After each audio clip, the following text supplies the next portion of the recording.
We've been at it for 18 months or something, so it's always a big day for us, and the first day being the Moving Motor Show is an exciting one, and we're thrilled to everyone here actually trying the cars out, and it's great to have the AA as our presenting partner for the first time this year. On the day actually they go public after 109 years, so it's a big day for lots of reasons. Now you've been able to, as you can hear one of the cars going up in the background, you've been able to have a look at some of the cars already. Have you spotted any that you've got your eye on that you're particularly looking forward to seeing? Well, I had the pleasure of driving the first car up the hill this morning. I met a few spectators on the way, which was a bit... Who have you got lined up? Well, we got so many great drivers and riders, almost too many to mention. But of course, we've got something like, I don't know, 11 world champions or something here. That's always very important to us. So stretching right across the history of motorsport, all the way from before the war up to now, with all the F1 teams, all the F1 stars taking part. I think it should be an extraordinary weekend. It's a chance for people to get involved, isn't it? All around the world, which is the first time we've done this. Yes, it is, absolutely. So we're streaming all this live. That's a big thing for us. So all the people who'd like to come to the event, have been unable to join us in the past, can now be here with us, and we hope that'll be a really big push for the Festival Speed worldwide. And we all know the importance of social media these days, so we're using the hashtag FOS, so if you want to get involved, maybe tweet your questions in, then you can do that. And it's important, isn't it, to embrace social media these days? Well, it is. I mean, like this fantastic sculpture behind me, to have that being pushed around the world as an image, which I'm sure it is right now, is exciting. And of course, to have Mercedes celebrating 120 years of Mercedes in motorsport, which this great sculpture symbolises, is a big thing, and to be able to get that message out fast to everyone, for everyone to see it together, is an exciting thing. I have to say, to get a current and a former Mercedes up there, it must have taken quite a lot of sticky tape on a large arch. That's impressive. Well, I think it's 60 tons of steel up there at least, and getting it over the house was pretty exciting. We were made to evacuate the house when it went up, so that was all quite extreme. But it's certainly the most ambitious one we've done to date, and entirely appropriate. We should be doing that for Mercedes and their great anniversary. Well, thank you so much for joining us. I hope the weekend is fantastic. I'm sure it will be, and we wish you the best of luck on your many hill climbs. Thanks. Thank you very much. So thank you very much to Lord March once again welcoming us to his Goodwood house. So let's have a little look in a little bit more detail what you've got ahead of you this weekend. Today there's plenty to see. Make sure you take a trip over to the course and you can see some of those amazing cars going up the hill. And then if we go forward to tomorrow, things to look forward to at 8:30, that's when the track action begins, so you can make an early start of it. And then up in the skies, the Red Arrows join us at 12 o'clock midday. On Saturday, the Supercar Shootout begins at 2:05 and the qualifying shootout at 3:15. And F1 stars are plenty for you, as well as many other world champions in the bike arena as well. Felipe Massa of Williams, who was on pole position at the weekend in Austria, will join us, as well as his young protege, Felipe Nasr. Just to confuse things, they'll both be here. Of course, he won in Austria at the weekend. And Jenson Button, as well, a friend of Goodwood, Lewis Hamilton here, and Kimi Raikkonen as well. So I'll be intrigued to see how many words I can get out of Kimi Raikkonen. Always slightly difficult to interview, but that'll be my challenge for this weekend. And joining us across the weekend will be a host of talent. One of them is Ben Constanduris. Ben, you're an expert at Goodwood. You know what it's like here. What are you looking forward to the most? I've been very lucky to come here every single year that it's been on, from 1993 all the present day, doing different jobs from just watching to emptying bins, and this year on the digital stage. So it's fantastic to be here and great to see it evolve every single year. It gets bigger and better. And we have some stunning vehicles this weekend, don't we? Yeah, we do. We've got the Formula One stars of today. Most of them sadly a bit static this year because of the rule regulations doesn't allow them to run up the hill. But we have 2011 Formula One cars and some championship winning cars from the bygone era. The 96 Williams, first time it's run in 2 years, and I was lucky to see that shakedown yesterday. That's really exciting to see, as you mentioned, with Felipe Nasr driving and Damon Hill driving it on the Sunday as well. And we do have many all the way through the years of Formula One, all the way from the very beginning upwards. Rally cars is a big thing up at the rally stage as well. The Pikes Peak car, we'll see a little report on that a little bit later on, and some 2014 WRC spec cars as well, all the way through to just Group N cars. So the whole breadth of the motorsport world here on one lawn in one estate in Sussex. I know, my personal favourite, I think, may well be Giacomo Agostini. former motorbike world champion, and he's going to be here as well, which will be amazing. And John Surtees as well, who's the only man to have been a world champion in cars and bikes. So a special privilege for him to be here as well this weekend, and for us to have access to him. Also, the face of Goodwood here this weekend, Rob Widows, will be going around, and as you say, you might have been here for quite some time. I think Rob's been here for a little bit longer. He knows Goodwood off by heart and will be your guide and expert throughout the weekend. And in the studio, we will have Amanda Stretton and Chris Druitt. And if you want to get in touch with us, hopefully we can feature some of your tweets. You can get in touch by @FozGoodwood or hashtag FOS. That's hashtag FOS or @FozGoodwood, and your way to get in touch with us. So if you've got any questions for either Rob, for Ben, for me, for anybody that we're going to be speaking to, or maybe you'd like to know a little bit more about the cars and bikes here this weekend, then make sure you get in touch and we will try and feature your questions. So plenty, as we said, to look forward to this weekend, and if you need a little helper of what's going on around this beautiful Goodwood house and grounds, or where you need to go, then this is a little taster of what the Festival of Speed is. Here is the focal point of the festival, then its main artery remains the hill, and a car at full speed up the 1.16 mile course is still a sight to behold.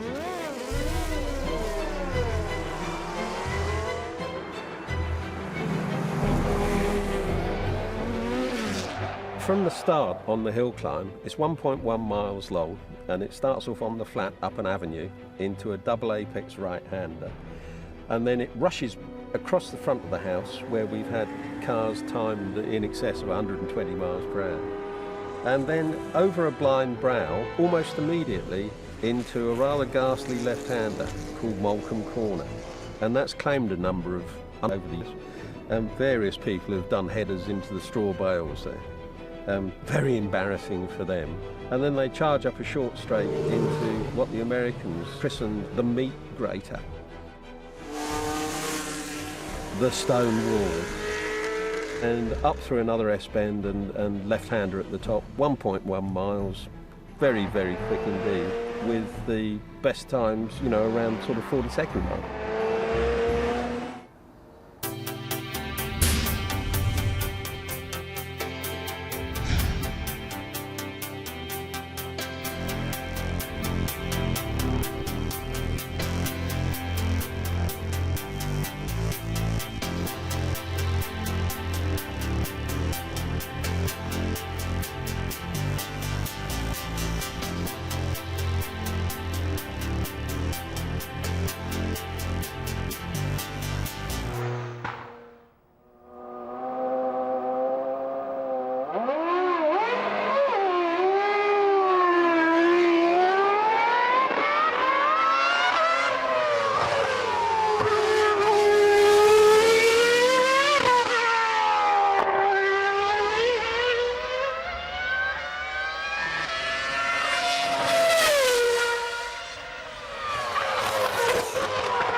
Close to 40 seconds, I would guess, maybe a bit slower.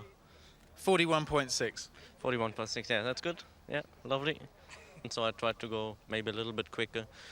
But the problem was, I think that it was a bit damp this morning, and all those rally cars who want to make the circuit dirty for the Formula 1 cars maybe. No, it was good. Well, I think 41.6 is fantastic. Brilliant. Were you absolutely on the limit? No, definitely not absolutely on the limit. But definitely I reached the limit for this hill, I think. I think if you push further, it's going to be too quick for that hill, because it's not built for a real Formula 1 car. So you're going to leave it for everybody else now, or come back next year? Yes, I hope it's going to last for a while, that record. Well done, Nick Heidfeld. Nice to talk to you. Well done. Thank you. Wow, isn't that just one of the most spellbinding things you've ever seen? Nick Heidfeld in the McLaren, 1.16 miles in 41.6 seconds. Mind you, they did have the tyre warmers on at the start, which they will not be allowed to do this year. And don't we wish Formula One cars still sounded like that? Oh, they sound fantastic. Anyway, back to 2014, and behind me is the Peugeot 208 T16 that is going to go for our Goodwood record this weekend, driven by Sebastian Loeb. Many, countless times, I think it's 7 times World Rally Champion. This is some car. Let's take a little walk around it. The engine, let's start at the back, because the engine is here through this rear window. We can't get a great look at it today, but we probably will do later in the weekend. That's where the power is, right over the rear wheels.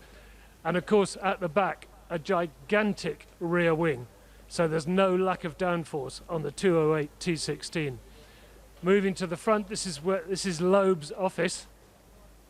Not nearly as much kit as you'd find in a Formula One car, of course. This is a kind of funky, chunky machine that is just built for one reason: to go up a hill as fast as it's possible to go. That's all it's built for, that's all it does.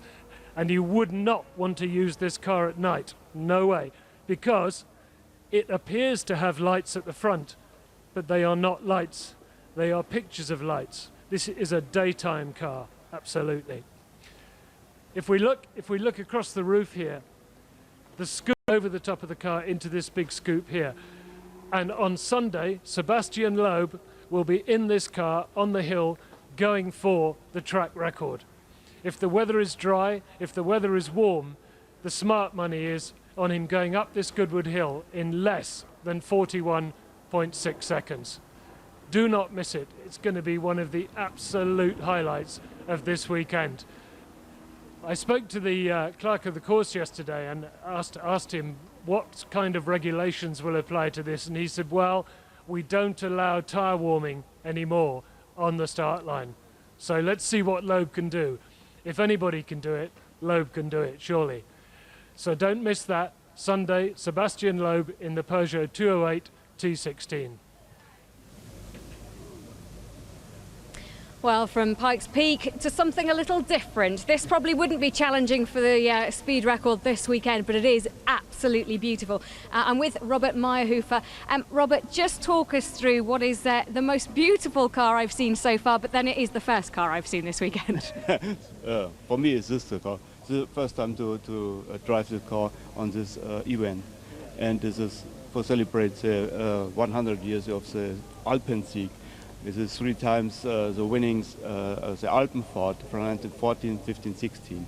And we have this car here. It's absolutely gorgeous. Tell us a little bit about what's under the hood of this. What sort of engine is it? How does it drive? The engine is a 3.6 liter, 4-cylinder.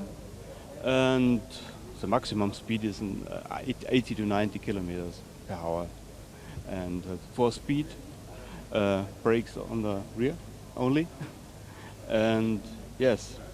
What's going to be the most challenging thing about taking this up the hill then? I hope I come on the hill. This is the only challenge. I mean, driving something like this must take a certain style and a certain knack.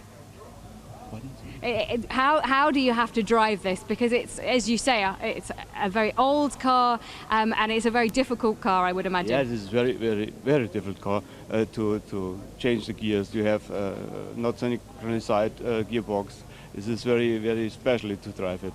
You have only brakes rear, and yeah, the gearbox is very difficult. You have to be very strong then to be able to move strong, it. You must hear it. And where is this based most of the time when it's not here? Is the car, where is it based? Is it based with you? This is based by Audi Tradition. We stay here with 3 cars, you see it, and 4 cars. We have the Le Mans winner, and this is the oldest race car in our collection. Well, it's absolutely beautiful. Thank you so much, Robert, for sharing it with us. As you can see, there's already plenty of people looking around, and in the background there's some other cars just go. So we have plenty to come around this F1 paddock, so make sure you stay with us. And I think, Ben, you've found someone as well. So lots of talk about Sebastian Loeb and him trying to attempt to beat the record here at Goodwood this year in his Pikes Peak Peugeot. This is his 2014 machine in the World Touring Car Championship. And the World Touring Cars have really developed this year from basic road cars to a much more aggressive looking machine, and we can have a look with this Citroën C-Elise, a car you cannot buy in most of Europe, but you can in the rest. How aggressive it is. Firstly, regulations have allowed the cars to have huge front splitters, so you can see that this step at the front of the car generates about 200 kilos worth of downforce on the front end of the machine, and that initially makes it more aggressive. Sadly also though, it means that cars can't push each other like they used to in World Touring Cars, because this is carbon fibre, and as carbon fibre it breaks very, very easily. They've also added huge wheel arches to either side of the car. The maximum width of the car is much wider than last year, and therefore you can see aggressive real wheel arches allowing the wheels to be wider, therefore a bigger footprint from the car, and in theory faster around corners. The wheels have got bigger as well as we go round to the back end of the car, almost like a 1930s Bentley. They have a step on the side of the car again to conform to the regulations and be square. You can see it's not just Sebastian Loeb racing for Citroën this year. He's got Jose Maria Lopez, Ivan Muller, who's a 4-time champion, and Marquin Ha, who was HRT's test driver. He actually won at the last race in Moscow. Jose Maria Lopez is the man that leads the championship quite nicely. If we go to the back of the car then, you can see from a very small, very useless rear wing from last year, a huge, huge rear wing this year in World Touring Cars, and a fantastic way to generate downforce on the rear of the car, effectively going at least a kilometre faster per lap than the old 2013, and fantastic to see what is effectively a living example of the World Touring Cars this year here on the Citroën stand around the main exhibition area here at Goodwood. Great to see that Sebastian Loeb's car is here. He won't be driving this weekend. This is very much a static machine, but he will be here and we will be talking to him and seeing if he can break that record up the Goodwood Festival Speed Hill. Well, in the background you can probably hear quite a loud noise. If I just show you, this is the 1906 Renault Type K. It's absolutely beautiful and incredibly noisy. But I've just found some of the people who are milling around. Where have you come from today, sir? I've come from Horsham, so not too far away. Oh, that's a nice track. And do you come every year, or is this your first time? No, I come every year and come basically BMW Car Club. So particularly interested in BMWs, but also in Alpinas. All three of us own Alpinas, and Alpina's got a stand here this year, so we come to look at the new Alpinas, plus everything else, of course. I think we've managed to find the noisiest corner of the entire show right now. I'm sure you have, yeah. It's very interesting. I mean, you know, look at the car, 1906, so everything here really, isn't it? It's absolutely incredible. Oh, there we go. They've switched it off now in the background. So where have you come from? I've come from Newcastle. Wow, that's a slightly longer journey than Horsham. I met through there to see the BMW Club all drive Alpina, so I stayed at Horsham last night and just come down this morning. And what are you most looking forward to over the weekend? Are you here for the whole weekend or just today? For the day. I have been before for the 4 days, but obviously I'm just here for 1 day today, so unfortunately I've got to go home tonight. Oh, well, you've got the best of the weather, I think, potentially. Yeah, but it's a great place. There's a lot to see. It's a fantastic place, you know. Yeah, it's brilliant fun. I'm just going to come round the back of you guys and come and meet your friend as well. You're obviously in the car club as well. Yeah. What are the things that you looked at today and thought, oh yeah, quite fancy a bit of that? Well, our first port of call was the Alpina stand. Are you guys on commission for Alpina or something? But you've made your way to the F1 paddock here as well. So have you managed to have a look around yet? Anything jumped out? Just got here. We literally just turned up because we heard this running, so we thought we'd come and have a look. It's always one of those things, isn't it? You're drawn towards the sound of the noise. Well, I'm going to just turn you around and have a little look. If I can get our cameraman just to turn around and just look at this beautiful car, because it's one of the oldest here, a 1906, as we said, Renault Type K in the pioneering Class 1 pioneering giants. And the guys are just running away. They don't want to talk to me at the moment. Can we have a quick word with you about your car? No, he says. He doesn't want to do that.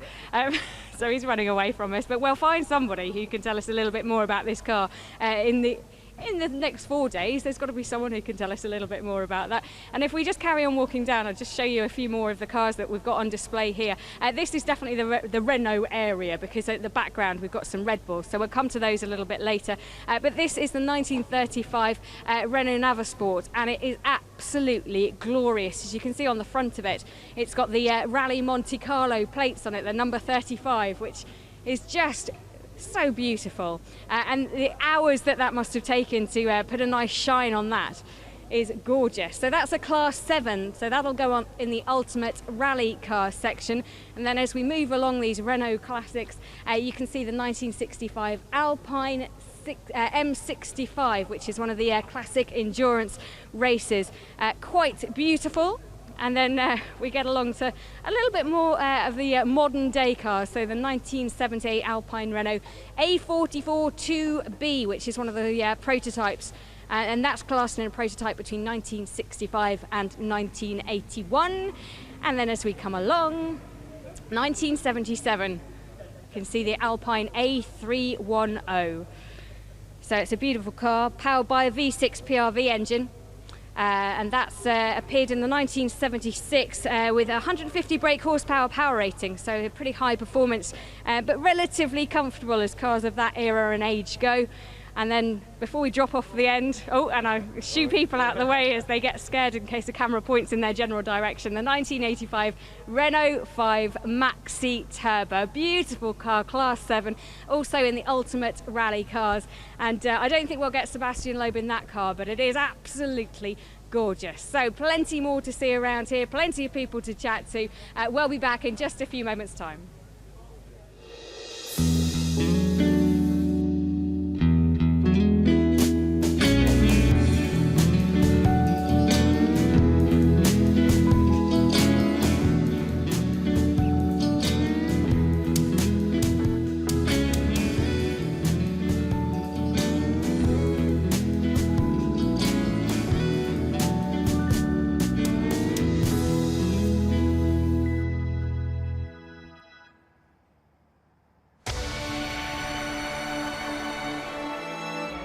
I'm David Coulthard and we're here at Goodwood House.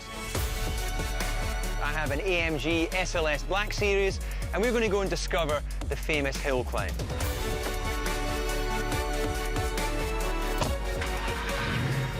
As we go across the start, we cross some bricks from the Indianapolis Motor Speedway, so a piece of history as you start this climb into turn 1.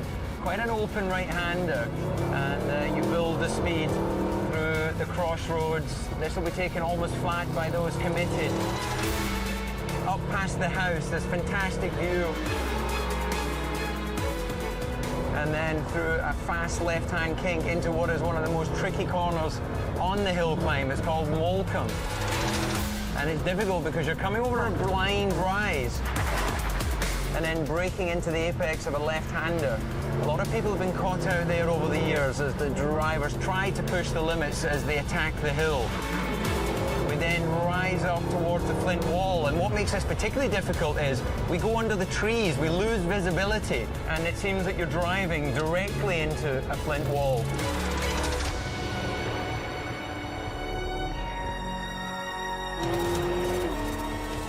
You then open out into the bright sunlight again, and then into Birdless Grove, and it's a right-hander, then another left-hand kink. Nick Highfield, who has the lap record at 41.6 set in 1999, was doing 150 miles an hour through the left kink, and then 170 miles an hour as he crossed the finish line. It really is an exhilarating climb.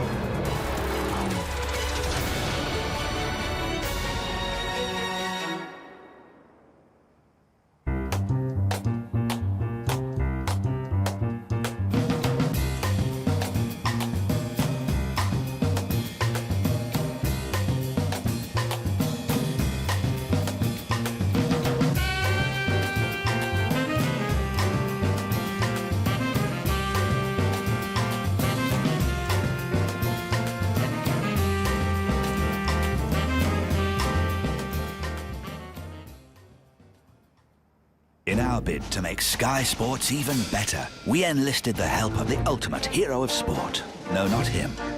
Him. There were some interesting ideas. Drone cam. This is ludicrous. Sofa ref. The sensation suit. In the end, the simplest idea was also the best. A new European football channel. And that's not all. 2 years free Sky Broadband Unlimited for our Sky Sports customers. Go to sky.com/2 years free to find out more. Sky. Believe in better.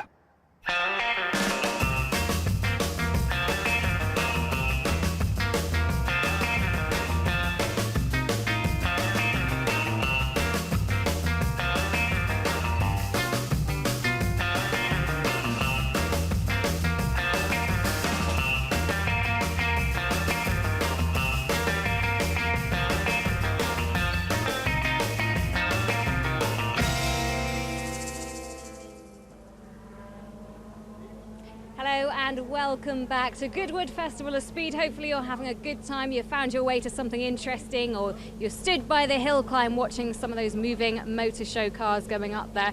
Or I have found a car that I have been longing to see. Matthias Huber is with me from Audi Sport. Matthias, just tell us a little bit about this car, because we've gone from one of the oldest cars from 1906 to one of the latest. Yeah, it's basically, this car is one of the new regulations running from starting this year for the World Endurance Championship.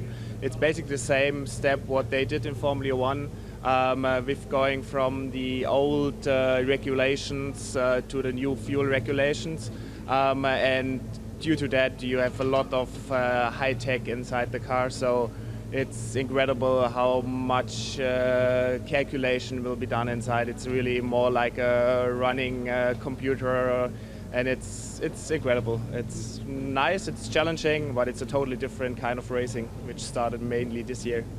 So this car is actually mocked up to look like the winning car from Le Mans, but tell us this little secret, this is actually the second place car, isn't it? Yeah, it's basically branded as the winning car from Le Mans, but due to some reasons we had to use the second place car. So this is the original 24-hour race car, which this year took the second place, branded as the winning car.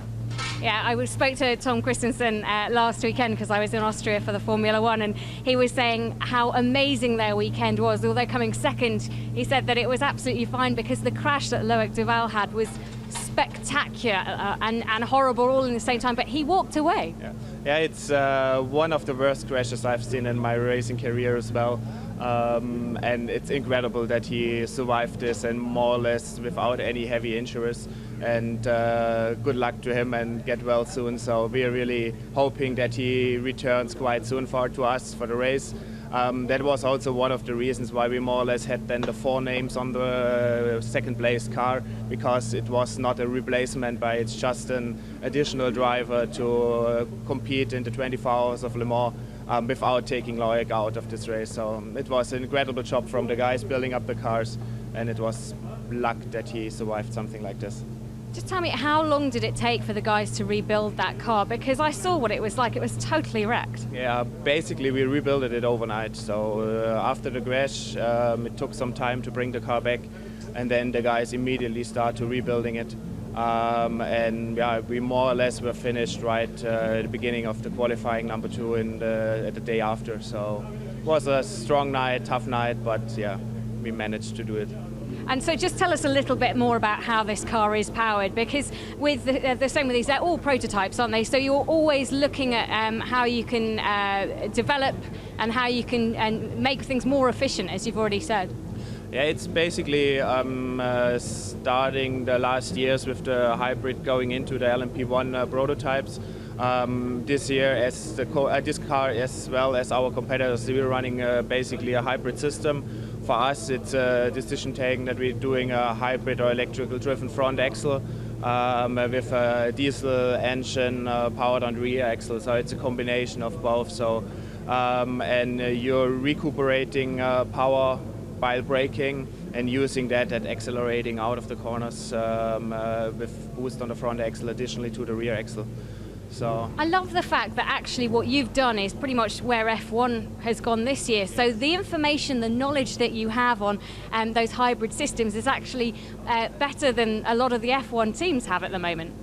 It's hard to say if it's better. I think the F1 teams is a totally different challenge and a totally different amount, because you keep in mind that the LMP1 is basically endurance racing. So our shortest races are 6 hours, which is basically nearly 6 Formula One races. So the challenge, and especially with the 24 hours of Le Mans, to the parts itself and to the systems, how it works, how they operate, they are quite different to what Formula One has to take, because as you already know, the system has to last minimum 24 hours.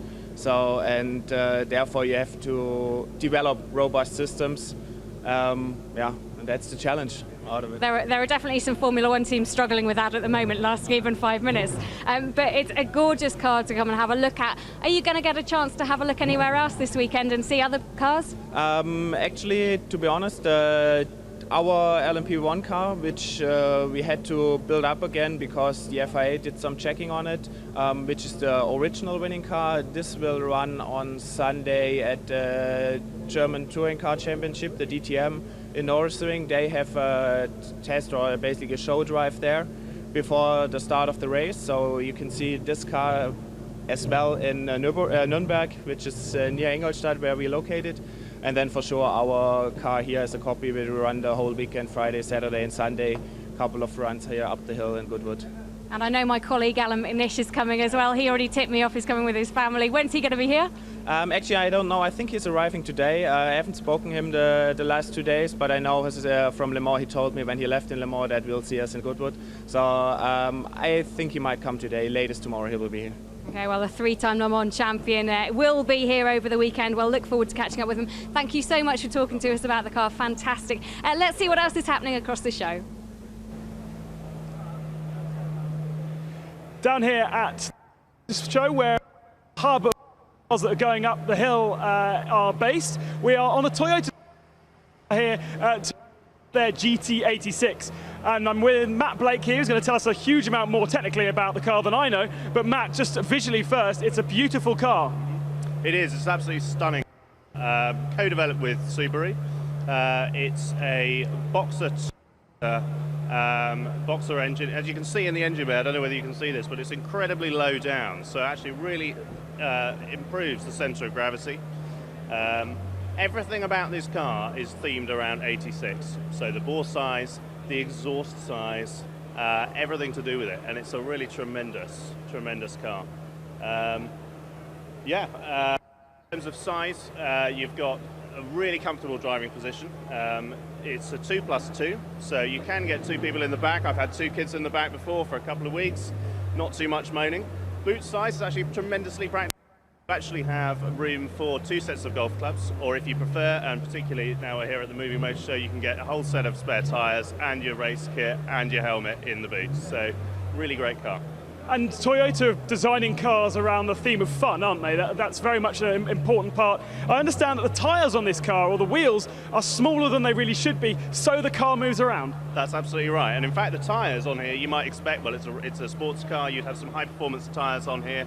Actually, these are the same tyres we have on the Prius. So you really get an extra slippery this car. It's absolutely, but at all times you feel very much in control. So yeah, no, it's a really, really fun car to drive. I guess you sort of want to get a bit of at those low speeds, and having driven one of these as a high, interestingly, it was really, really good fun to drive. That seems to be a very important part of Toyota's sort of whole thing. Absolutely. Well, I think it was PJ O'Rourke that said the higher car is the fastest car that you can drive, and the GT86 sort of lives up to that performance. It's an everyday car. I had one myself for 6 months, an auto one, funnily enough, and it's perfectly doable for a day-to-day commute. But you've also got the fun on the twisties, and by twisties I mean small city roundabouts, etc. So yeah, it's a great car. Matt, thank you very much for your time. Let's head over to Rob. Pleasure. Hello, we are in the Bonhams auction marquee, and with me is Doug Nye, who's not only a consultant for Goodwood, but also a consultant for Bonhams and writer of countless books about racing cars. Doug, thank you so much for... Pleasure. Right here we have, well, one of the jewels in the Bonhams crown, don't we? It is a wonderful thing, isn't it? The 1968 Lotus 49. The car was built originally right at the end of 67. The Formula One Championship that year had finished. It was built for Graham Hill's use in the Tasman Championship down under in New Zealand and Australia, and it was fitted with a 2.5 litre version of that Cosworth, which design the Lotus 49 had actually introduced during the 67 season as a great landmark in Formula One development. So what you're looking at here is an example of an absolutely landmark car, but one that has genuine Graham Hill history. In the Tasman Championship that year, he drove this car to finish second in the Lady Wigram Trophy at Christchurch, and also at Teretonga, near Invercargill, the world's southernmost international race circuit, almost in Antarctica.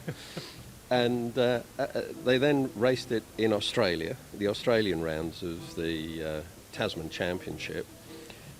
Graham and his new team, Jochen Rindt, then came back to Europe for the... And in the Spanish Grand Prix, as we both remember, they were running those very high strutted rear wings. And on the Montjuïc circuit in Barcelona, over a hump, both cars had their rear wings collapsed. Both drivers had enormous accidents. Graham got out of his unhurt, but poor Jochen was badly concussed, so badly that he missed the Monaco Grand Prix that followed. And team itself was in a shambles because they were running out of cars. You know, they had this big pile of junk in body bag dragged back from Barcelona.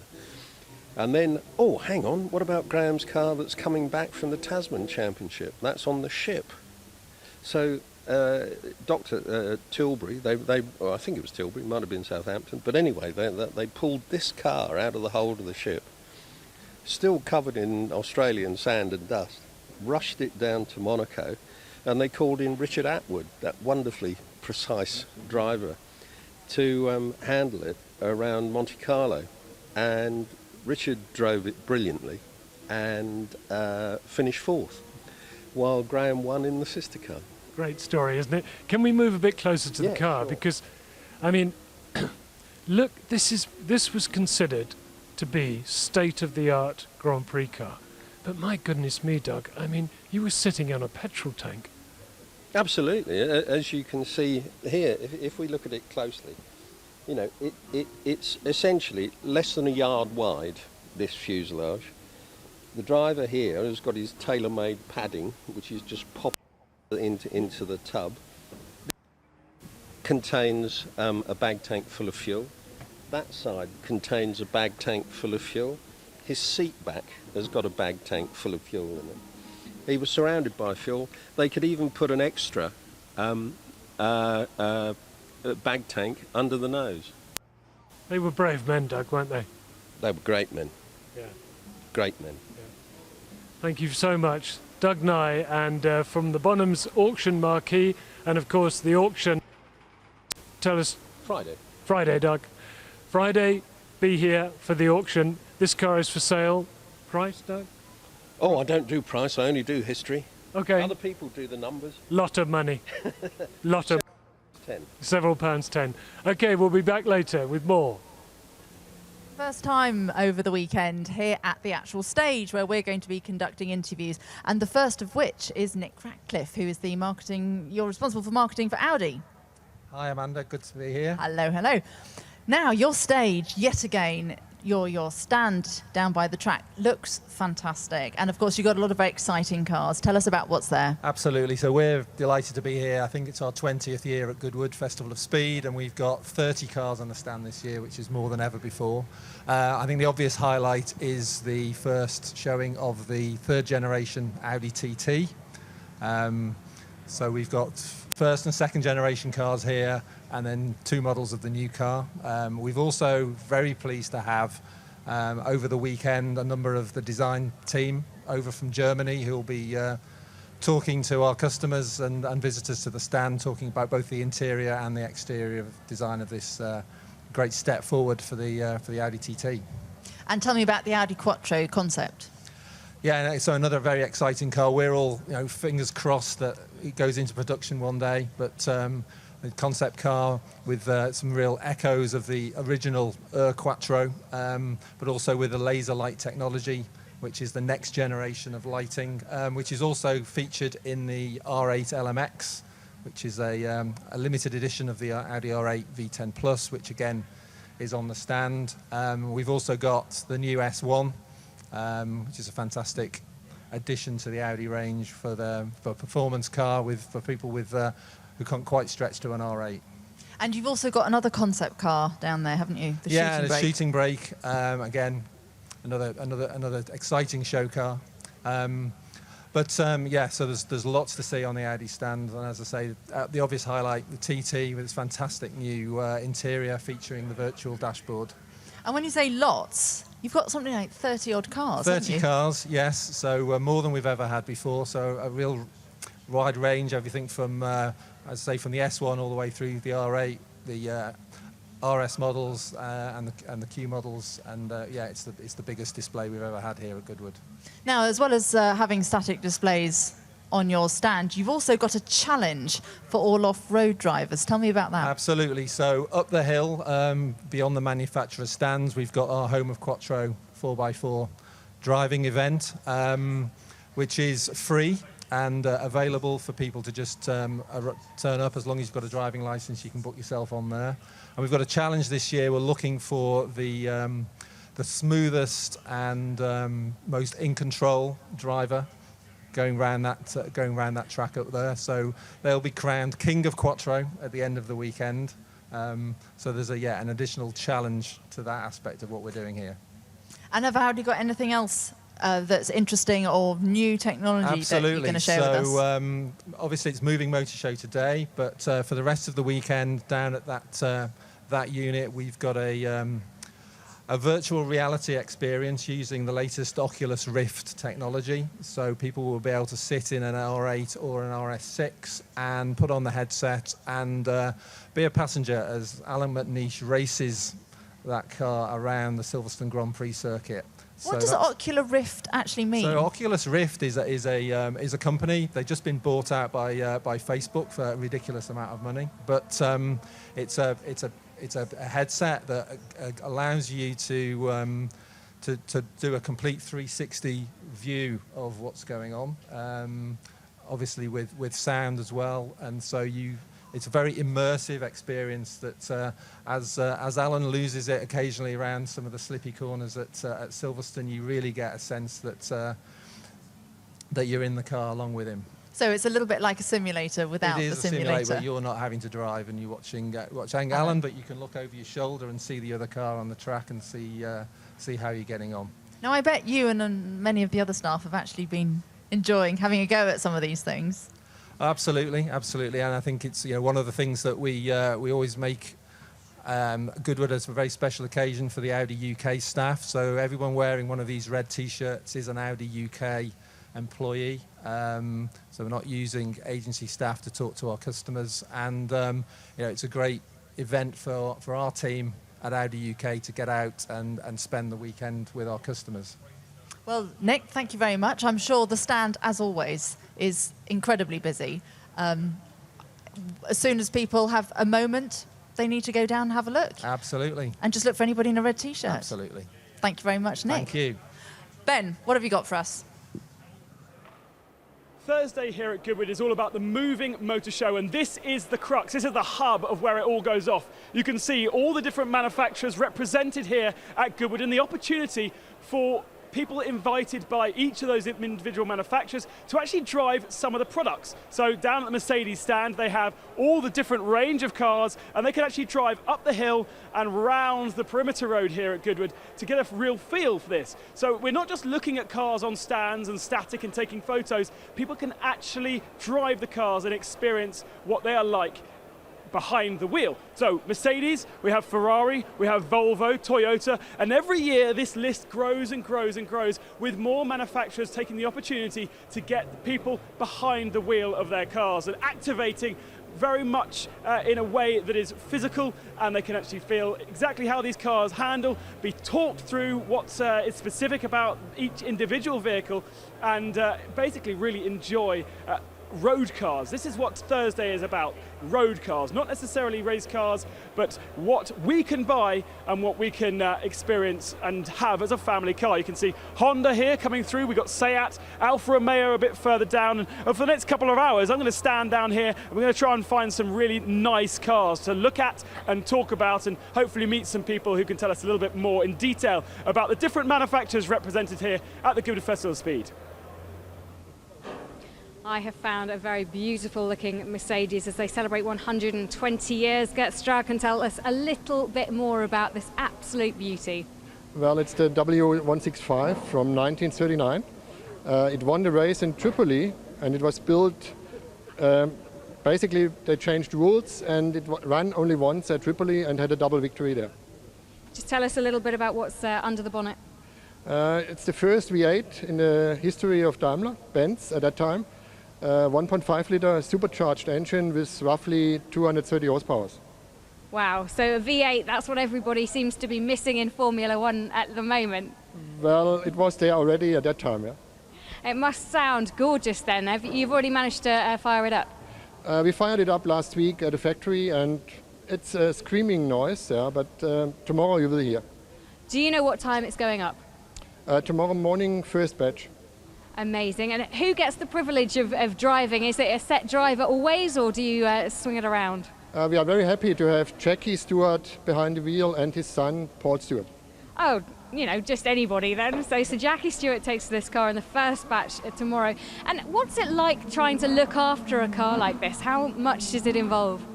Of course it's involved, and you need the right people to have on the car. They need to have the knowledge about the little things. We are running special fuel, as you can see here, and all these things are important to know. So I'm just going to take a step forward. Just talk us through, if you wouldn't mind, what they're doing now, because refueling a vintage car isn't quite as easy as your petrol pump. Because it's a special fuel, we have to refill or fuel it up here. And we brought the fuel especially from Germany, and it's just to get ready for tomorrow. How much fuel do you put in when you're going to go up the hill? I would reckon roughly 100 litres. Okay, so taking every advantage that you can.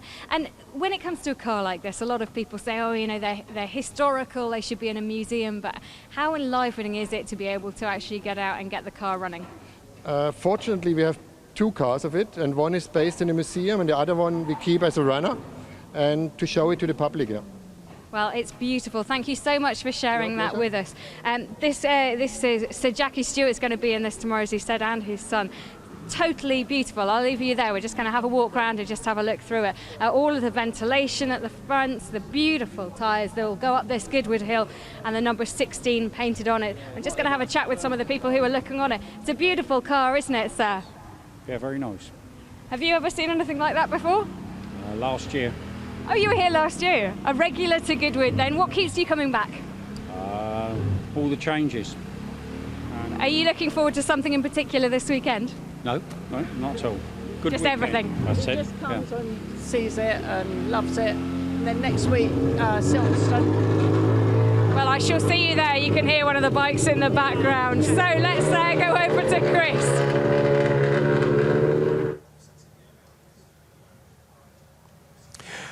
Peugeot have got a huge presence here at the Festival of Speed and the Moving Motor Show, and I'm with Chris Cheetham, Head of Brand Advertising at Peugeot. And Chris, it's a big event for you.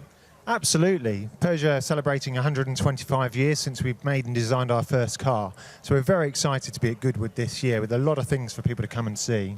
There's a lot going on with Peugeot in terms of new financing, new products, and it seems to me that Peugeot's really got its mojo back. I think we have. I mean, we've got the 308 here this year, and we've just won the Car of the Year for both the hatchback and the SW. Yeah. And with the new PureTech motors that we've got, we really do feel that we're on top of our game at the minute, and that's just on our road cars. And you've got a concept car, or more than one concept car. Tell me about the Exhort, because it sounds very exotic. Oh, the Exalt, that's the flagship of our concepts at the moment. It was first previewed at Beijing, and for the first time here in the UK. It's actually half metal and half shark skin at the rear, been designed by Vidal, the head of our design team. Right. So very excited to have that car here, something worth looking at. It's interesting, this trend towards little turbocharged petrol engines, getting away from diesels, and this little engine's producing whopping amounts of power, isn't it? Absolutely. We've got that featuring in the RCZR, and it's very much been developed by Peugeot Sport. It's kicking out 270 brake horsepower from a 1.6 turbo, and believe me, the performance is absolutely awesome. So the RCZ is now performing as it looks. It certainly is, it certainly is. And not only that with Peugeot Sport, we've also got here at the moment the 2008 Dakar concept. Another thing, I was at Peugeot Sport, in fact, just a couple of weeks ago, and to see that car being built, knowing that it's going to have a very good chance of taking the victory podium at Dakar in March of next year, very exciting. That is exciting. Well, there's so much excitement going on. In the Cartier, you've got the V12 car, which is so elegant. Pity it didn't ever reach production. No, I mean, that's the thing with some of these concepts. I mean, we look at the 2008 Dakar. Will that ever make production in some way, shape or form? Only time will tell, but we certainly do hope so. And the key point for the weekend, if it stays dry, is can Seb do it? Sebastian Loeb having a go at Nick Heidfeld's record, 46.1. That's an F1 car. Do you think Seb can actually crack that? Well, I'd like to think it was 46.1. You can stand corrected, but I think it might be 41.6, even quicker. We'll have to see what happens. I mean, obviously the weather, it's looking like there might be a little bit of rain on Sunday. We don't know, and of course that could change everything. The car is fast. I mean, 875 kilograms, 875 brake horsepower, with a driver like Sebastian Loeb, and with that sort of power and that sort of weight, if there's a chance, we'll have to wait and see. But regardless, it's going to be a spectacle. Well, we'll all be rooting for Peugeot and Seb, because the F1 teams aren't allowed to have a go at the record anymore. So he's got the ideal car to have a go at it. He beat the Pikes Peak record by 1.5 minutes. Yeah, over 90 seconds. I mean, we talk about tenths of a second, we talk about seconds, but to take 90 seconds out of a record, it's just unbelievable. But obviously here, the conditions are very, very different. It's 1.16 miles in distance. It's a very, very short distance. It is. But with that sort of traction, it's got four-wheel drive, that sort of power. Yeah, it's got a lot of things in its favour, but anything can happen. We'll all be watching. Slightly off track, but I'm intrigued that PSA are developing an alternative to batteries in the form of compressed air as an alternative hybrid system. Are we allowed to talk about that at all? Yeah, absolutely. I mean, that's a very exciting concept. And, basically under braking, it takes some of that air, puts it into a compression sort of situation so the power can be released at another moment in time. And we're looking at all sorts of different ways. We've got another car here, the 208 Hybrid FE. Now, that car's got great acceleration, GTI-like acceleration, but does 46 grams per kilometre. In other words, cracking fuel economy and cracking performance. And we've also obviously got a number of hybrid sort of forms with petrol engines and electricity. We're just looking at how we can reduce our impact on the environment and yet still keeping people mobile. And Chris, when you're exhausted, you can sink into a sofa, I believe. What's that all about? We can indeed. We've got the Peugeot Design Centre, and one of their latest creations is an onyx sofa, which is basically a massive piece of stone and some carbon fibre, and it looks stunning. It really is very contemporary, and it is for sale. So if anyone's interested, make your way over to the stand. Is it comfortable? I've got to be honest, I haven't sat on it. I've just admired it. And if that's not enough excitement for you, you've got the gravity drop. Now, that sounds scary to me. We have indeed. Well, we're getting a bit well known, I think, for our experiences on our stand at Goodwood. Last year we had the Flowrider surf machine. This year we've got the Peugeot Gravity Drop. And yes, I mean, it might not be a super high adrenaline ride, but it's very exciting. Offers a very, very good view of Goodwood. And if you're quick enough, let's hope you can catch that Pikes Peak car going up the hill at the same time. So how high up do you go? Oh, I think it's around 11 metres, which, as ever with these things, it doesn't sound hugely high, but I was up there this morning, and when you look down, it certainly brings a smile to your face and brings a little bit of excitement. So it's free for all people to go on, so it really is worth checking out. Well, Chris, thanks very much indeed for coming and telling us about all these exciting things that are happening from Peugeot. We're going back to the studio. Down here on the Mercedes stand, a very, very interesting concept car, and someone to talk us through it is Angus from Mercedes-Benz PR. What is this? Just very basically, what is this? It's beautiful, but what is it? This is called Vision Gran Turismo, and it's a flight of fancy. It goes back to the days when concept cars were concept cars that just were crazy, weren't even remotely kind of production ready. So it's a kind of glorious computer game, virtual reality vehicle made real. It was unveiled last year at the Los Angeles Motor Show, and it's an extraordinary machine. It shows the next step on in our design language. It shows what Mercedes-Benz could look like in the future. I'm not saying an A-Class is going to be like this, but yeah, it gives little hints here and there. This actual car, this concept, is actually radio controlled. So if you remember Back to the Future, back in the 80s with remote controlled DeLorean, well, this takes this to the next step. It's actually moved back and forth using a radio control device. So it does actually move? It does actually move at low speed, I should say. It's not quite as fast as it looks, but it's great fun. But what it is it's a physical manifestation of the virtual game, the virtual car that you get in the Gran Turismo 6 game. So that was created, and you can actually race this, if you buy Gran Turismo, up the Goodwood Hill. Fantastic, and I know that the Goodwood Hill has been updated on Gran Turismo this year to reflect the new statue, for instance. So it's a very close link between Gran Turismo and a lot of things around Goodwood. A few details to look at the car then. I noticed no wing mirrors, but I guess those are cameras? Yeah, those are cameras. Yeah, very, very elegant, beautifully designed little thin wing mirrors. And of course you've got the gull wing doors as well. We're celebrating 60 years of the gull wing this year as well. And we've got another gull wing car on the stand as well. We've got the SLS Black Series here as well, which is around and you can buy. Absolutely, I think Lord March took that up the hill to open the weekend, didn't he? He did, yeah, he took it up earlier on. And look out for it tonight. That car is actually fitted with some very special tape on it. So at night, if you take a photograph of it, it'll flash. It'll look like something from Tron. So it'll look, yeah, really fun. Let's move around a little bit to further back behind the car, because the rear end is very, very beautiful, but quite a classic design. A lot of the car manufacturers seemingly sort of taking a step back to the 1960s and 70s in car design, and look at how pinched the rear end is, almost like a 1960s car. Yeah, no, you're absolutely right. It's really clean, really simple lines. Now, I said this was a flight of fancy, a concept car for concept car's sake, but you will see little parts of this come up in something called the AMG GT, which you'll see in September time this year, which will be a production car. So not quite as long, not quite as low, but yeah, you see little parts of this in that car coming up. I'm guessing it's got various aerodynamical features with the rear wing here at high and low speeds. Yeah, exactly. The rear wing sprouts out to the top and provides more downforce. But yeah, we look forward to people joining us here at Goodwood and trying it. Just to the right of the car, you can see there's the game as well, so you can actually take the car up the hill. Angus, thanks very much for your time. No problem, thank you.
our bid to make Sky Sports even better, we enlisted the help of the ultimate hero of sport. No, not him. Him. There were some interesting ideas. Drone cam. This is ludicrous. Sofa ref. The sensation suit. In the end, the simplest idea was also the best. A new European football channel. And that's not all. 2 years free Sky Broadband Unlimited for our Sky Sports customers. Go to sky.com/2 years free to find out more. Sky. Believe in better.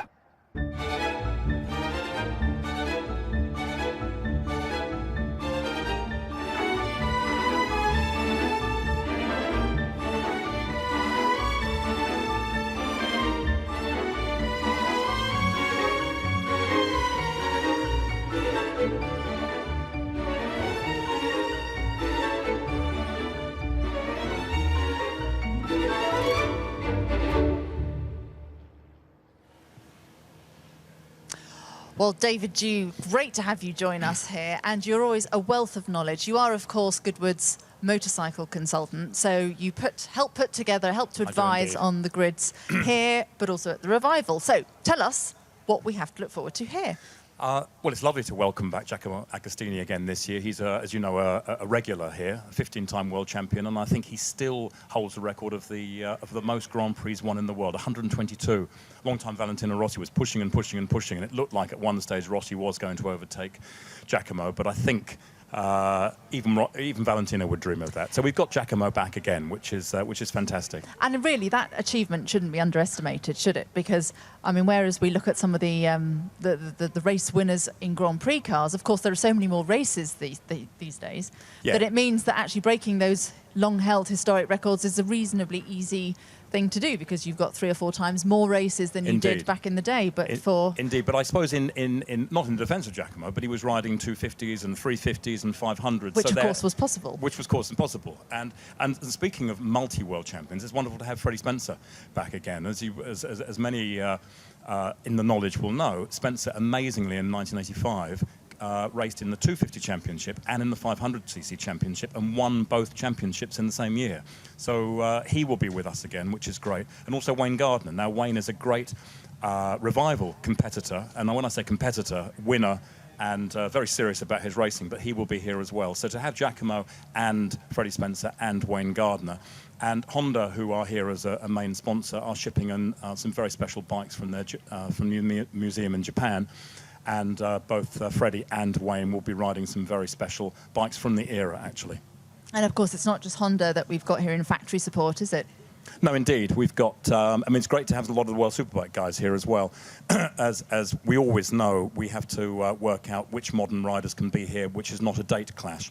The British Superbike guys are up at Knock Hill this weekend, but there is no clash with World Superbikes. They're racing in Misano last week, and they're racing in Portugal next week, but they're not racing this weekend. So it's great to be able to have Leon Haslam, Johnny Ray, Chaz Davis, Eugene Laverty, from Honda and from Ducati and from Suzuki. So, we're going to be blessed with a lot of modern riders who are racing last weekend and will be racing this weekend.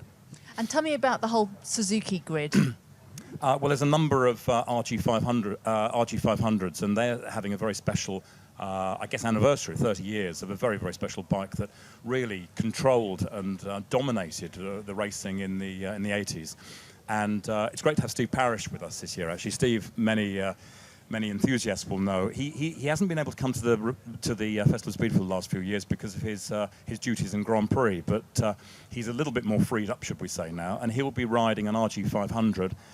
He was, as you know, Barry Team's ex-teammate, so he will be riding an RG500 with a lot of the guys up this year. So that's something really to look forward to. It's actually lovely for the for the commentators to get back in the saddle from time to time, isn't it? Because I know Martin Brundle, he's another one who actually still really enjoys having the opportunity here at Goodwood. Yeah, indeed. And I think they always say once a racer, always a racer. And Steve Parrish, I'm not quite sure, he probably wouldn't like to say how old he is, but he's certainly over 60. And he shows some of the younger guys exactly how to go. But speaking of age, it's nice to have some of the TT guys here. John McGuinness is a great competitor, and I wouldn't really want to say how old he is, but he's certainly on the wrong side of 40. And he's just come back from the TT, having won his 21st TT, which is a huge feat on the electric bike, actually. So he's a 21 TT winner. We'll see John again. And at the other end of the scale, it's lovely to have James Hillier, who won his first TT last year, and he's in his 20s, and he'll be representing, I guess, the young blood of the TT. So it's great to have some TT guys here as well. Indeed it is, and of course we must always doff our caps to those who never came back, because sadly there were a few accidents, but that's what makes it special, isn't it? I know that sounds an awful thing, but it is a really special event. Oh, it's amazing, and for any of the visitors who've been to the Isle of Man, it is one very, very special event, and when they're lining up going down Glencutchy Road and onto Bray Hill, it's a heart in the mouth operation, and John is always very nervous, even though he's competed for years and years and has 21 TT wins. He's as nervous as anything. But as soon as he's on his own, he just says the nerves go and away he goes. And to still be winning on the wrong side of 40 is pretty amazing. He went in with an injury, hand or wrist. Yeah, he was. He's not a great, by his own admission, he's not a great chap to live in the gym. But he rides a bike. He rides a motocross bike a lot, and he likes his beer and his burgers. But he's race fit. And 6 weeks before the TT this year, he was motocrossing, and I think he hit a particularly big stone, and he broke his wrist and a couple of ribs. So he basically came to the TT injured this year. And to win a race in an injured state is amazing, really. Well, David, thank you very much for joining us. It's lovely to hear from you, as always. Always a pleasure. And Jenny, I believe you are with more motorbike guys. Well, I've come over to where the bikes are gathered in the Formula One paddock, and I found myself Patrick Morgan to have a chat to about this beautiful creature. Just tell me a little bit about her. Is it a her, first of all? I guess it probably is. Most of them are. It's Troy Bayliss' 2003 MotoGP bike, so just prime bike through the whole season, and Ducati had a lot of success that season for a first year. They did remarkably well, and as you say, it's a beautiful bike, and they sound outrageous, and they're great fun to ride. Yeah, you know what it's like here at Goodwood. As soon as you fire her up, a whole plethora of people come to have a look. How exciting is it when you get to do that here? Oh, for me, it's part of the buzz. I'm an engineer, sort of more than a rider or a driver. So just firing them up and looking after them is a huge part of the pleasure of being here. And yeah, it's really exciting to have the public be able to get so close and see the detail rather than being locked away in garages. And who's going to be here out of the riders sort of representing you? Chaz Davis will be sharing this bike with me through the weekend. So we haven't quite figured out who's riding when, but I'm looking forward to having a go at least once a day. Yeah, Chaz is brilliant, and I'm sure you'll do your fair share as well. Just tell us a little bit more about the specifics, if you can, and talk us through this bike. So MotoGP is obviously a series of full prototype bikes. This bike's a V4 Screamer engine, which means that it has an even firing order. It produces 230 odd horsepower. It's quite hard to keep the front wheel down. It's just on the cusp of when bikes started to become electronically very sophisticated. So it's not fitted with traction control, but they started experimenting with it that season. I've got a 2005 bike, and that is incredibly complicated electronically. So this one's a slightly more simple animal to run, but it's a fantastic bike to ride. It does exactly what you want. You think it, and it does it. And with regards to Ducati, how important is their bike plans at the moment? They've definitely got to step up, but it looks like they're doing it. I mean, Iannone and Dovizioso have both been pretty strong in MotoGP this year, and certainly their World Superbike effort's looking a lot more promising than it was last year. So fingers crossed they're on the ascendance again. All right, well, thank you so much for showing us this bike. It's brilliant, and good luck going up the hill. Thank you very much. It's a pleasure. One of the great successes of Goodwood is the Goodwood Road Racing Club. It's almost too much of a success because there's a huge waiting list to join, and there's a good reason why so many people want to join. I'm with James McNaughton, and James is the secretary of GRRC and also James of the Aero Club. We might talk about that a bit later on. But GRRC gives members fantastic opportunities over on the motor circuit. It does. And many other places as well, which I'm sure we'll come on to. But yeah, we run probably 10 or so track days a year at the Goodwood Motor Circuit. varying different types from entry-level things with full instruction, all included, helmets, everything, all in customers' own cars. But yeah, it's a fantastic way to experience the circuit, and especially for those who come to the Revival meeting as well. It really gives them a good understanding about what those guys go through in their old cars at racing round at Revival. Absolutely. Now, you're limited. You deliberately limit it and make it exclusive. So you've got a couple of thousand members. 5,000 members. You've got 5,000? 5,000 members. Wow. It's been capped at 5,000 for quite some years. Right. And we have to operate a waiting list, which has grown enormously in the last 6 months or so. Tell me how long it is. Well, there's more people on the waiting list than there are in the club. Wow. So there's about 5,500 people on the waiting list at the moment. Retention for members is very high. So this year, 97% of members renewed from last year. So a quick bit of maths would tell you that there's not that many places that become available each year. But we're estimating it's around about sort of 4 or 5 years at the moment to get in. But we're working on ways to try and speed that process up, whilst, of course, retaining the exclusivity of the club. And we had an incredible members meeting back in March, which of course was primarily for members and their friends, and then opened out a bit. But it was a wonderful success. It was fantastic. You know, we hoped that it would be a fantastic event. It really surpassed our expectations, and certainly from the feedback we've had from members and non-members that were able to come along as well. It was a real fantastic thing to kick the year off with, and that actually is one of the main reasons why the waiting list has grown so much, because so many people realise that in future years that's the only way you're going to be able to get to that meeting is by being a member of the Road Racing Club. So that's why the waiting list has grown so much recently. And James, were you the guy who planted 300,000 daffodils the day before the event? Yeah. You were up all night doing it? All night. Well, a couple of nights, but yeah. All right. Yeah.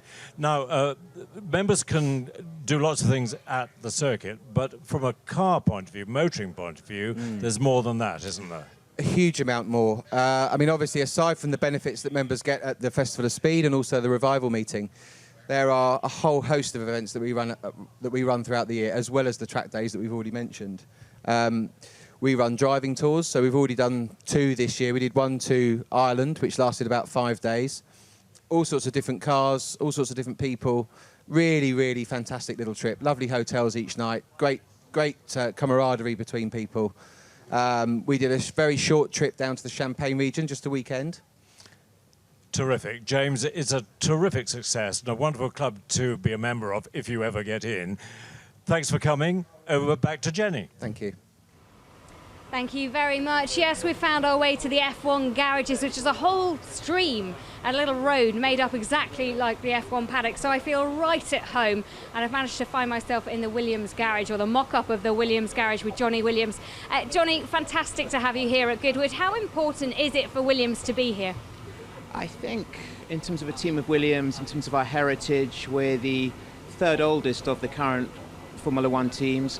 I think along with McLaren, we were at the first Goodwood Festival back in 1993. We've missed it very little since then. So for us, along with the 19 or 20 Grand Prix that we do per season, it's one of the highlight events in terms of running the cars. So very important, especially given that we're really ramping up the heritage of our business. It's something that as we go forward, we want to draw more attention to as a business, as a stream of Williams. So very important for us, and very nice to be here to bring the cars out and let the race fans enjoy them.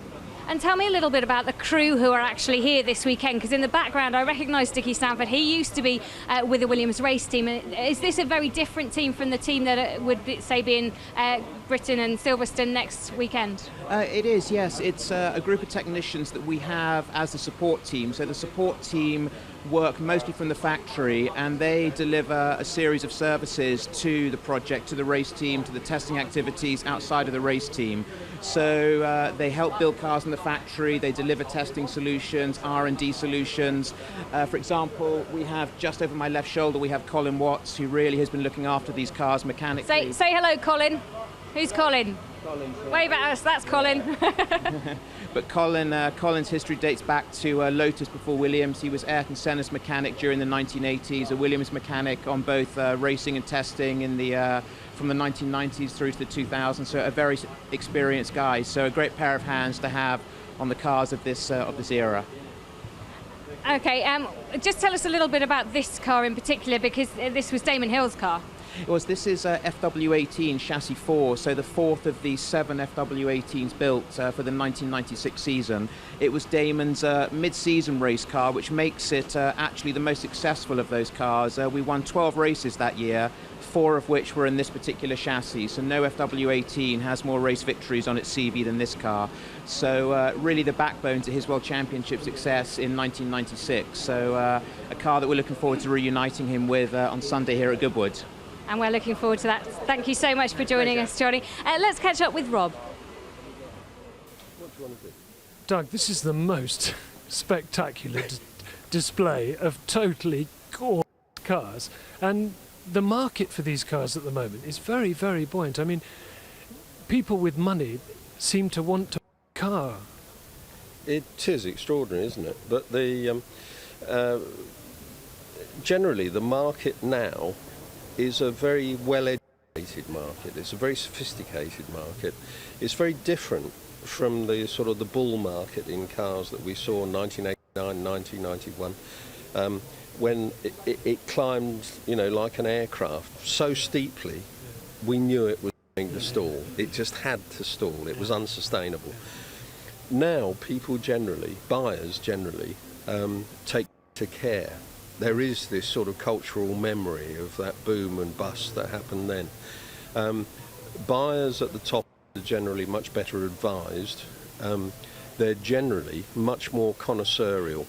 You know, they're genuine enthusiasts, or they're people who've done their homework, really done their homework.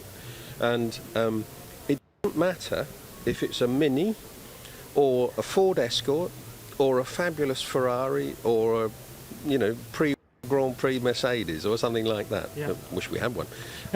But in whatever class, whatever category these cars are, it's the very best within that particular class that is going for big money. Well, we've got the very best here at Bonham's, so let's take a walk. All right, let's take a walk, Doug, because you've got something pretty special to show me just over here.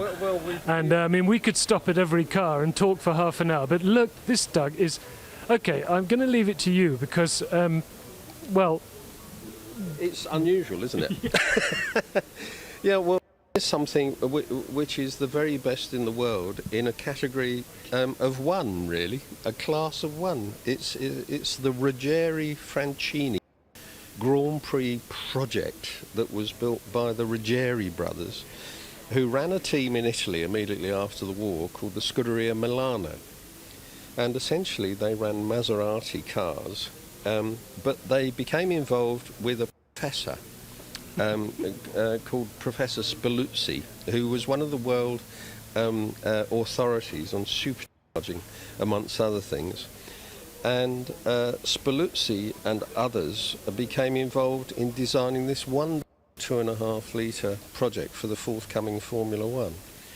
And this is the remains of it. It was never completed sufficiently to compete internationally, but what a project it is. Look, you've got a cross-mounted, a transverse-mounted. Very unusual. Very unusual.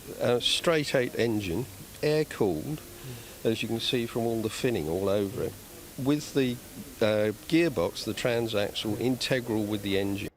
And in its layout, it actually previews the kind of layout that we had with the Honda in 1965.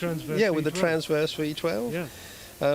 But it also predates the kind of engine gear aggregate within the wheelbase, of which came to be one of the norms in Formula One way up in recent times. I mean, amazingly, it was ahead of its time, wasn't it? It was way ahead of its time, and like so many things that are way ahead of their time, it proved to be a prophet without honour. You know, profit, with it spelt PH, not with an F, because they must have absolutely of money doing it. I see no profit in this. Exactly. It did have a...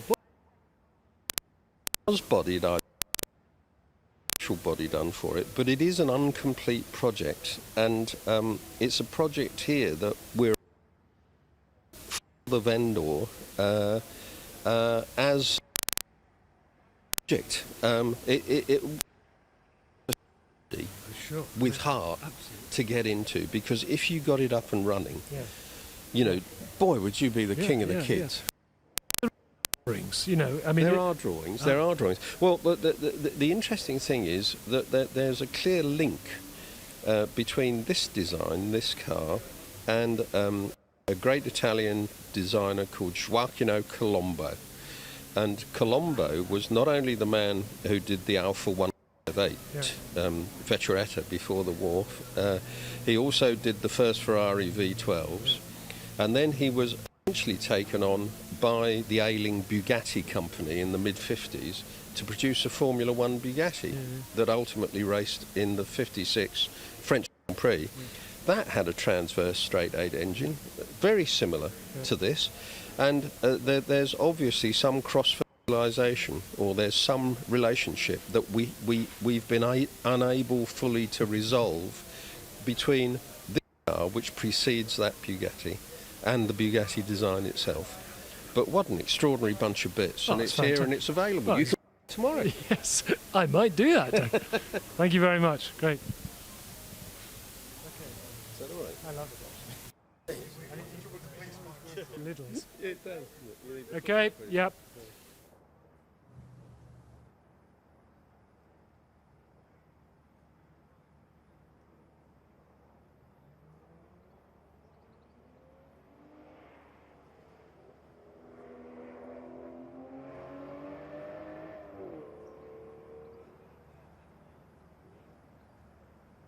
Great to see you here in our studio. Thank you for coming in for a chat.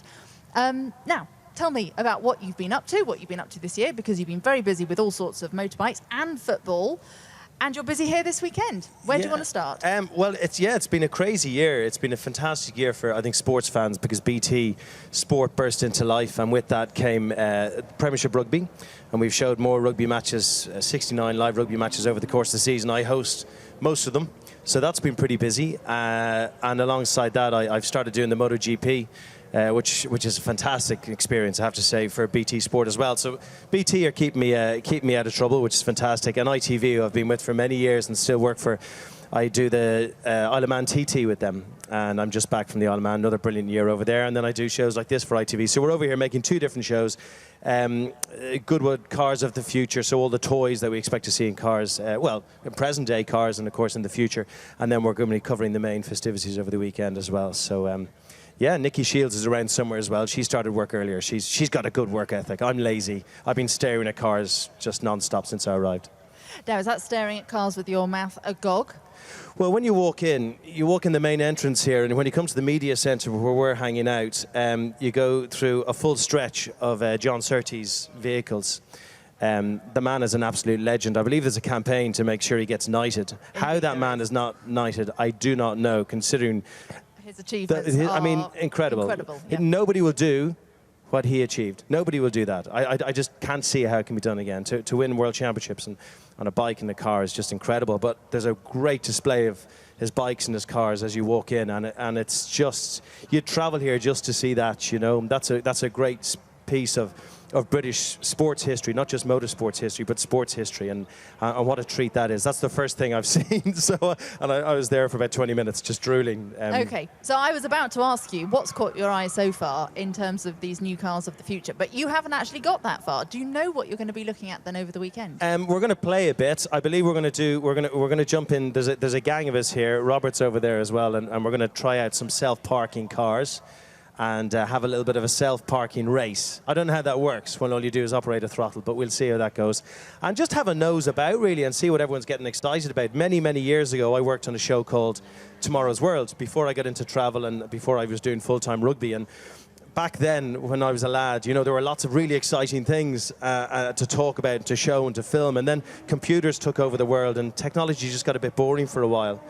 And cars and motorbikes, it's the one area that's still really exciting, where you get loads of really cool gadgets and lots of toys. So we're going to be celebrating all that. So I'm delving back into that again after a few years away. So I'm excited about that.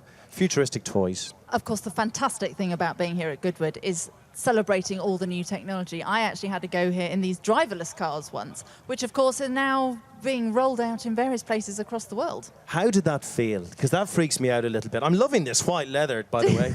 This is excellent. How did that feel? The white leather or well, the... I'm just going to park myself up here properly for a moment, yeah. How did it feel? It does feel slightly odd, particularly as these were based on the Segway technology, so these were just two-wheeled cars that were sort of self-balancing. So that was a little bit strange. We call them motorbikes. Yes, but these were side by side as opposed to line. So no, these definitely weren't motorbikes. And it is a little bit strange, but I think it's a fantastic thing. At the end of the day, we have to keep moving forwards. When they said these horseless carriages were going to take over the world, everybody laughed. Well, it's amazing, you know, the TT0, which arrived on the Isle of Man about 5 years ago, I think. And I remember the starting grid, there were 5 bikes on it. Most of them were kind of from universities. I think Mugen had their bike there. Motorsiz had a bike there as well. And they took off from the start line. And really, the target was just to do a lap. Could they finish the 37.7 mile circuit? And actually, ultimately, I think only 1 or 2 managed that. But as they set off down towards Bray Hill from the Glencutchery Road, people in the grandstand were laughing. And I had a little giggle myself, because you're used to these huge, 1,000cc superbikes tearing off. Just the noise when they go through St. Ninians is massive. And next thing, you have these electric bikes. And it was kind of funny. 5 years later, John McGuinness, one of the greatest TT riders of all time, 21 TT wins to his name, he goes off and does a 117 mile an hour average lap on one of these electric bikes. So this is the future, and whether you like it or not, it's happening. Now, it can live alongside internal combustion engines, there's no doubt about that, but it is happening, and we should embrace it and enjoy it, you know? Absolutely. Well, I hope you have fun over the course I hope I get a free one after that monologue. Somebody. We'll have a word with somebody. So is this your first time to Goodwood? I've been to the revival a few times. I used to work on it for ITV, but then the rugby season got earlier and earlier and got in the way. So it's my first time here for this festival, and I'm so excited about it. I have a 7-year-old boy at home who is so angry that I wouldn't take him with me because he's in school, because he's mad about cars. Because this is, you become a boy or a little girl again when you walk around here. It's fantasy land if you're a motoring enthusiast. And you know, I was brought up in the motor industry. My father had garages, and we had beautiful little cars coming through. When I was a kid, that's where I used to hang out. And to come here and to see these were the posters on my wall and most people's walls here when they were kids. And you're seeing these beautiful old vehicles as well as the new ones. It's a fantasy land. It's amazing. As you say, this is the most perfect place for children. Have your children actually said what they'd like to come and see? Yeah, my 7-year-old wants a P1. I said my 7-year-old wants a P1 if that can be organised. Along with the electric car. Well, he's got an electric trials bike, and it's a Moto Techno electric trials bike. It's a fantastic thing. I got new batteries on it, and I've had to turn down the speedo on it because he's ripping around on it, and he loves that kind of thing. I think there's a bit of motocross happening here, so there's, you know, they'd be quite into that bit of rally driving. That's They'd the like gas. They do, yeah, Goodwood Action Sports. Oh, right. It's incredible. Where's that happening? It's Just over the point bridge. somewhere. It's basically where the big trees. Where the big tree is. It's where the cricket pitch normally is, and it then Okay. gets covered over and protected. And there are BMX bikes. You seem to know where that is, sir. Yes. Well done, boys. Going that way. Yeah. It is absolutely incredible. Really and alright. they are going for it big time. Great. And there's a lot of X Games champions here. Oh, this year. really? So it Okay. really is. They are top class, and it's well worth going to see. Oh, and there's a good few bike riders arriving here over the course of the weekend. I know John McGuinness is here somewhere. Yes. I think I saw his He is here. motorhome. He is here. Steve Parrish, no doubt, be warned, is knocking about somewhere. Giacomo Agostini. Oh, really? Ago's here? He's oh, here, really? All yeah. the big names. Scott Redding, is he going to be knocking about? But he can't be. He can't be. He's riding this weekend. I was about to say, we are... You can see that, of course, live from Assen, live and exclusive on BT Sport on Saturday morning. But this is being streamed worldwide. So they could well be sitting in a motorhome somewhere. Well, the thing is, because this is a bit of motorsport history for you. Tell me if this is boring, but in Assen, it used to be quite a Calvinist area, and for religious reasons, they wouldn't allow any motor racing on a Sunday. And that's why the Assen, the Dutch TT, is on Saturday, which means the riders are free to come here on a Sunday. So you probably will see some star names, Bradley Smith and Cal and Scott here on Sunday, I'd Bradley's imagine. my neighbour. Is he really? Yes. He's a very polite young man, He's isn't lovely. he? Yeah, he is. I see him walking our dogs. You live in quite a posh area, don't you? Oxfordshire. Yes, that's all posh, the whole lot of it. I wouldn't necessarily say Bradley's. Hang on, look at your studio. You got white I've got my leather sofas. No, this see, is your world. PVC. This is PVC. It's really not that smart. Well, anyway, listen, it was lovely lovely to chat to you. Thank you And for you. joining us. Do feel free to come and enjoy the sofa anytime I over will the indeed. weekend. Thank you very much. Nice talking to you. Thank you. Take care. Bye.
In our bid to make Sky Sports even better, we enlisted the help of the ultimate hero of sport.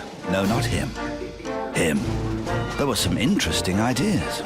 Drone cam. This is ludicrous. Sofa ref. The sensation suit. In the end, the simplest idea was also the best. A new European football channel. And that's not all. 2 years free Sky Broadband Unlimited for our Sky Sports customers. Go to sky.com/2 years free to find out more. Sky. Believe in better.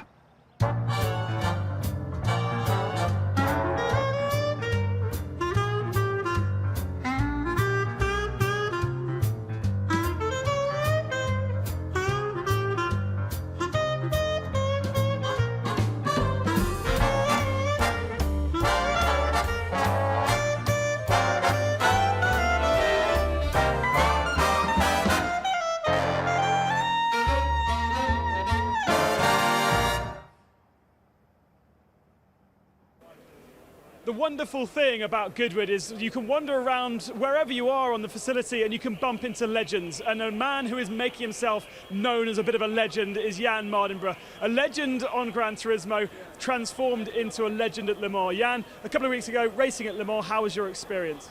Le Mans for the second time was absolutely incredible. I really enjoyed it this year. Fortunate to finish 5th, but we were leading for 19 hours of the race, and now 2 weeks later I'm here at Goodwood for the first time, and I'm going to be driving the Nissan GTR Nismo GT3 and the Nismo GTR road car up the hill on time attack. So I'm going to get some practice in on here on the Goodwood Hill, and yeah, hopefully get a good time. So you're actually doing the shootout. You're having to push. Oh yeah, shootout. Yeah, I'm going to be pushing like hell. So it's going to be really good fun. It's a really good event. I've seen it on TV many times over the past years. And each time I wanted to come the last 2 years, I've always been racing. So this year I'm not racing this weekend, and it's great to be here. So how does your brain cope? Because 2 weekends ago you were racing LMP2 car at Le Mans, closed top. And then a week ago you were at Spielberg racing in GP3. And now you're jumping into a GT3 car. They're all completely different beasts.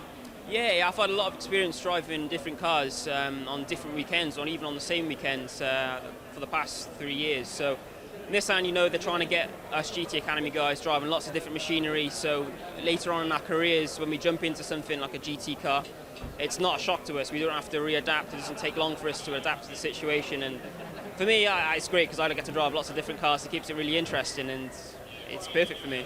Are there cars you prefer to drive more than others or feel more comfortable in?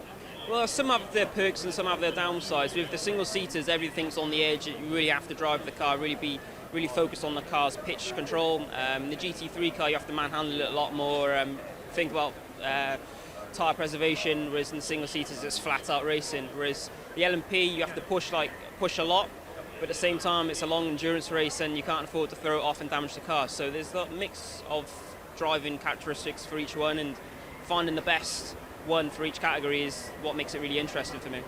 So at Le Mans, Nissan obviously had a win in terms of supplying an engine in the LMP2 category, but for you a little bit frustrating. You must be so excited though for this LMP1 project to begin and get your first time perhaps at behind the wheel. Yeah, with Nissan coming back in 2015 and LMP1, it's a great opportunity and great goal for me. That is my goal, to be able to pilot one of those cars and be a part of the project, but nothing's guaranteed for us Nissan GT Academy graduates, so I'm going to push like crazy in GP3, get the results that I need to get, and anything else, any of the car driving, so yeah. Right, so we have a simulator here, and we can't let you go away without having a lap of the Goodwood Hill. So jump in, Jan, and let's film you doing a lap. I'm not going to take my shoes off because that's too extreme. I used to take my shoes off, but I'm going to leave them on. That's your bedroom tactics. That's the bedroom tactic, but when there's people around, not so much. All right, okay, so there is the YouTube-sponsored Nismo TV car. Talk us through what you can experience. I've got traction on.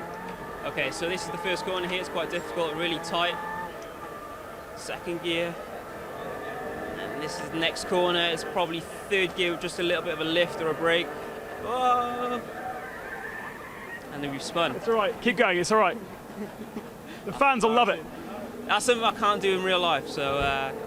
hey, you kept it out the hay bales, so you can continue. It's a bonus, really. So this is the long straight now. It's probably the fastest part of the circuit, and it's the most difficult part, if I remember correctly. Why is it braking all the time? It just keeps spinning. I think the setup isn't quite right for you at the moment. That's what all the drivers say, really. I say to our engineers. So that was Molecombe, which is the toughest corner. You're braking and bumping as well. Now the next bit, Flint Wall. Yeah, Flint Wall. I think I know what's wrong. Someone's turned the ABS off. You've got an ABS in the GT3 car, haven't you? Yeah, we've got ABS. It's motorsport mode, a motorsport ABS system, so it's not like your normal road car, it's a lot more sophisticated, really. And there's one slow lap off Goodwood Hill. There's one slow lap off Goodwood Hill. Jan, enjoy your weekend, have a great time, and we'll catch up over the weekend. Perfect.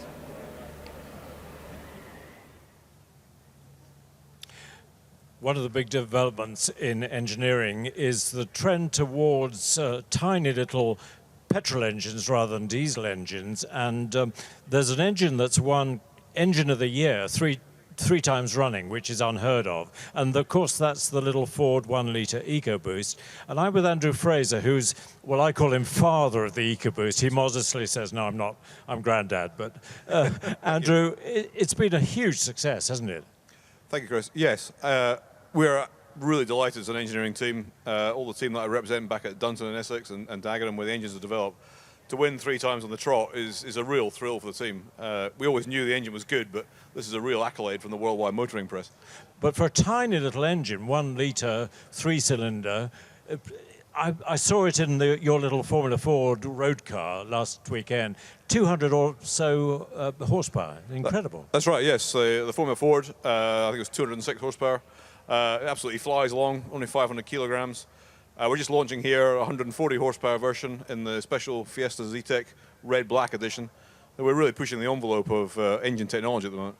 And red black means, like Henry Ford, you can have any colour you like as long as it's red and black. Yeah, exactly. As we're sporting our corporate colours here today. Yes, black Fiesta with red highlights, red with black highlights, special sports suspension, really nicely set up for the road, and the unique new 140 horsepower 1 litre engine. And you can have it red with a black roof or black with a red roof. Exactly, yes. Terrific. 140 PS, and what does that give you in terms of performance and economy? 0 to 60 times just under 9 seconds, about 8.8, or 9 seconds exactly for the 0 to 100, the European metric. 125 miles an hour, flat out, we're legal. And the CO2 figure is still only 104 grams per kilometre, so it's only slightly worse than the standard car. So low tax? Very low tax, I think it's £20 a year, yes, absolutely. Wow. Do you think it's going to steal sales from the Fiesta ST?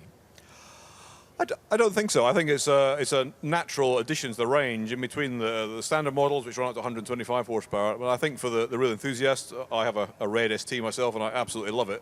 That will remain the car of choice. But I think there is a segment who want fun to drive, everyday usability, very low tax, relatively low insurance as well because of the slightly lower power output. And that's an extra segment of the market that Ford has always played in, and I think there is a good, strong customer base there. Andrew, can you reassure me about durability? Because it's a tiny little engine working very hard. You must have done millions of miles of testing. Yeah, yes, we have. All of our engines are signed off the same standards, no matter what the displacement. We design them to last for 150,000 miles of arduous use. That's our target. In some ways, the EcoBoosts, because they're turbocharged and have high torque, on the motorway, particularly general driving, you're actually revving less because they're a little bit longer geared. Yeah. So the actual number of revs the engine completes for every mile you drive is less. So they have a tendency to very, very good mileage. But yeah, they all run really aggressive test cycles on dynamometers, test beds. We take the cars to the Arctic, to Arizona, to the extremes of climate. And they're really engineered now for global use from China through to Canada and everywhere in between. So no questions over durability. Well, Andrew, congratulations on winning the Engine of the Year 3 times running. And thanks very much indeed for coming in. And appropriately, we're going over to Ben, who's actually on the Ford stand.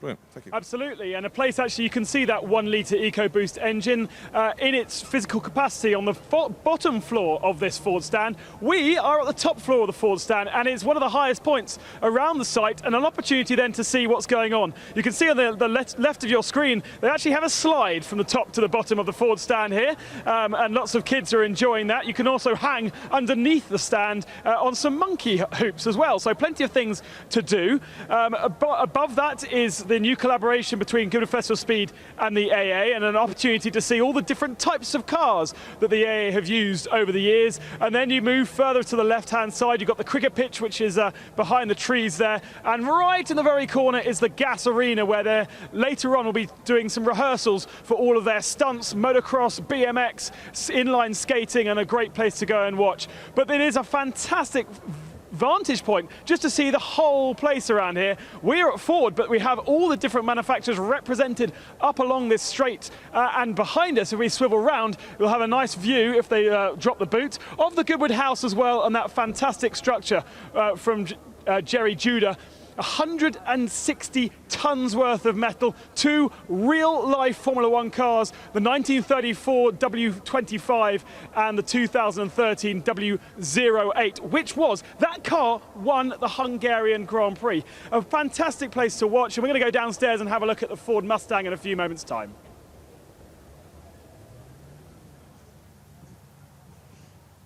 Well, Nick, it's lovely for you to join us here on the stage. You are, of course, from Volvo, and you've got some very exciting announcements. Particularly, I'd like to start with the V60 Polestar. Absolutely. Yes, we've got the V60 Polestar at the Moving Motor Show today. We're doing rides up the hill. It's our all-new, all-wheel drive, high-performance estate car, harking back to the V70s and 850 estates of the late 90s and early 2000s. It's 155 mile an hour, 0 to 60 in 4.8 second Wonder Estate. So we're very pleased to have it here and delighted that people can get a chance to go for a drive in it up the hill. Now, it does seem that these high-performance estate cars are where a lot of manufacturers are putting a bit of attention at the moment. Why do you think that is? I think because people really appreciate the functionality that estate cars give them. You can get five people in the car, you can take the dogs, you can do all the things that you need to do every day, and then at the weekend you can take it to the test track and you can race it around like an idiot. So you get the best of all possible worlds with them. But unfortunately, this isn't going to be a general release car, is it? It's not. It's a limited run. It's 150 cars in the UK only. But we've said if it's successful and people like it, then there's no reason why we can't make some more. They're made on the production line by Polestar for Volvo. So if we wanted to make some more of other products, we could certainly do that. And it is our intention to expand the Polestar range over the coming years. Oh, really? So which one do you think will be the next car to get the Polestar treatment? We'd like them all to have the Polestar treatment, but I think, well, we've done an S60 in other markets. We're only taking the V60 here. We may well do the S60 next year. The car I'd really like to see Polestar would be the V40. We have a T5 on the stand today and driving up the hill as well. But I think that with a T5 treatment and all-wheel drive would be quite spectacular.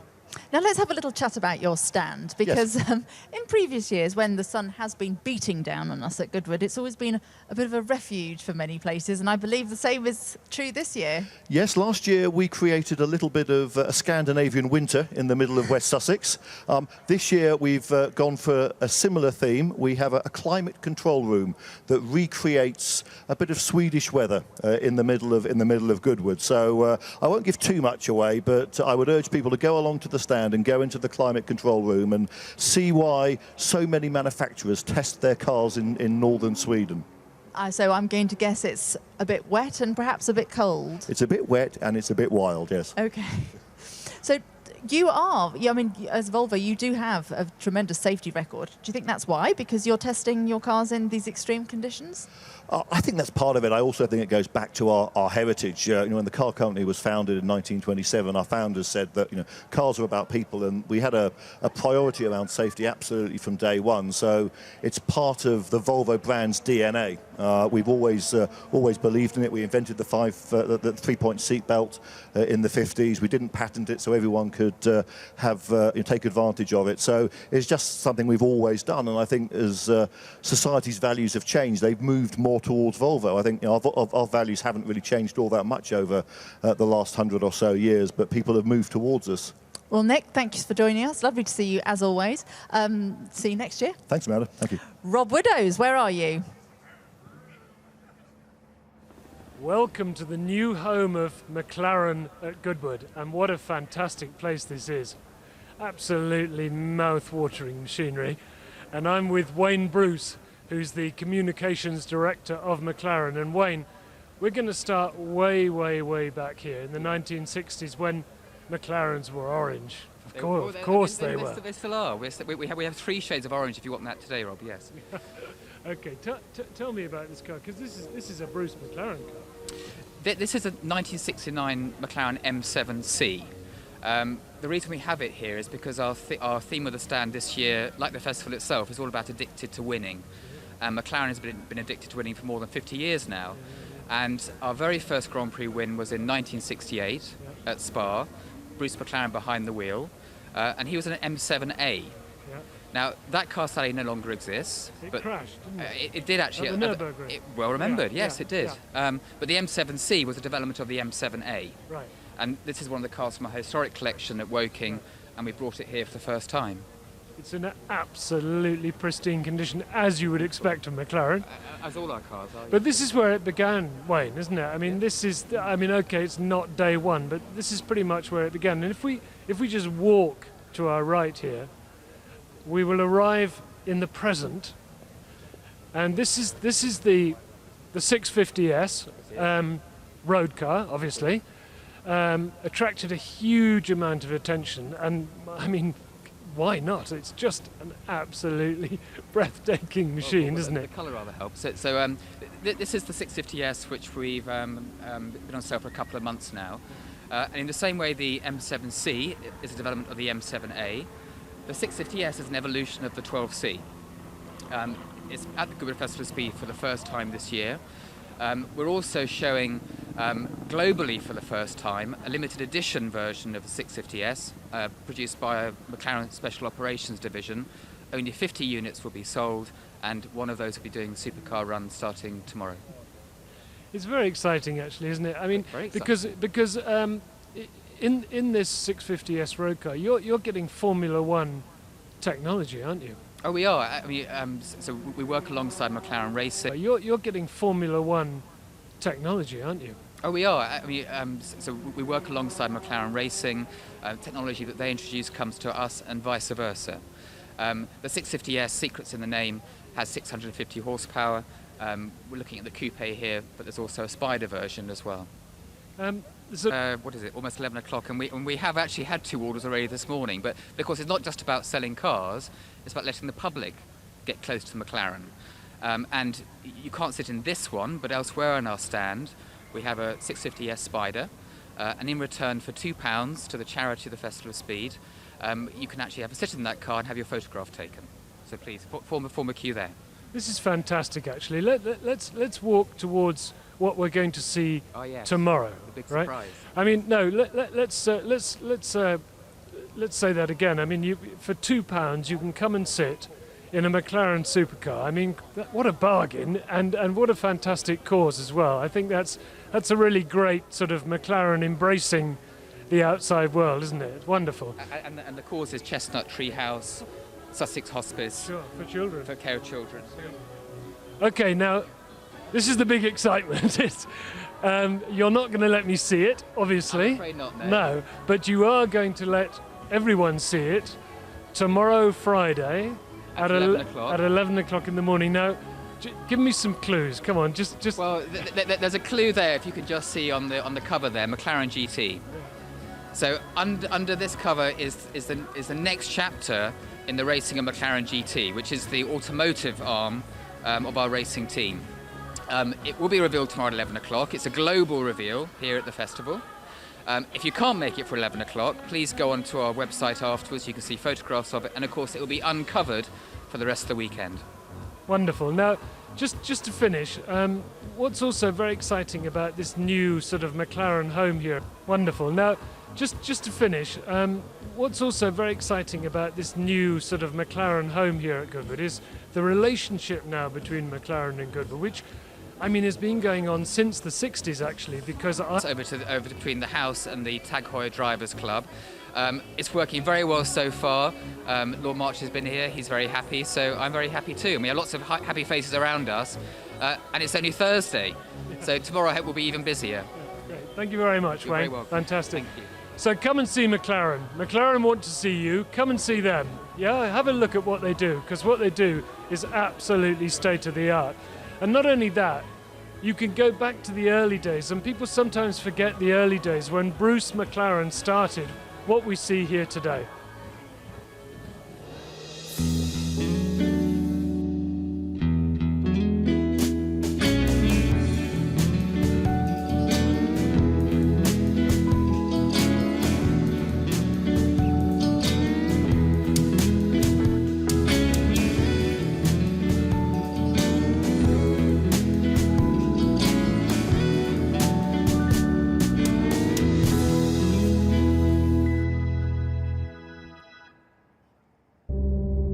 Darkness has a companion tonight.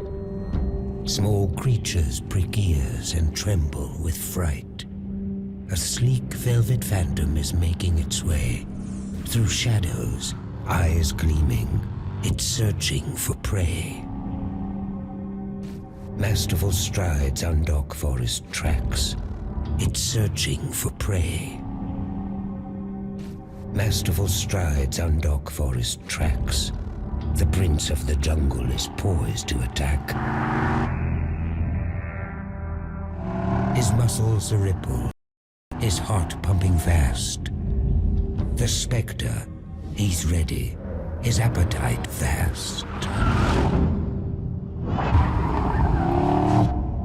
Feline musk impregnates the air.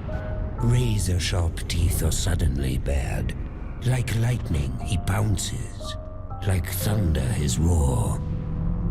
A sound full of power. Great might to the fore. Darkness's embrace caresses the cat. The growl is replaced. All sated, the phantom is slinking away. As dawn's pearly light prepares a new day.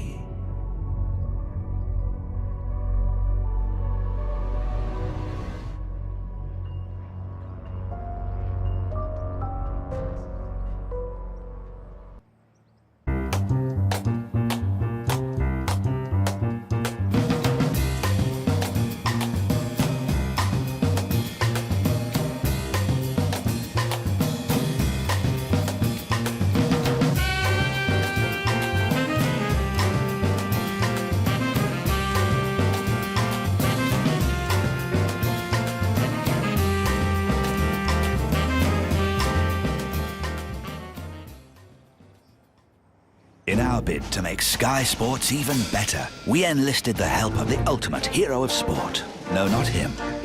Him. There were some interesting ideas. Drone cam. This is ludicrous. Sofa ref.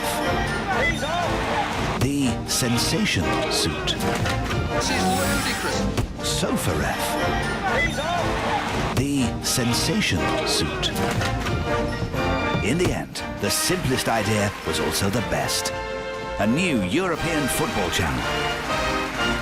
And that's not all. 2 years free Sky Broadband Unlimited for our Sky Sports customers. Go to sky.com/2yearsfree to find out more.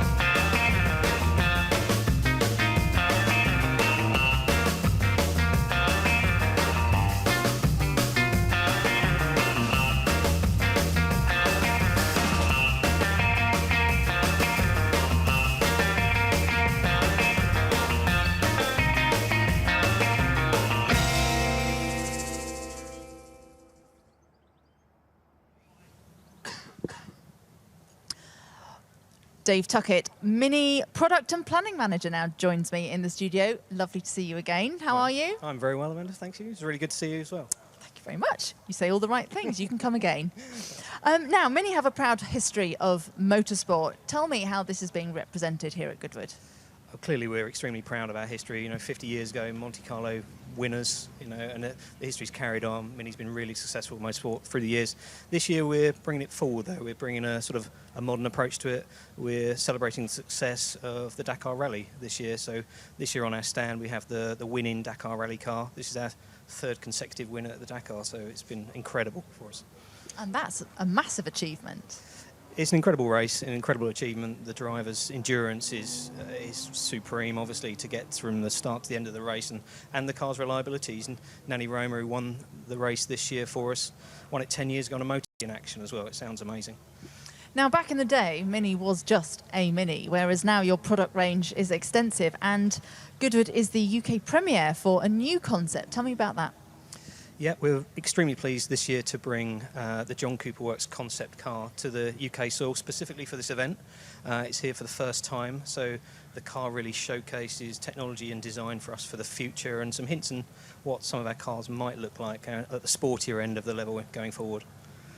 I can tell you, my children, we drive past the Mini factory every day, and they love. We're really proud of our British history at Oxford and the production around the other places as well. We've got engines produced in Hams Hall, just near Birmingham, body panels produced in Swindon. So the car is made in the UK, and the model range has expanded over the years. You know, we have 7 body styles now in the Mini range, so hopefully there's something there to suit most customers' needs. And are they all on display on the stand today?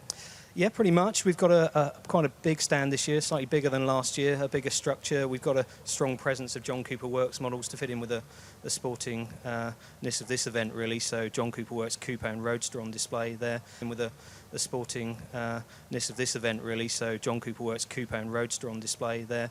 Also our Paceman model, our sports coupe styled car, and in a very special paint, a very individual paint style there, as well as a completely new Mini Countryman also on display there. A car that's had a lot of upgrades with engines and technology in the car as well, for a good show of generally of our product. Now, you've also got some 3 simulators. Cars on display and really, really popular. So, for Mini, it's all about having fun and engaging with people. This year, we've got 3 actual Minis that have been converted to simulators, so people can come along, get inside the car, and have a chance to drive the simulator in a Mini up the hill.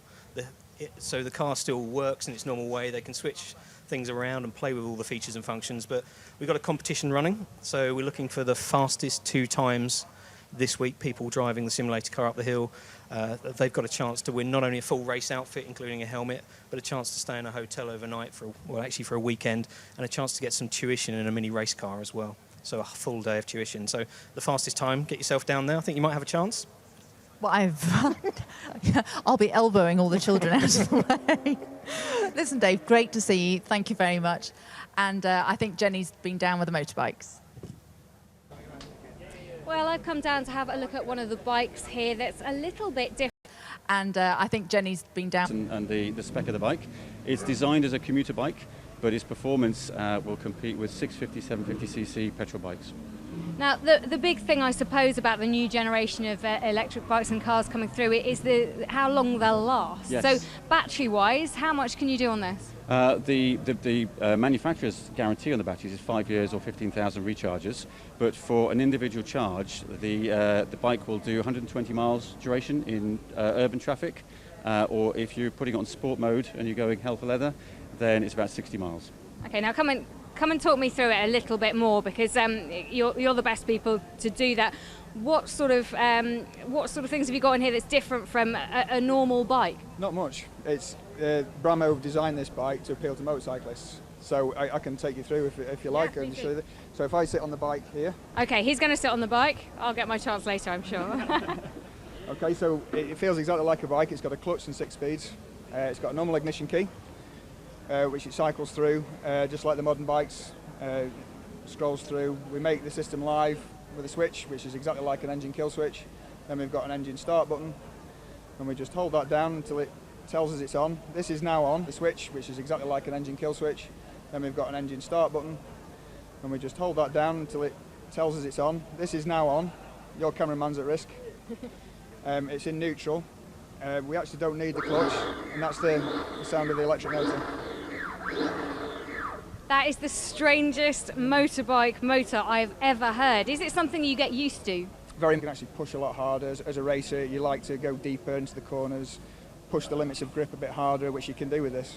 Because this is obviously normally where your fuel tank would be, and this is the recharging point, presumably. This is a plastic cowl, and it just hides a little plug socket there, which you plug into, and that'll be fully charged in 3.5 hours on a normal domestic supply.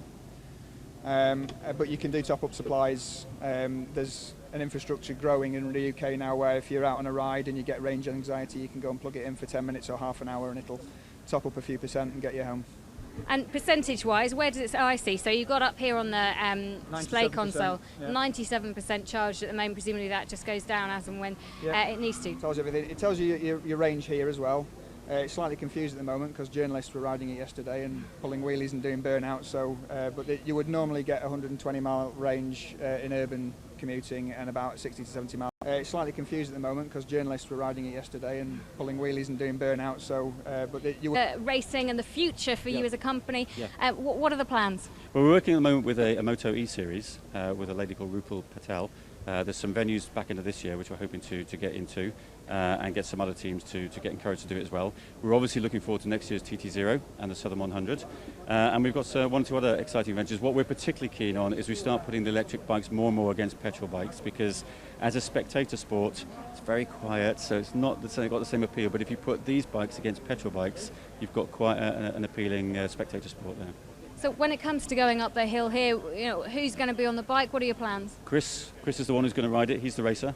I'm the admin manager at Tyson. You make it sound so glamorous. I know. I'm a biker. I'm very happy running the business, and I love bikes. He's the racer. He's the competent one.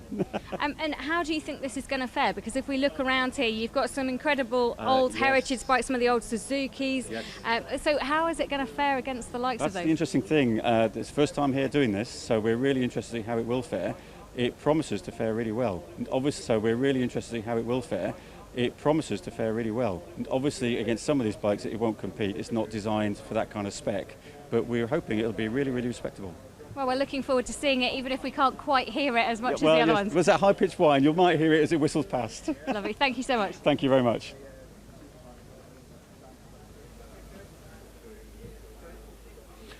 This is going to be my absolute favourite contribution of today, because Brian just turned up and we said hello, and here we are. It almost brings a tear to your eye. Yes, it does. Yeah. Yes, very emotional. You know, it's such a thing. Although this one didn't do a lot of competition driving, it was the second car built after David had his accident at Silverstone. And basically after this one was put together, I finished with the team and ceased with Formula One. Let's talk a bit about those days, because that actually, I mean, this thing was built in... Finished with the team and ceased with Formula One. Let's talk a bit about those days, because that actually, I mean, this thing was built in a chicken shed behind the fridge factory. Yes. It's amazing. Tell us a bit about all that. Well, that was great fun because we were a terrific crowd of guys. It was all working together. We had a dyno in there as well, so we test the engines, all this out with the people we were working with, i.e. David and Mike Earl. What was David Purley like to work with? Oh, he was a terrific chap, terrific guy to work for, plenty of fun, generous. Obviously, we used to fly quite a lot with him to the race meetings, so it was very good. Yes. Okay, let's take a look at the car, because I mean, at the time, you know, this was a very, very good Formula One car. Oh yeah, yeah, very good car. Designed by Mike Pilbeam. Yes, Mike Pilbeam. Yes. And when I first joined the team, we were inspecting the front suspension, and I discovered that the front suspension was flexing rather a lot, and he had to do a major redesign. So which he did. I think that you even used some fridge manufacturing machinery. Yes, yes, we used the fridge manufacturing machinery. One of the chaps from the factory used to come and do all the metal bodywork. Yeah. Most of these side fridge manufacturing machinery. One of the chaps from the factory used to come and do all the metal. David painted a white rabbit on the car, didn't he? Yes, he did. He did put a white rabbit on the car, and the side of his helmet, he had a rabbit. And subsequently, Nicky Lauda put a rat on his. And actually, when we look at the car today, we see no white rabbit, do we? So no, that is one thing that's missing, unfortunately. Yeah, yeah. Okay. Looking back at David's career, I mean, he won the Formula 5000 championship, again with a very small team. And what people don't realise these days is that you guys went Formula One racing. I think there were 8 of you or something. Yes, that was about it. There wasn't that many. Our wages were quite minimal. Although we did live off the expenses, we were quite well paid with expenses. Thank you very much. Okay. Fantastic. Okay. There we are, David Purley's Lek Formula One car. This, by the way, is chassis CRP 002, the second car they built. They only built 2. This is the second one because, of course, he crashed CRP 001 at Silverstone at the British Grand Prix in 1977. And this car was completed while David was recovering from the most terrible injuries. And David's father, Charles, who made a fortune out of fridges, hence Lek refrigeration on the car, told the guys, keep on building this car because it'll give David something to aim for. And as Brian just told us, he did do, I think it was a couple of Aurora races, was it? Yeah, yeah.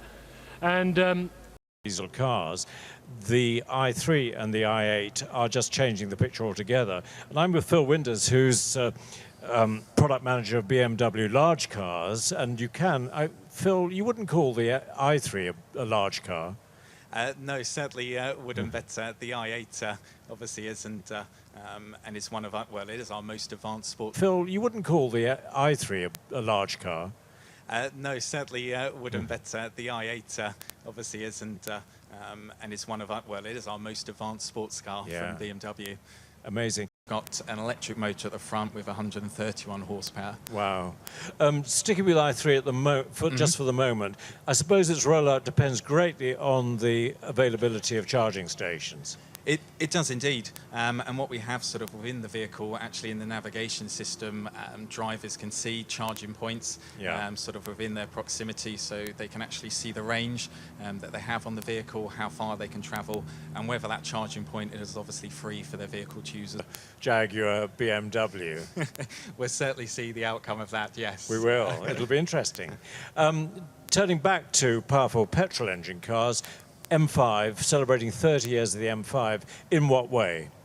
So we're celebrating 30 years with special editions. We have M5 30-hour edition. It's 1984 when the first M5 was launched. So this special edition, we're producing 300 worldwide. Number of people have suddenly arrived just to listen to it. I'm actually with Emerson and Wilson Fittipaldi's Coppa car. And this is the car that the Fittipaldi brothers built when Emerson suddenly decided to leave the McLaren team and join his brother Wilson with sponsorship from Coppa car. And this is the actual car that Emerson raced. Gary Anderson still talks about it as one of his favourite ever cars, and not surprising, Michael Schumacher drove this at Spa in the Belgian Grand Prix, and it was the beginning of Jordan's time in Formula One, and it still looks as fantastic today as it did back in 1991.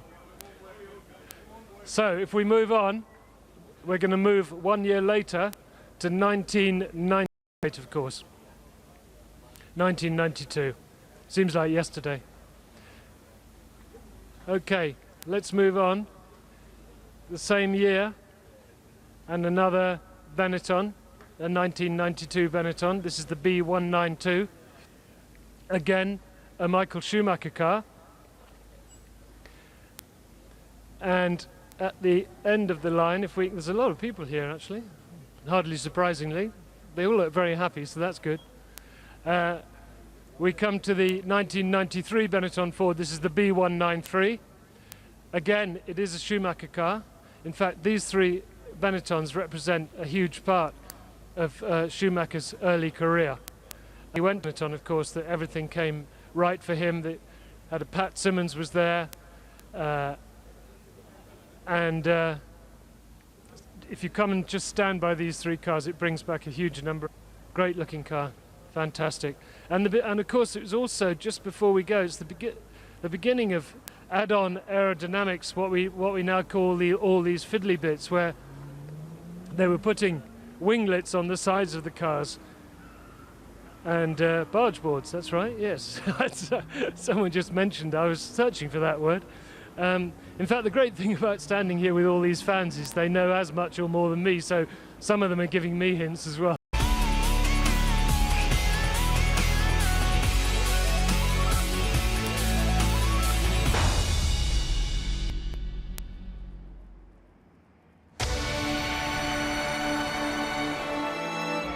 Hi, I'm David Comer here at Goodwood House.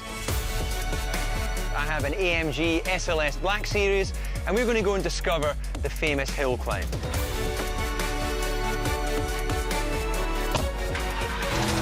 And it's difficult because you're coming over a blind rise and then breaking into the apex of a left-hander. A lot of people have been caught out there over the years as the drivers try to push the limits as they attack the hill.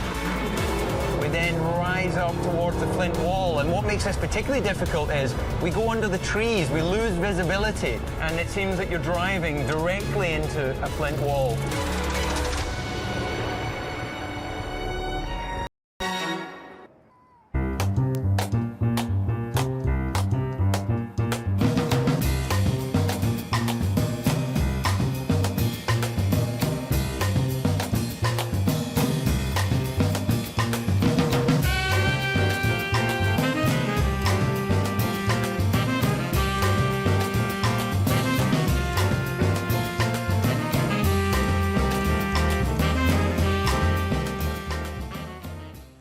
that's not all.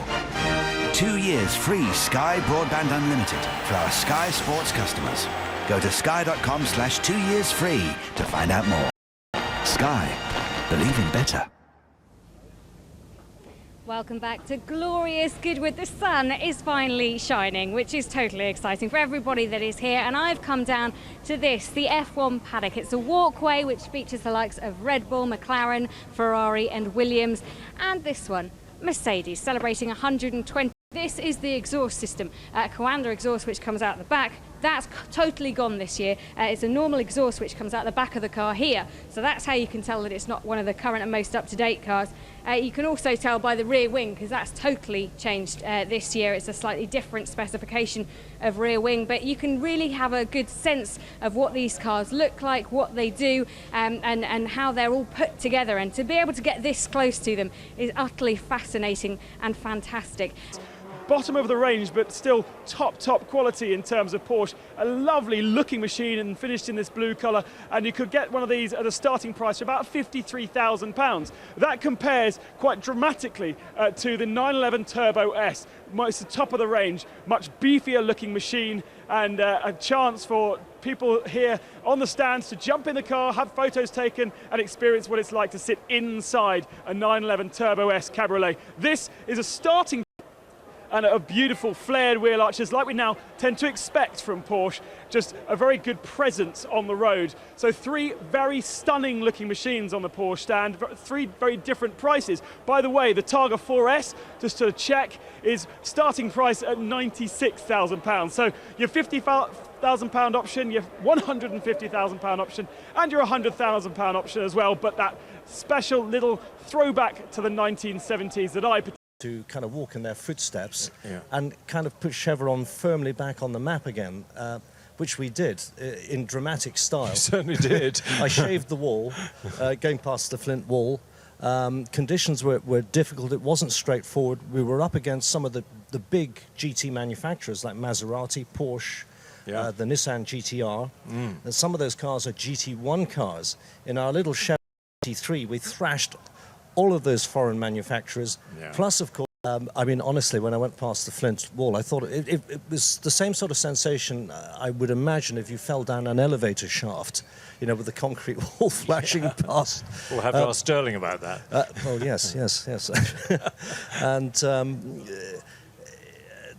And so, you know, I was in the zone, I guess you call it, and really my instincts took over, and that drove me up the hill. On reflection, when I got out of the car, it was pretty shocking. Absolutely. And that's what we're up against. Now, but I've got a lot of faith in Noble. They've got a great reputation for producing fantastic drivers' cars.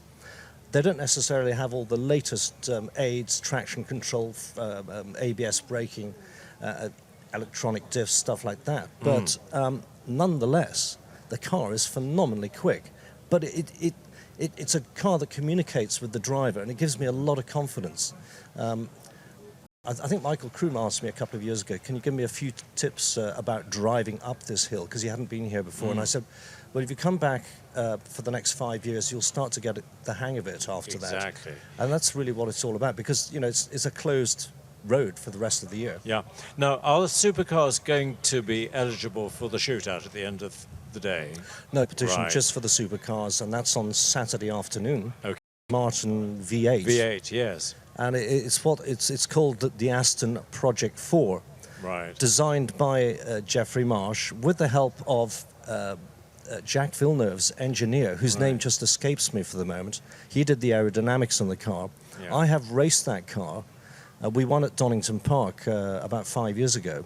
But in period, when Jerry raced that car, he had a phenomenal track record with it and won, I think, 61 races. Yeah. I was a bit cruel calling it Belgrano. A grey dust, and he was completely covered, like a sort of wake of a speedboat. Wow. And you've got a good set of slicks, nice sticky slicks if it's dry, and a nice good modern set of wets if it's wet. Yeah, no, I really like driving for Geoffrey because he approaches it very professionally. Yeah. He's really serious. So, you know, not only is the car, you know, beautifully prepared, it's got new seat belts, it's got the latest fire extinguisher, but also he's bought some really...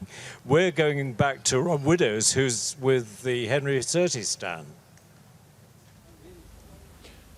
As you can see, we are now at the Henry Surtees Foundation, a wonderful charity started by Henry's father, the great John Surtees, still the only man to have won world championships on both 4 wheels and 2, and that's a record that is very, very, very unlikely ever to be broken. Let's start with John's motorcycles, and this one on the right here, Alex, is the MV Augusta, a 500 4-cylinder bike from 1960, ridden by John, of course, world champion in 1956, 58, 59 and 60. An absolutely extraordinary achievement. I mean, he was, in my opinion, a man who's still somehow sort of underrated. I mean, he should be Sir John Surtees, should he not? Let's move to the cars, and the first one we see here is the car. I mean, this is the John Surtees car because it's the Ferrari 158, and apart from being a beautiful, beautiful little thing, it's the car in which John Surtees won the World Nürburgring, and it gave him the World Championship at the end of 1964 at the Mexican Grand Prix in Mexico City. The car is not owned by John, sadly. It comes from the Barber Museum in Alabama, and they've kindly lent the car for this absolutely stunning display for the Henry Surtees cars. This again is from 1964.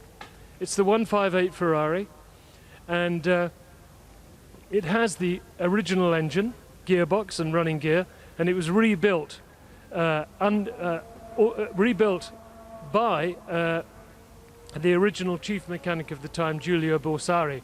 So no better man to rebuild a car like this, obviously. So and it was entered by Ferrari North America, which explains why it's blue and white and not red. I'm sure many of you know that, but just in case you don't, that's why it's not a red Ferrari. Good. We'll be back later on with something else fantastic. We've signed up to present the Moving Motor Show because also the Motor Show represents modern cars, and with most modern cars you actually get AA membership. We've recently run Porsche, VW, Ford, you get AA membership. So we've linked up there with the Moving Motor Show so that we can bring it alive on the Goodwood track and on the hill climb. Much more here besides that. You have a fantastically huge stand here and lots to see down here, lots of yellow. Tell us a little bit about what's going on behind us. Well, behind me we've got our historic vehicles, and that shows some of the AA's more than 100 years of heritage. Now, many of these have been bought by our own patrols and lovingly make up a copy of the key within minutes. We've got fuel assist. If you put the wrong kind of fuel in your vehicle, we can deal with that. We've got glass assist and much more. We're bringing the whole of the AA alive on the stand, and one of the things I noticed this morning is actually one of the top chefs. We've got Daniel Galmiche from the Vineyard, which has 3 AA rosettes near Newbury, and he did a brilliant demonstration of a sea bass baked in salt this morning, and people tasted it, including myself, which was absolutely divine. So he'll be putting on another demonstration at 1 o'clock and 3 o'clock. And at 2 o'clock you have a very special moment as well. For him at 2 o'clock, so we hope everyone else will come along and see what we're presenting to Derek. The other thing I must mention for the younger drivers, or indeed under 17 drivers, on Sunday we've got the most exciting thing. My kids have done this with the AA, so children between the age of about 12 and 17, even if you've never driven before, the AA driving school can take you out on the Goodwood racetrack, and you have about a half an hour ride on your own, learning to drive. My 12-year-old Finbar did it last year and absolutely loved it. So if you come to Lego, and there's much, much more. You can win a VW camper van. We've got our AA hippie van, the other side of here, our flower power van. And that's all about the AA being your summer saviours. A lot of our members have told us that they'll be taking motoring holidays this summer, whether in the UK or abroad. So we're doing special offers for breakdown to keep them protected throughout the summer and to give them a chance to win a VW camper van. So there's loads to see on the AA stand. Edwin, thank you very much. You're welcome.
In our bid to make Sky Sports even better, we enlisted the help of the ultimate hero of sport. No, not him.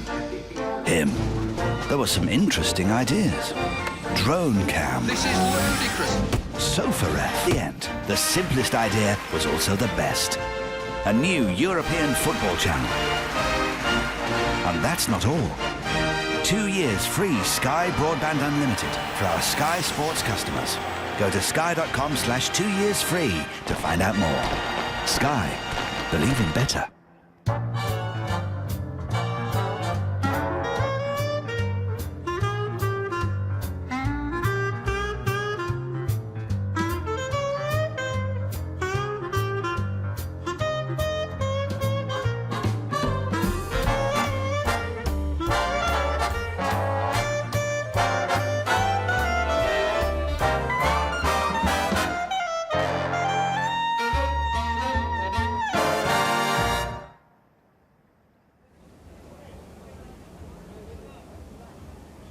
Well, we've come down and crossed over from the F1 paddock to come and have a look round where it seems to be that the lightest person, because there was just a tiny little child that came down it, and she won very easily. So it seems to me to be that the lighter the person, the faster they come down, which, you know, makes sense, I suppose. So who's going to be in? I have to say, the Ford Mustang goes a little bit faster than that. That's possibly the slowest slide I've ever seen in my entire life. But they're having plenty of fun. And I tell you what, Jason, this is almost like the hardest thing to do, because I'm going to get you to walk, but there are lots of people around here with lots of bags. So I'm just going to lead you through this way as we have a little look at the back of this stand. So we walk this way. Past some of the new Ford range that's out at the moment, the Ford EcoSports and then the Ford Cougar. And then back here, I think this would be a perfect workout for my cameraman, don't you? Look at this, you've got all the rings that the kids are playing around with, and then the photos that everybody's having a look at of their time coming down the slide as well. So plenty to see and do. In fact, I'm just going to try and have a word with some of the people down here. Hello there, sir. How are you doing? You all right today? Yeah, fine today, thank you. You've obviously been down the slide already with some of your family. No, I've been up in a photo over the top, but no, I've been with this lot here. That's my boy and his friends. Possibly the slowest slide in the world? I don't know, I didn't go down it. I'm a bit old for that, going down slides. Oh, you're never too old for things like that. So tell me, who are you, where have you come from? Volvo PR. Nikki, how exciting is it to have a sporty Volvo back on the stand? Absolutely fantastic to have the V60 Polestar here with us for the event. We've got this car here on the stand, we've got one running up the hill for the Moving Motor Show today, and then we'll also have it up in the hill climb throughout the weekend as well. Lots of noise, lots of excitement, nice bright blue colour, so really hope to get lots of attention on. And tell us exactly what Polestar is, because many people might not know. Polestar is Volvo's official motorsport partner, So they look after our motorsport activity, racing in the Scandinavian touring cars at the moment, doing very well. Also racing in the Australian V8s at the moment, again doing very well. They put all of their engineering power, all of the knowledge that they've learnt from the racetrack into this V60, 350 horsepower engine, lots of noise, and that's what we've come up with. And I'm guessing the suspension's been tweaked for a more sporty feel as well? It has. They've tweaked every bit of this car that you can, and it comes fully spec'd, all of the options that you'd normally expect on a standard V60, plus the unique bespoke V60 Polestar engineering as well, so great car. It almost harks back to the early 90s with a four-seater family car with sporting pedigree like the V90 was. It does, and I think one of the things that people are really liking about this car is that it really is there for every condition. You can take the kids to school in it, you can have it as a standard family car, but then when you want to go off and have a bit of fun over the weekend, you know that you've got that power and that Polestar performance under the bonnet too. Now, talking of conditions, as Scandinavians, very, very proud of the weather. Last year you made the place, or made your stand and half of the rest of the facility snow. What have you got planned for us this year? So a slightly different take on the Scandinavian weather this year. We have our climate control room here, really starting to show people some of the extreme weather conditions that we test our cars in to make sure that Volvo drivers, Volvo passengers are kept as safe as they possibly can when they're out driving their cars. But we haven't got a car in there, have we? It's a very small box. There's a car in there. Oh, really? You absolutely. You can come in, get the experience of being in the Volvo, but then also get the experience of what the Scandinavian weather might be like if it was controlled by Volvo. If it was controlled by Volvo, well, I'm going to actually experience this, so I'm going to go inside or join the queue, and I'll catch you in a couple of moments to see a little bit about what is actually going on inside that big box. Hello, so I've come down here to the Citroën stand, and this is the new Citroën DS3 Cabrio Racing THP 207. Beautiful looking car, as you can see, all lovely and matte. And the Citroën stand around about here, there's plenty to see and do. Most of the stands here have got a lovely sun terrace, and they can enjoy the weather that we're having at the moment. But this is one of the Citroën racing stands. So they've got the DS3 and they've got the DS4 here on show so far this weekend. I'll tell you what, I'm going to see if it can open up. Yes, it will do. So we've got it open, and you can have a good look inside and see what's on offer in the Citroën at the moment. This is one of the newer models, as I just float around and have a look. You're down here working, aren't you, at the moment? How's it going so far? Yeah, it's going really well, thank you. Lots of people coming up to see you? Yeah. So how much do you have to know about these cars? Do you have to know everything about them? Yeah, we do, yeah. So what can you tell us about this one that we've just been having a look at? Well, this one, there's only 100 of these made in the world, and there's 10 in the UK. Yeah, limited edition, and this one's actually number 67. It's 1.6 turbo and around 208 brake horsepower, so it's very, very quick. You definitely get brownie points. I totally put you on the spot, but thank you so much for that, and well done. So we're going to stay here at the Citroën stand to have another look round, but in the meantime, let's catch up with Ben again and see how he got on.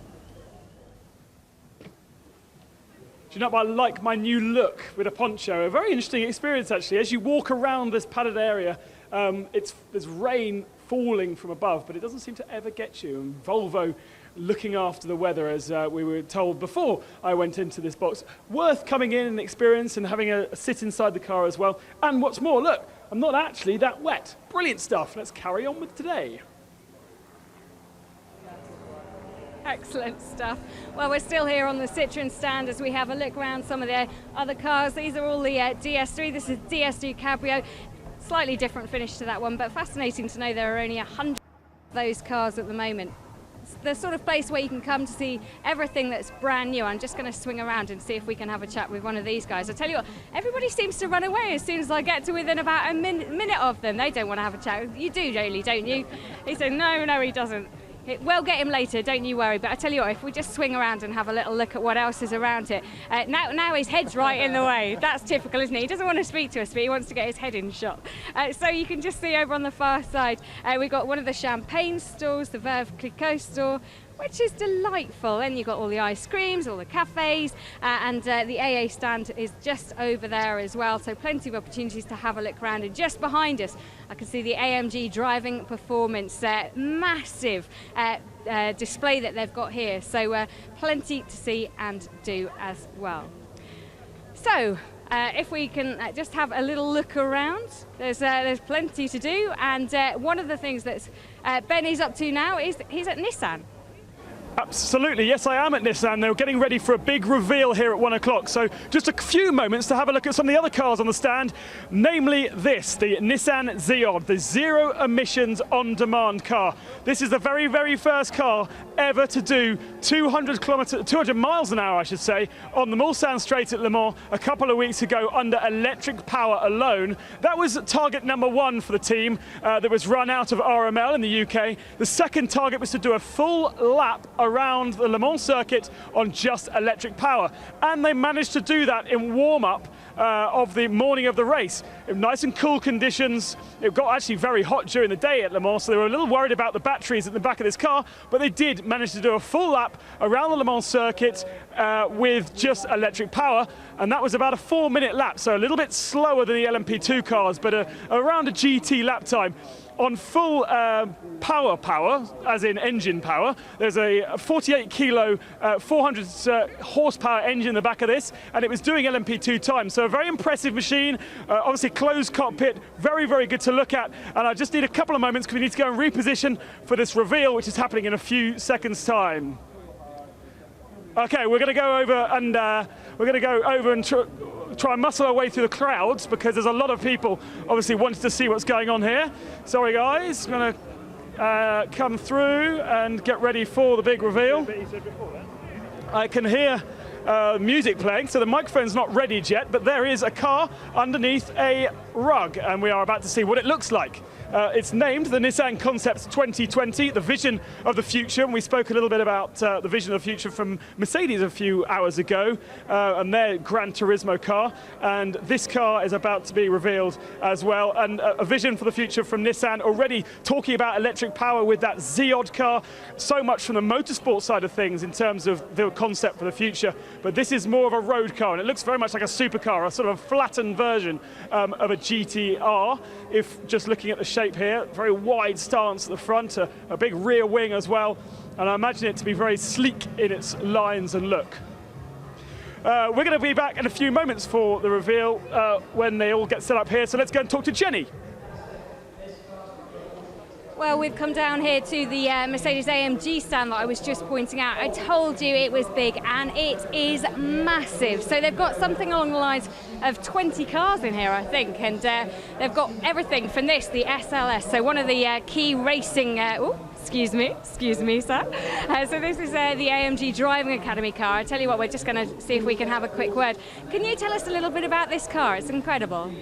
Yeah, shall I grab one of our product specialists for you?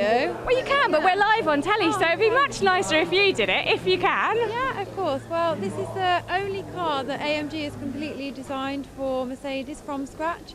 So AMG were given a blank canvas and designed absolutely everything about the car. It's 571 brake horsepower. It's won lots of races all over the world in GT3, and it really dominated in the races. So it's a pretty beautiful car, isn't it? And if you just have a look inside, thank you so much. I'm sorry, I didn't want to jump on you and surprise you there, but if you just have a look inside through the cockpit, you can see it's got the full racing beam suspension and all of the controls, everything to do with it is fully kitted out for a racing spec car, which is pretty impressive.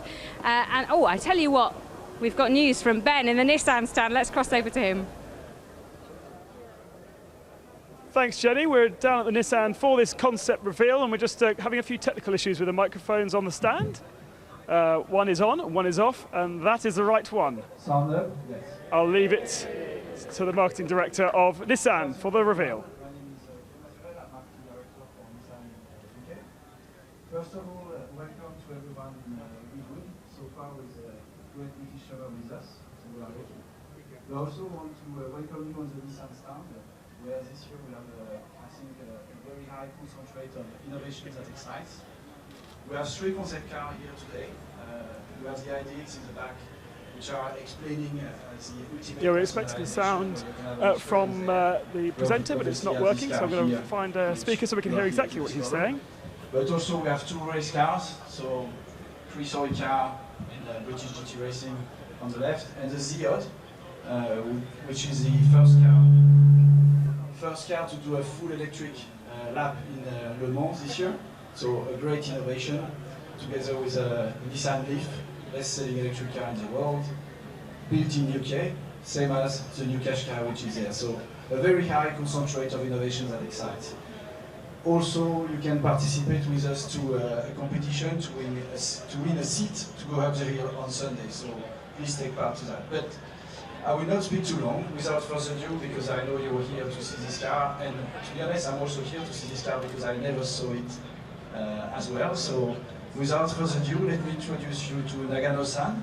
Nagano-san is Vice President of Nissan Design Europe in London Paddington, where this car has been designed. Nagano-san, thank you. Thank you.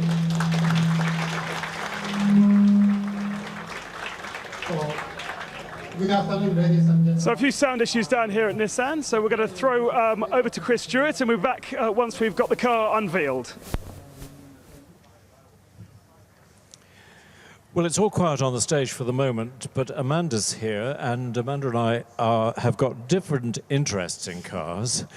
Amanda, because being the age I am, my interest, well, it doesn't go quite back to the start of last century, but it goes quite a long way back. And the excitement for me is the fact that we've got the 3 1914 Grand Prix Mercs here. That Mercedes entered 5 cars for the French Grand Prix in 1914. 2 of them failed to finish, and the ones that did finish, first, second, third, are here. Can you believe it? It's incredible. It is incredible. I have to say, as well as that, which you can't underestimate, my heart sort of sits firmly really in the sort of 70s, where we have the touring cars, the sports cars, the GT cars. I love them. I love the Rover. I'm just trying to see what number it is. It's the... can't see it. But it's in class number 5. And of course, I'm going to be driving the Capri, which is in the number 104, which built the year I was born. We won't ask which year it was. It's in the programme, I think. Oh, is it? Yeah. So it's not secret anymore. But those cars, the Capris, were stars of the touring car race in the members' meeting. Two things. I couldn't believe how fast they were, and I couldn't believe how smoky they were as well. And how noisy. And, I mean, the thing I love about those sorts of cars is because really people had a pretty good idea of how the internal combustion engine worked and a pretty good idea about aerodynamics and grip levels. So these are people, real people, with a real pen and paper who are actually designing cars and designing them with true racing passion in mind. So they're driving with a bit of experience, i.e. what the traction means, of what aerodynamics mean. Yeah. But they're actually designing them with a good bit of passion. Now, are you going to be chucked in the deep end in this Capri, or have you driven it before? Chucked in the deep end. No, you're used to all this power, aren't you? Well, I mean, I have driven cars with a lot of power before, but I've never driven anything like this. But it is going to be a bit slightly in the deep end. The trouble is, it's one of those things, when you're driving something that you are truly excited about, that really means something to you, it doesn't matter how fast it goes, you're still excited and a bit nervous. Absolutely. You could be driving a tractor for all that matters. Talking about tractors, I'm just going will we? Well, you introduce the topic.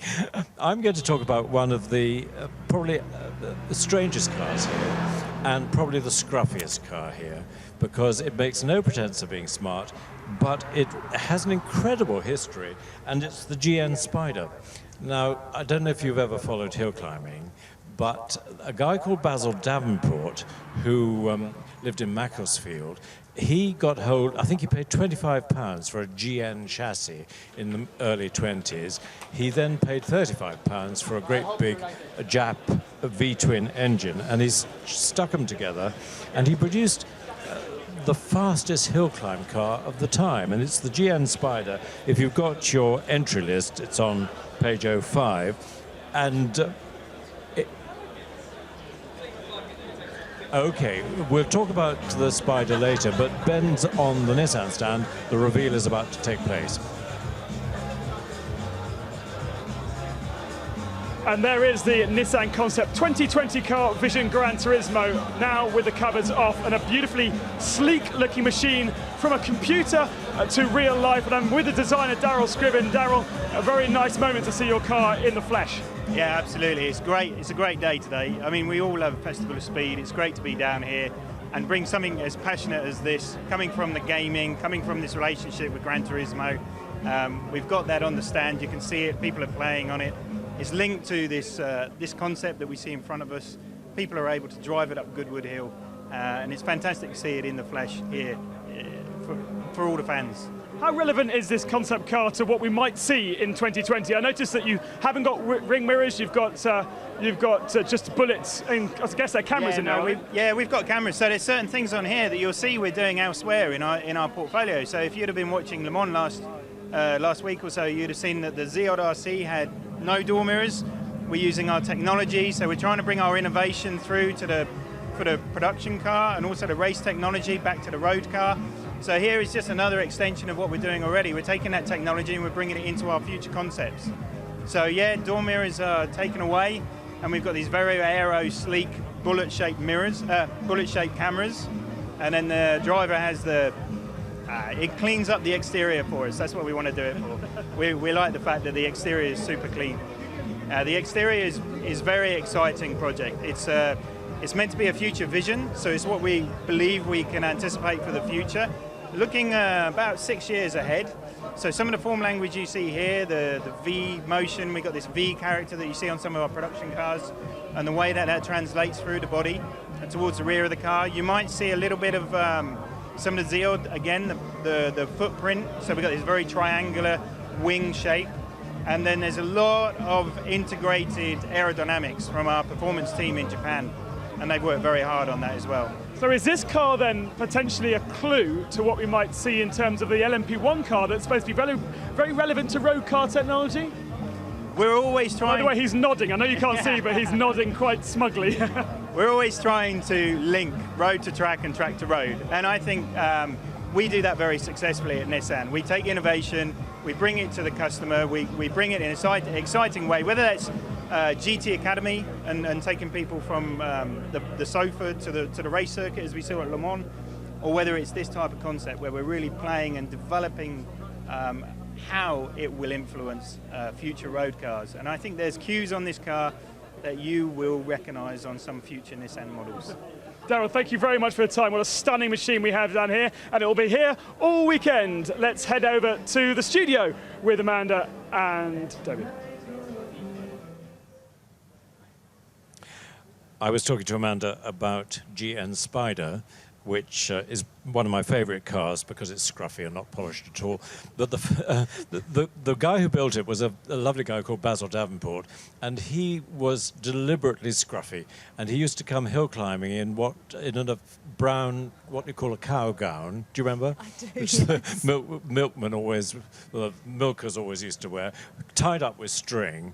And he would turn up at Shelsley Walsh, where everyone was frightfully posh, and he'd beat everybody. And in 1936, Auto Union sent a works car to be driven by Hans Stuck. So it was the works. It was like Mercedes turning up with Jensen Button at Shelsley. Hans Stuck turned up in the works Auto Union, and in practice he broke the record. But on the Sunday it was pouring wet, and it was just too powerful, and he got beaten by this scruffy old GN Spider of Basil Davenport, which made us all laugh. Well, I wasn't there because it was 3 years before I was born, but it made us all laugh. I bet. I love hill climbs, actually. I don't know if you bear in mind, of course, that's where I met Richard. Of course. That's right. So I was driving Terry's... Yeah. The Lotus 20. Lotus 23. 23, that's it. 23B, yes. Of course it was. Terry Granger. Lovely Terry Granger. Yes. Gosh, those are the days. He always chose the prettiest girls to drive his cars. Oh. So he never asked me to drive it. I started hill climbing in a Lotus. Did you? Yeah. That car was brilliant. It was. but now it's driven by Sue Young, who's the lady record holder at Shelsley. Incidentally, if people think hill climbing, that's bumping up a muddy track with your wife bouncing on the back axle. No. It's a different sport altogether. Yes, Speed this hill is climbing. Racing against the clock. Yeah, and it's a very pure form of motorsport because it's very precise. You You get one shot. You get one shot. Yeah. And somewhere like Shelsley, of course, it's short. And it's quick. Yes. People who've never seen top-level hill climbing before can't believe how quick it is. At Shelsley, Cold tyres, cold brakes. yeah, exactly. And it's narrow country lane and steep. And at one point, we've got a speed trap halfway up, just before a sharp left-right S-bend. And the fastest car timed through there, who actually made the corner, 140 miles an hour. Really? Yeah. What was that? That was the brand new, well, it's one of these Force with a big V8 engine. Wow. Incredibly quick.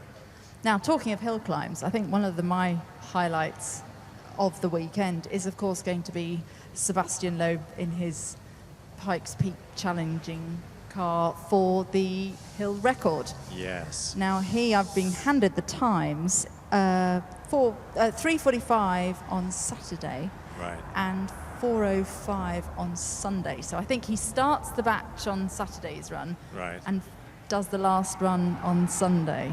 So he's got to beat 41.6. Were you here when Nick broke that record? I was. Yes. And interesting, there was quite a big McLaren contingent. I think they had it set that they were going to win the record, and that was that. Is Nick here this weekend?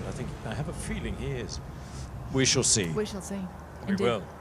But So- that is going to be a wonderful thing. And I just It think is. the whole Pikes Peak challenge, I mean, you were talking about the purity of hill climbs. That as well, that's just a slightly different variation because, of course, it is a hill climb, but it's on possibly the most hostile track. I think it's now tarmacked all the way up, isn't it? It was dirt road. It was dirt roads. But there's no Armco. If you fall off, you fall about 3,000 feet. I think you fall off the end of the earth. So, yeah, I wouldn't want to do that on a cloudy day. Amanda, we're going to have some big excitement on the stand pretty soon, but for the moment, we're going to one of our commercial partners.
our bid to make Sky Sports even better, we enlisted the help of the ultimate hero of sport. No, not him. Him. There were some interesting ideas. Drone cam. This is ludicrous. Sofa ref. The sensation suit. In the end, the simplest idea was also the best. A new European football channel. And that's not all. 2 years free Sky Broadband Unlimited for our Sky Sports customers. Go to sky.com/2 years free to find out more. Sky. Believe in better.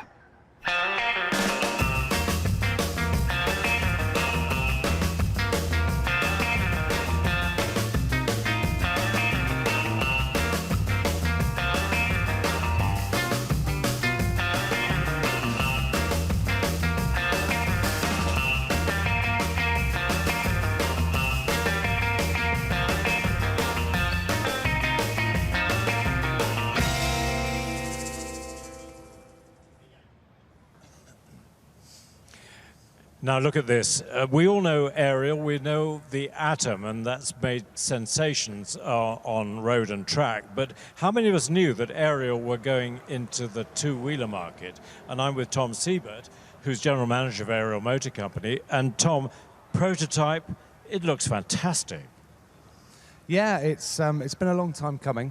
It's been about 4 years in the making. Right. As you say, this is our prototype, which is going to be running up the hill this weekend. And we also have 2 completed production bikes over on our main Ariel stand. I love the way it really follows the concept of the Atom, a skeleton frame. That's right. Yeah, there's a there's a nod in the design. Obviously, we wanted something, a bloodline across the vehicle, so it's instantly recognizable, and that was one of the key features. Absolutely. Let's have a look at some of the points on the bike. The drivetrain comes from where? The drivetrain comes from Honda. It's a V4 engine, 1200cc, right. And it uses a shaft drive, much the same way as we do with the Atom, which uses a Honda engine and gearbox. We take the complete drivetrain from Honda because you know that it's never going to go wrong. Yeah, it just sure. needs servicing, and it will go on forever and ever and ever. Yeah. And turning to front suspension, is that's Ariel? Yes, this is our own design. Wow. Again, it's something that Ariel were actually quite famous for, was girder forks in bikes. Yes. And that was something we wanted to carry through from the heritage. So it is our own front end completely, but you can have the bike with telescopic forks if you prefer. Yeah. And brakes from Brembo or someone? They're Nissin brakes. They're actually. Nissin brakes, Yes. are they? Yeah. So you've got a BMW drivetrain in what Honda. obviously is, a Honda drivetrain in what obviously is a much lighter bike than Honda produced. So in performance terms, what are we talking? It's a fast bike. I mean, it's 175-ish horsepower. It'll do 0 to 60 in just over 3 seconds. Wow. It's not designed to be a super sports bike. Sure. Honda already make a Fireblade, and it would be very difficult for us to make something to compete with that. So, Yeah. so it's a stylish road bike, but it's got plenty of get up and go as well. And from a point of view of handling, is it neat and nimble? It is, yeah. I mean, it's a big bike, and Yeah. it's a fairly hefty old lump. So it's not, it's not sort of super nimble, but it is very sure. And the weight disappears when you're moving, really. But you can also tailor the. We've got quite an interesting system in the frame of eccentric bearings, so you can actually change the angle of the steering. So if you want to sharpen the steering up, then you can. If you want more of a cruiser, more relaxed, more stable position, you can have that as well. And of course, a very rigid frame. Extremely, yes. Yeah. So you're obviously Ariel. You're going to limit the production. You can't produce them in thousands. No, that's right. I mean, we see ourselves as a manufacturer of low-volume vehicles, Sure. like the Atom, of which we make about 100 cars per year. Right. And we'd like to think that we'll probably do a similar sort of number of motorcycles, but it depends on demand, ultimately. Absolutely. And Tom, are you prepared to tell us how much we're going to have to pay for one? You will be able to purchase one of these bikes for just under £20,000, including VAT. But there will be options on top of that. So Sure. obviously the carbon fibre bits. The standard bike comes with a Showa telescopic forks. So obviously our aerial sort of girder arrangement will be more on top of that. And always solo, or can you take your girlfriend? No, there's a twin seat which actually bolts on the back here. This plate comes off and it bolts on. Right. But we do have various different options. We've got a whole dual seat system. We've got, if you look at the bikes on our stand, we've got a sporty back end as well. So there's quite a few different options with it, so you can really change the look and feel of the bike. Any chance of starting it? Yeah, I'm sure we can probably start it, yeah. If I hold your mic, if we can get away with this and get it running, let's hear. This is the prototype of the aerial two-wheeler with its Honda drivetrain. Let's hear what it sounds like.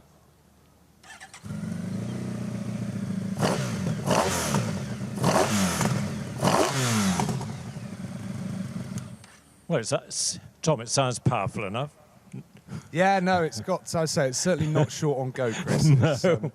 Are orders piling in already? Yeah, the bike sort of launched yesterday, I guess, came out in Motorcycle News. We took half a dozen orders yesterday, a lot more interest today at the festival. Yeah. So yeah, hopefully by the end of the weekend we should have the first sort of batch of bikes, which will be built in January 2015. Okay, so you're building up a waiting list already? That's right. Yeah, that's exactly it. Yeah. So we're taking deposits to hold a place in the queue for early 2015. Well, that's not too bad. That's 6 months away. No, that's right. Yeah, I mean, obviously there's been a lot of development work behind the scenes, and as I say, I must stress this is a prototype, so it's not cosmetically fantastic. But if anyone is interested, by all means come over to our stand and you can see production ready. And meanwhile, Atom's still going like crazy. We had the new one at Cholmondeley the other day. Wow, it's quick. Yes, yeah. The Atom's great. It's continually evolving. There's still loads of interest. We're still selling plenty. Seems to get more and more every year, really. But yeah, the new one, the 3.5R, is fast. And you're still able to keep the company small. You haven't got all that many employees. No, we've got 19 employees. Amazing. So it is a small company, and to be honest, we would rather keep it that way. Absolutely. Are we allowed to know what? You've got 4 wheels. You've got 2. When's the 3-wheeler coming out? I don't think so. Probably. In fact, the last aerial. To bear the aerial name before we came along was in fact the Aerial 3, which was a 3-wheeler, and it didn't have a very good reputation. Not a very nice machine, really. Sure. But, okay. Well, it's lovely to see it. I'm glad Aerial are having such success with 4 wheels and down to 2. Tom, thanks very much for coming. Are you going to ride it away or push it away? No problem. I can ride it away or push it away, whichever you prefer. Well, we've got to throw to Rob. I'm not sure what he's up to, but in the meantime, we'll watch you drive it out. Okay, no problem. Thanks a lot. Thanks a lot, Chris. One of the big stories of the 2014 Goodwood Festival of Speed is Mercedes-Benz. This year, they're celebrating 120 years in motorsport. They've brought no less than 16 racing cars for you to enjoy. And in just a moment, we're going to go round them with Rob Halloway, who's the communications director for Mercedes-Benz. Before we do, though, let me just say that if you look at the sculpture outside the front of Goodwood House, which is the Mercedes-Benz sculpture, on there you will see a snapshot of their amazing history. A really, really early car and the very latest Formula One car. We're going to start with those early cars when men were men and racing was very, very dangerous. Rob, I mean, imagine racing this car. There is no safety. These cars were terrifying to drive but spectacular to watch. This is a 1914 car, so it's 100 years old. And actually it's next Friday, the 4th of July, is the centenary of this car's victory at the French Grand Prix in Lyon. It headed a 1-2-3 victory for the team in un, deux, trois, if you like. And Christian Lautenschlager, who was a big bear of a man, drove this car over 20 laps. It took them about 4 hours on unmade roads in the south of France to an historic win. And the thing that really terrifies me about this isn't the fact that it's got a 4.5 litre, 4-cylinder, 100 horsepower engine. That's kind of normal these days. It's the fact that he did it with no front brakes. None of these Grand Prix cars have got front brakes. And that's a really exciting thing to see. When you're here at the Festival of Speed, have a look at some of the details of these cars, because they're terrifyingly basic, but the speeds at which these guys raced around them was extraordinary. Okay, let's take a quick look at a bit of detail here. There's this very strange kind of, well, I don't know, it's a pump handle, isn't it? Absolutely, yeah. Absolutely. In those days, the drivers were obviously there to get the car along, but they had riding mechanics as well. And their job was to pump the fuel through these things, to pump it into the engine as much as to hang on, because obviously there are no seat belts. And also on those rough, unmade roads and the races that lasted 4 hours, you needed to change a lot of tyres. The mechanic would go there with a big hammer, knock off the wheels, change them at the side of the road, and in some of the races they changed up to 20 wheels a race. It's an extraordinary rate of attrition. We think the tyre war's big in Formula One today. It's nothing to a centenary ago. Okay, so we move from 1914, the centenary of this car in July, as Robert just told us, and we just moved very slightly to our right, and we're moving to where now, Rob? Well, the story now continues. As you notice on the sculpture, the cars have gone from white to silver, and so the story goes that in 1934 the German white racing Mercedes cars were entered into the Grand Prix season, and there was a 750 kilogram weight limit. The story is that the night before the race, the cars tipped up on the weight scales. They're 752 kilograms. So Alfred Neubauer, the team manager of the day, the kind of Toto Wolff, Paddy Lowe of the day, he ordered that the paint was stripped off the cars, so they were back to the silver bare metal. They then won. Ron Brauchitsch won, and they were coined as Silver Arrows. And ever since then, racing Mercedes have been silver. The car on the sculpture is a 1934 model, but the car we have here that will be on the track is probably the ultimate Silver Arrow, pre-war Silver Arrow. It's a W125, so let's have a look. Well, before we leave this car here, so how far have we moved on? I mean, aerodynamic, and we've got sort of sweeping mudguards here. Yeah, these two cars also, sorry I should have said, are also 1914 cars from that French Grand Prix. Right. I think the driver of this one preferred not to be pebble dashed as he drove around the stony roads. Oh, this is the 1, 2, 3 from 1914. Pretty much, yeah. The car number 28 won. These two cars were used for practice. Yeah, fantastic. Great story. Okay, let's move on a few years now. And we're pre-war here, obviously. Yes. But my goodness, what a change. I mean, a dramatic change from where we've just been. Absolutely. This is, as I said, the W125. This is a 1937 Grand Prix car. And Manfred von Brauchitsch and Rudolf Caracciola, the pre-war legends, drove these cars. These are supercharged, so they make an absolute screaming noise. They run on an exotic mix of nitrobenzene and all kinds of other things, so it smells, and you'll smell them here at the Festival of Speed. They smell a bit like kind of a weird marzipan-y thing as they go around.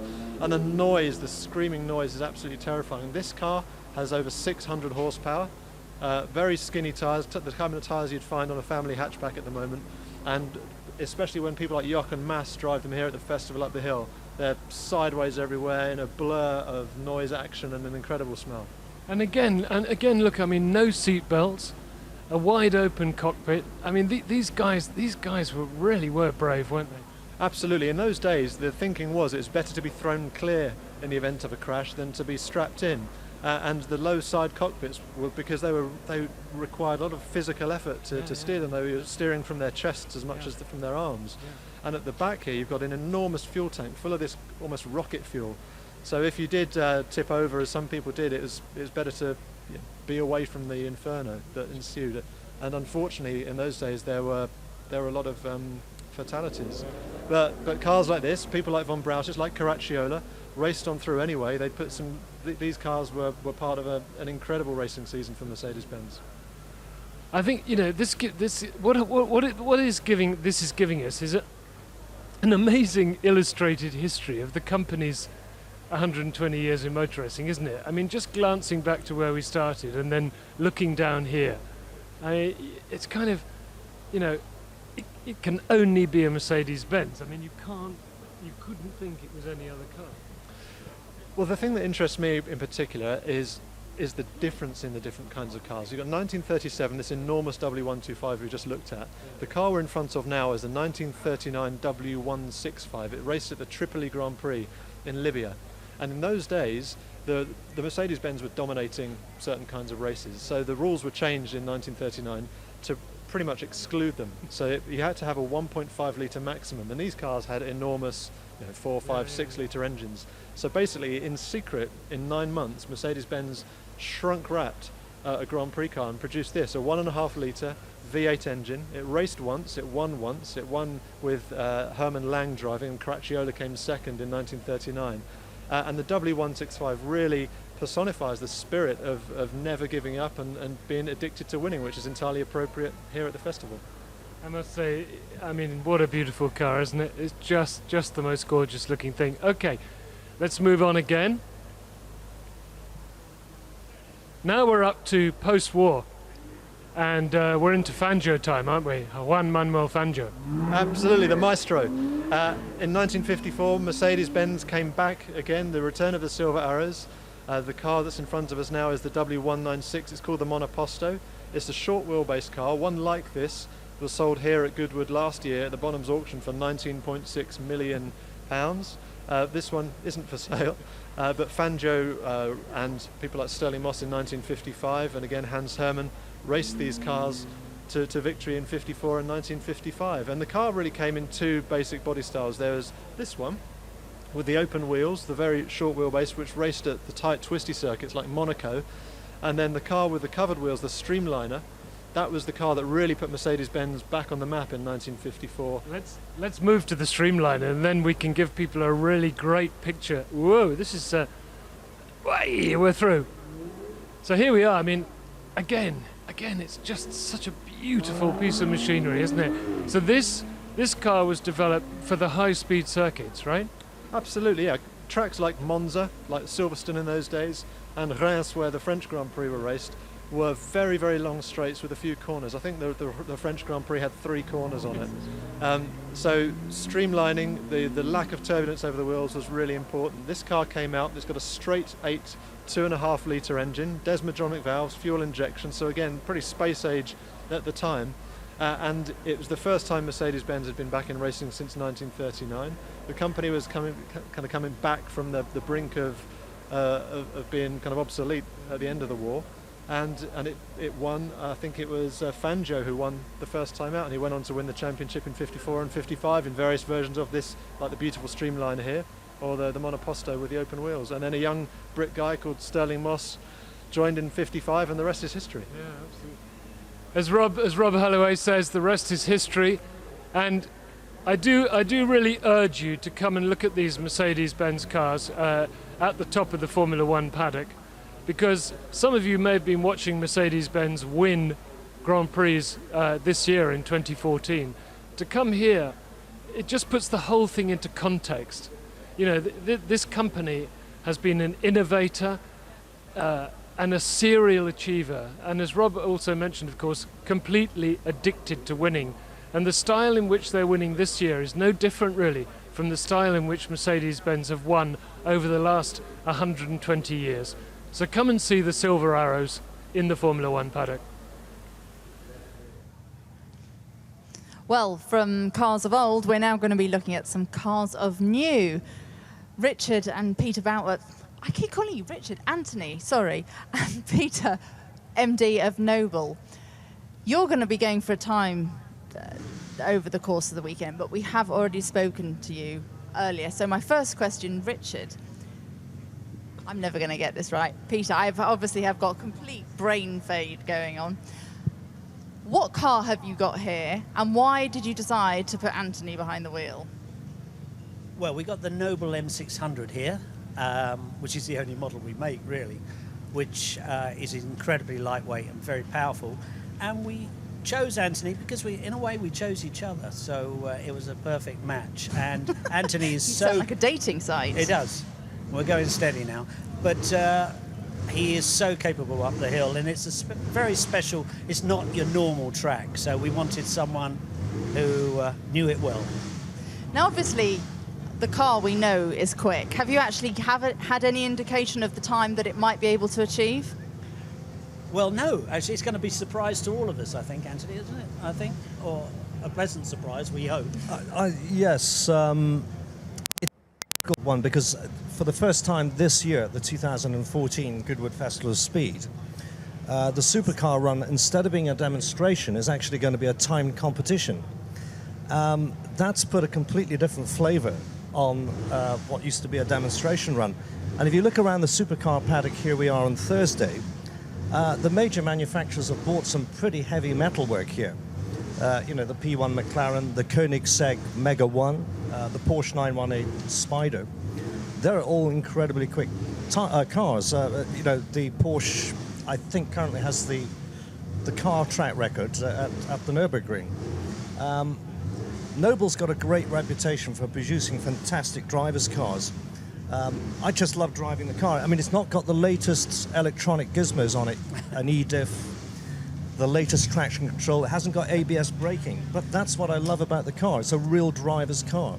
But that does make it much more of a pure experience, doesn't it? Yeah, and also the great thing is that because it does have electronics or four-wheel drive, it's incredibly light and nimble. And I think that's our advantage, if you like. The fact it's an analog car rather than digital. And it's a sort of David against Goliath thing. But we love a challenge. Bring it on. So amongst all the other cars that we can see down there, which would you liken yourself to most in terms of, I'm trying to get a bit of competition going here, which do you think is your main competition for the time? Well, it has to be the obvious, I suppose, the Porsche 918, the McLaren P1, and I'm sure there are some that we haven't considered that will be quick and underestimated, but we will see.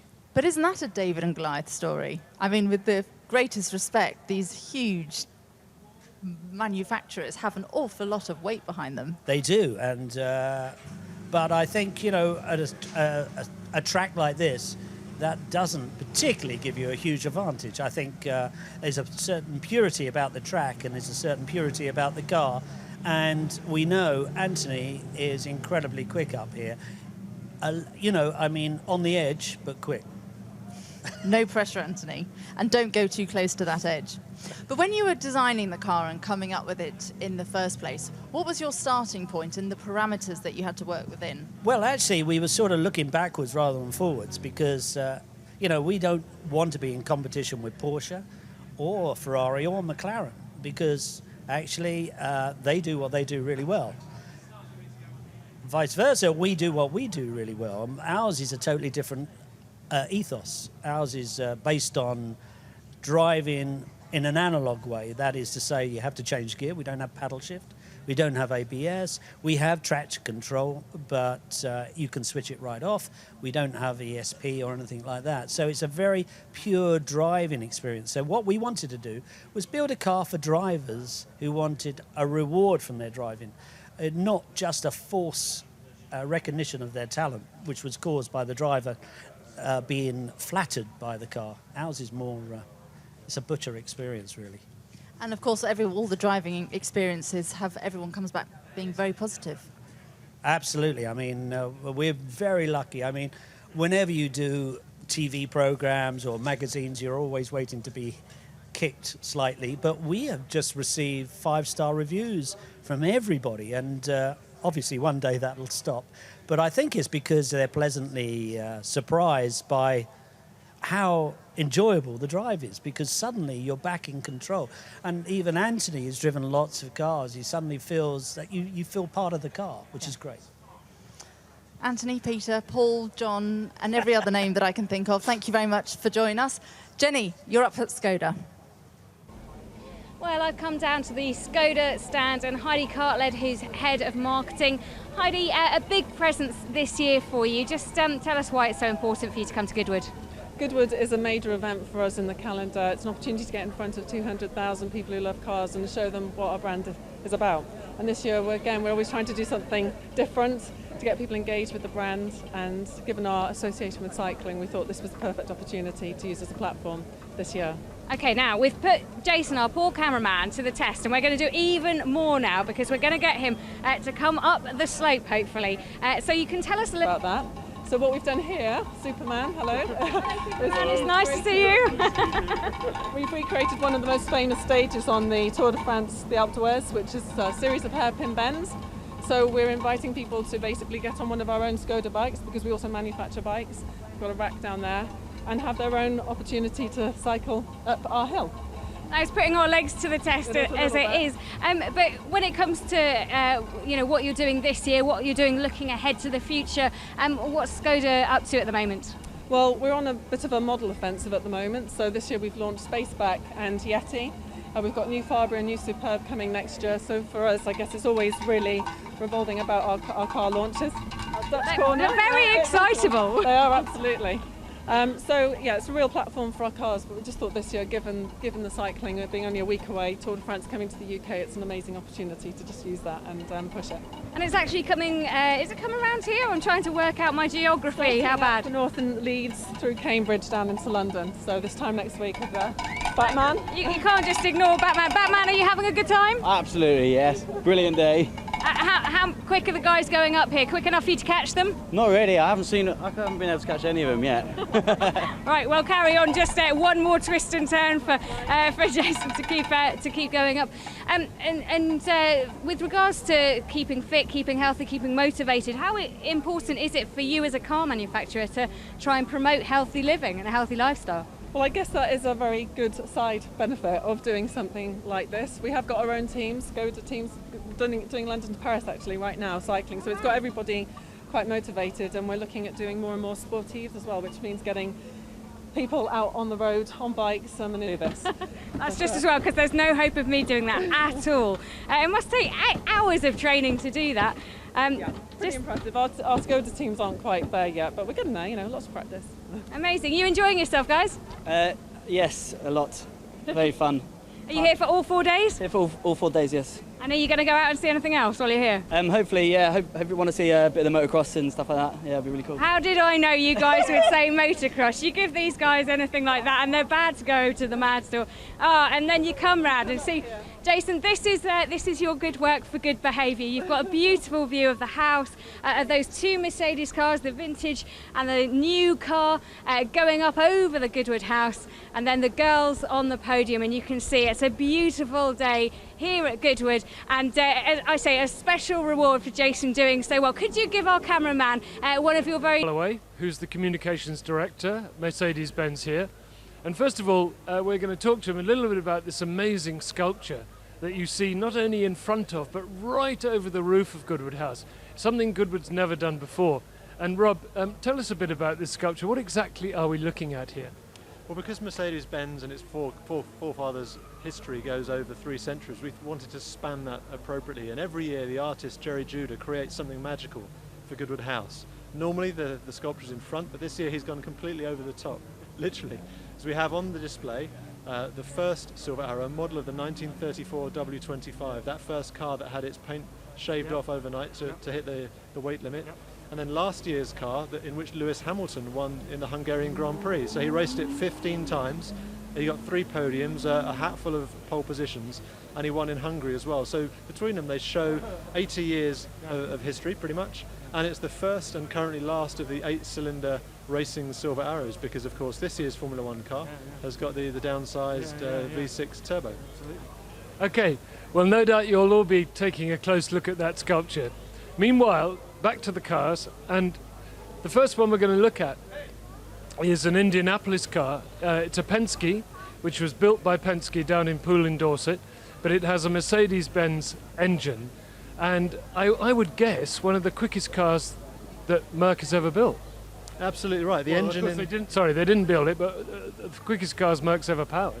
Yeah, absolutely. The first racing car in 1894 had a Daimler engine in it, and that tradition continued here in 1994. And this car, you're absolutely right, Rob, has the most powerful engine Mercedes-Benz has ever produced for a car. It's over 1,000 horsepower, and that's because in '94 there was an anomaly in the rules for the Indy 500, where cars that used pushrod engines were allowed to have a bit more power and they could be turbocharged, because in those days it was antiquated technology.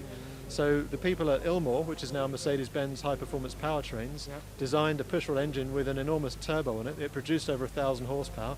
Emerson Fittipaldi raced it. It got an enormous...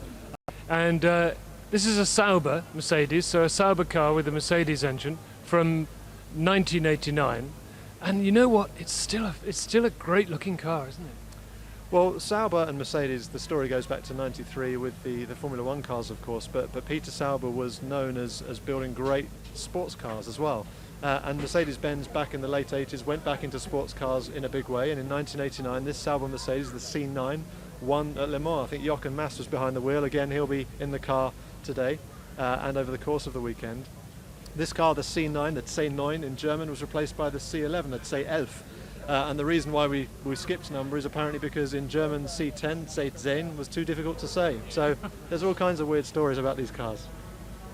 I remember watching Michael Schumacher racing a Sauber at Le Mans when he was not unknown, but very much a member of the junior squad, wasn't he?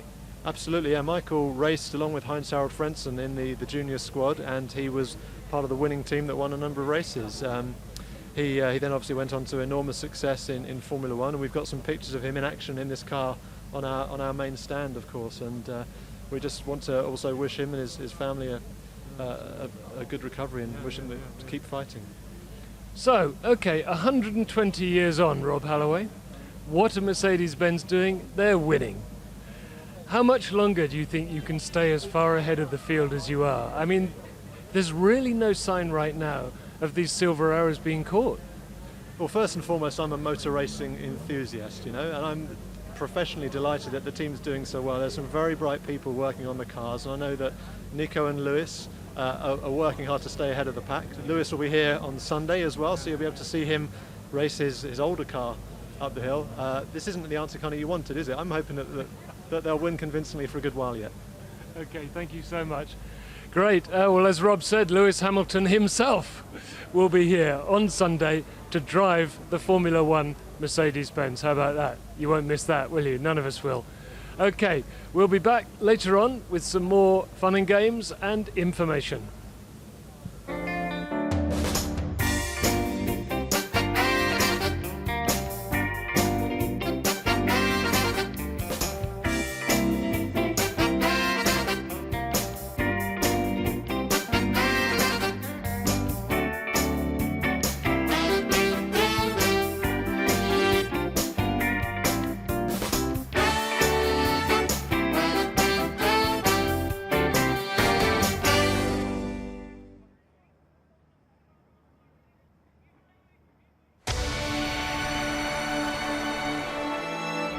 I'm David Coulthard and we're here at Goodwood House. I have an AMG SLS Black Series and we're going to go and discover the famous hill climb.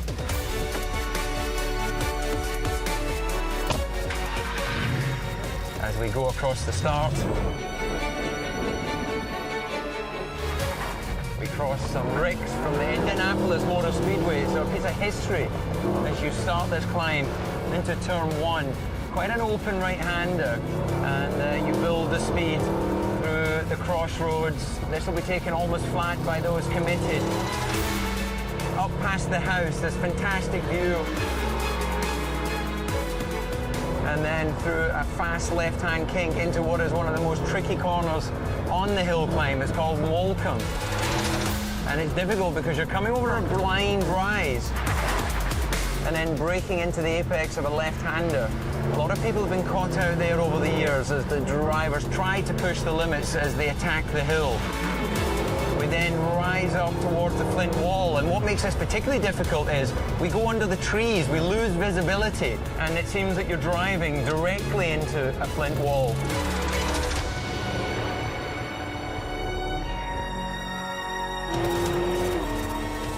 You then open out into the bright sunlight again, and then into Birdless Grove, and it's a right-hander, then another left-hand kink. Nick Heidfeld, who has the lap record at 41.6 set in 1999, was doing 150 miles an hour through the left kink, and then 170 miles an hour as he crossed the finish line. It really is an exhilarating climb.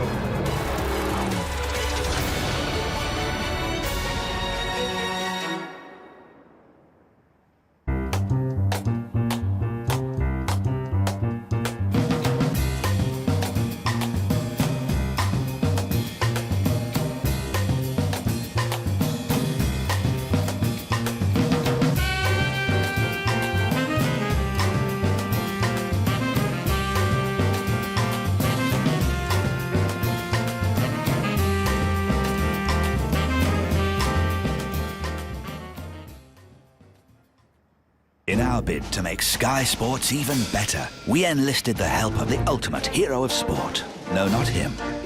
Him. There were some interesting ideas. Drone cam. This is ludicrous. Sofa ref. The sensation suit.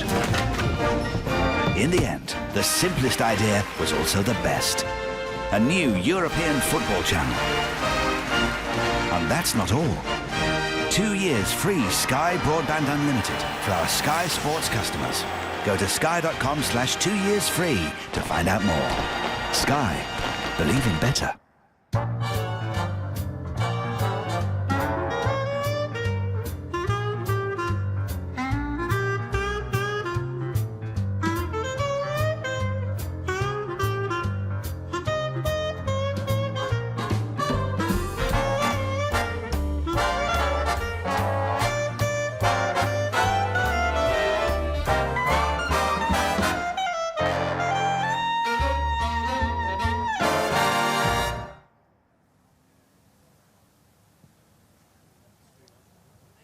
Now, when the Red Bull F1 cars first started sporting the Infinity brand on the side, everyone, well, a lot of people thought, well, who are Infinity? Well, luckily, I've got Terry Steeden, who's PR communications manager of Infinity with me, and he can tell us, who is Infinity, Terry? Hi, Chris. It's a very good question. We get asked an awful lot. Infinity is not a new company. We've been around for 25, 26 in the States, in the US. But for the last few years, since about 2009, we've been here in the UK.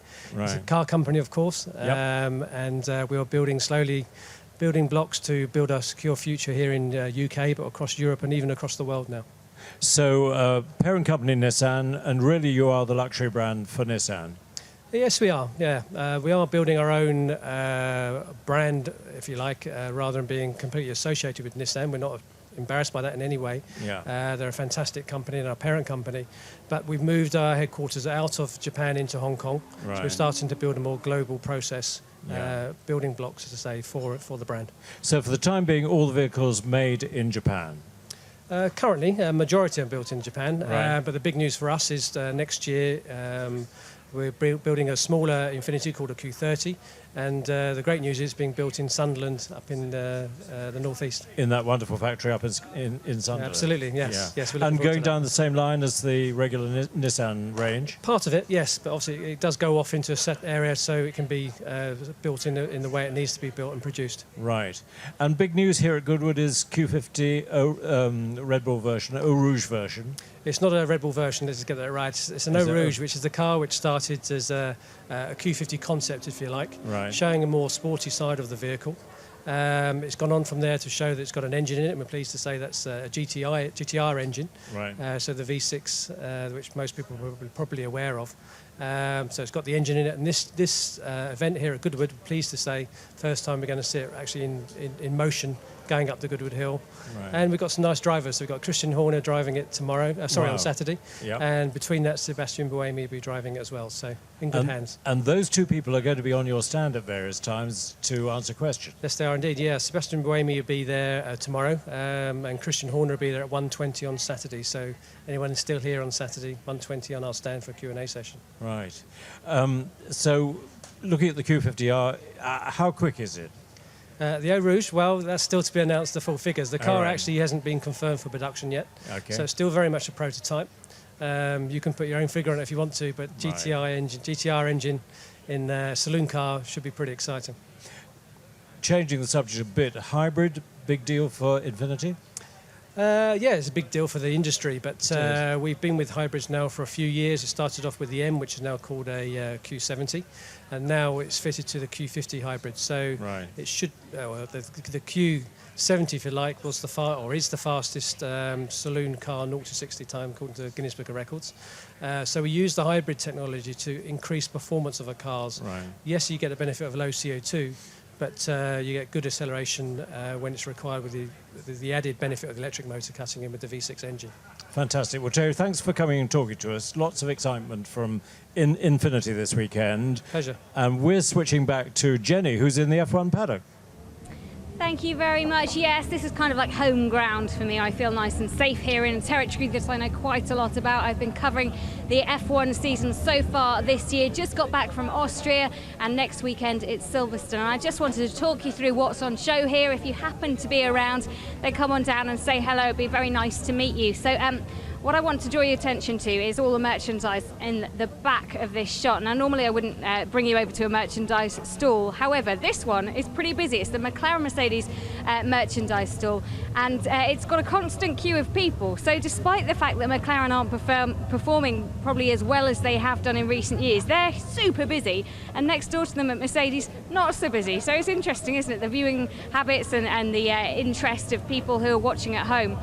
But the last time I was here at Goodwood, it was for a very sombre event, which was for the memorial of John Button, Jenson Button's dad, who very sadly passed away last year. And to commemorate him, Jenson Button and his girlfriend Jessica, you can probably just see in the background, there's a large image of them both wearing pink shirts.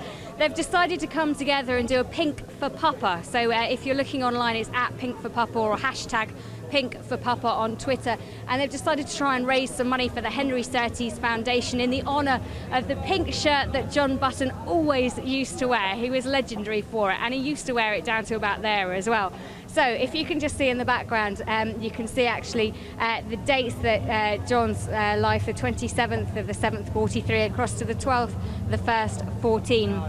And those are the shirts that Jenson wants people to wear. He's fully backing the campaign to get everybody who's coming to Silverstone next weekend for the British Grand Prix to be wearing those shirts. So if you have £20 in your pocket and you think, yeah, actually I'd quite like to honour someone who was the lifeblood of Formula One and was there for all but 2 of Jenson's races through his entire career, then make sure you come down and spend your £20 very wisely on these Pink for Papa t-shirts. Now I'm going to lead you down this way because quite a few of the teams have their cars with them. So the first one on this little avenue, I'm just going to move this gentleman out the way just slightly. The first person that we're going to bump into hopefully will be one of the McLaren boys. So if you come this way, they've got the cars out and they're just having a little look at them. Some of them are slightly older than others, and fingers crossed one of their top guys, Neil, is just going to have a quick talk with us. And you know what, this is what I do elsewhere, and I always get into trouble for it, but I'm just going to dip under the barrier so that I can have a little look and talk through this car. This looks like a car from a couple of years ago because the exhaust is once again round the side. So remember I said earlier when we were looking at the Mercedes, that's how you can tell. If it's a slightly older style car, then the exhaust is around the side. If it's one of the newer ones, as they just fire up, I think that's the Williams that's just being fired up next door. So if you have a little look, you've got one of the front wings here. These are worth tens of thousands of pounds each time. So any time that you see a car just having a dink with one of the walls, if this gets ruined, you're talking about mega bucks of money to try and get it fixed. And I tell you what, I'm just going to bring in our McLaren expert who can tell us a little bit more about what's going on in their garage, because they've got 4 cars here this weekend. This one being the newest of them, but we've got all sorts for you. Thank you very much for joining us. Now, you can talk us through what we've got in your garage this weekend. Okay, so it represents a few different eras. So to start with, we have the Texaco M23, which was the 1974 McLaren, which was driven to the championship by Emerson Fittipaldi. Who's here this weekend and will very much enjoy being driven around again? Yeah, we brought the car here last year, and Emerson said, why am I not driving it? Well, he was driving his Lotus last year, so we agreed that he would drive it this year. So that's got a Cosworth DFE engine, so that's pre-turbo era. And then the number 8 car down the end there, that's the 1984 TAG Porsche turbo-engined McLaren. So that's won the championship in '84 with Niki Lauda by half a point from Alain Prost. That was one of the closest seasons we've ever seen in F1, wasn't it? Yes. It was half a point because they stopped the race in Monaco, so Alain got half points for the race. And so that's a TAG Porsche. That was Mansur Ogier came on board. He funded the engine exclusively by Porsche, and 84 car. So that's MP42. And then the 2B, which is the 85 car, that's missing. So we then go to the 2C, which is Alain Prost's 86 championship car. So we won the championship 84, 85, 86. We missed 87 when Mansell won it, and then we got the Honda engine for 88. So those are two very important cars. So John Barnard designed cars, carbon chassis, and then we jump a big step. Well, you say a big step, it's a massive step, isn't it? Just in the comparison between those slightly older style cars to these newer ones. Yeah, so a big step. Not so pretty cars, I don't think, but longer, a lot safer. Is this a 2012? This is a 2009, so this is an MP4 26. There's a lot of numbers to remember in your job, aren't there? Yeah. So we're now on MP4 29, the current car. So this is 26. So 2011. Yeah, it gets confusing. But yeah, much safer. You'll see that the cockpit area is very protected. The driver's head is protected. This is a 3.5 litre engine. This is a blown exhaust. This is the blown exhaust period, which is banned now. So this was the thing that gave Sebastian Vettel all that advantage, some people are saying, because he just specifically got this car, got this style of driving. That's right. So Renault and Red Bull found this trick of using the exhaust gases to energize the floor, but more importantly, they function the engine so it energized the floor even with the throttle off into the corner. And it took us other teams, 6 months to catch up on that. So a bit like the double diffuser with Jensen and Braun, that was a clear advantage for a lot of the year. So, but this again, this car is history now. We're on turbos, but this was a great car, good car. This is one of the old V8s as well, isn't it? So it sounds impressive, I suppose. Some people are saying the V6 is a little bit quiet for them, but it brings in other elements, doesn't it? Sure, yes, this is noisy, but if you go back to the Tag Porsche turbo era, all the turbo cars, they're not so dissimilar to the sound that we've got now, although in this current period of F1, they're sucking even more power from the exhaust with the turbo and the ERS recovery. So it's not that dissimilar to that period. And I was at Monaco, I don't think they sound that bad. They got plenty of grunt down low, so it's Formula One. They're doing a race on 100 kilos of fuel, which is fantastic. Certainly in development. Right, we're going to continue our walk down this F1 pit lane in just a couple of moments.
In our bid to make Sky Sports even better, we enlisted the help of the ultimate hero of sport.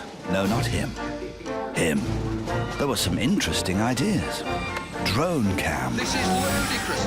Sofa ref. He's off. The sensation suit. In the end, the simplest idea was also the best. A new European football channel. And that's not all. 2 years free Sky Broadband Unlimited for our Sky Sports customers. Go to sky.com/2yearsfree to find out more. Sky. Believe in better.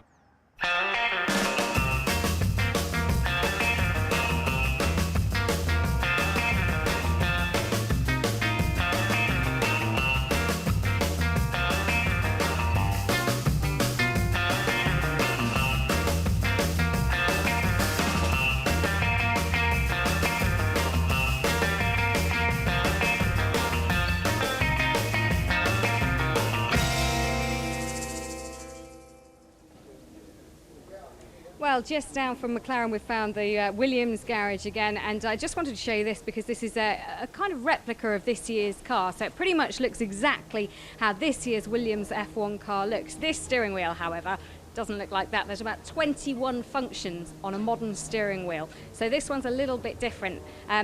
And it's a little bit heavier as well. But this colour scheme in Formula One is so iconic, isn't it? We all love the Martini colours, the Martini logo, and it's great to have them back. So remember the Martini Brabham of old. Just, I don't want you to step on that because that's probably quite an expensive bit of bodywork, Jason. So this is the replica. You can see Valtteri Bottas is on this side. I can't see what's on that side. Does that bit say Felipe Massa? Yes, so Massa, their Brazilian driver, and Bottas, their Finnish driver. And if we come back here, you can see this is the exhaust that we've been talking about this weekend. This is the new style Williams exhaust. So instead of having what used to be this big coanda effect that pushed all of the gases from the exhaust back and up, this one's slightly different because it's just a fine exhaust that comes out, and this actually isn't there this year anymore. We've got rid of that, made the wings a bit shorter.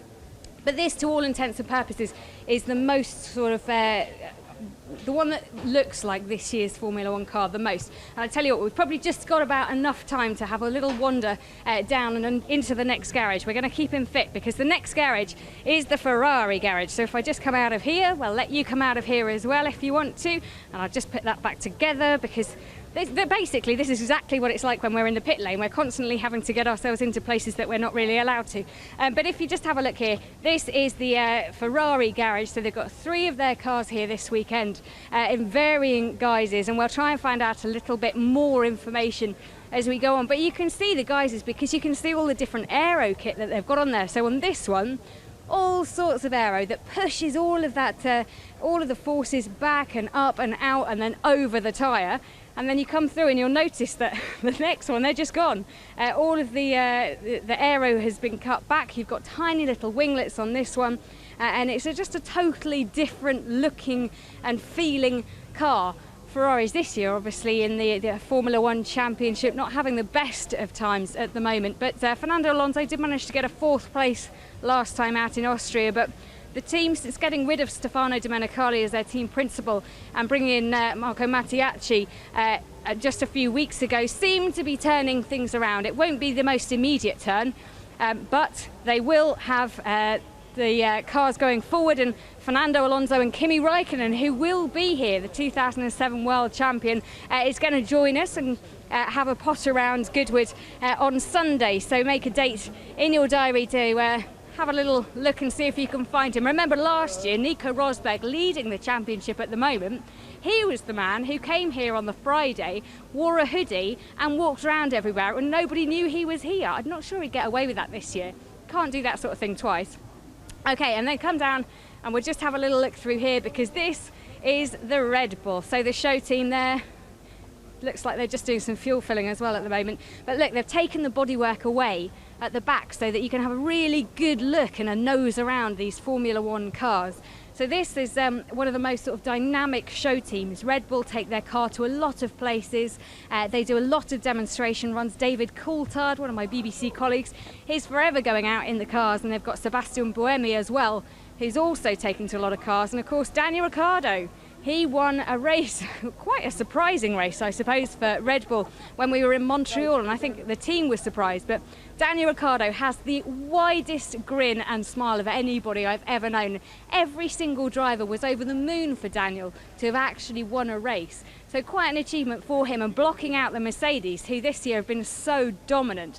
So fair enough for them, and the technology that they've got on this car, fascinating. It always has been. Adrian Newey, of course, the chief designer. He's the man and the brains behind it, always thinking of something new and something interesting. And talking about technology, one man who is across it all is Robert Llewellyn.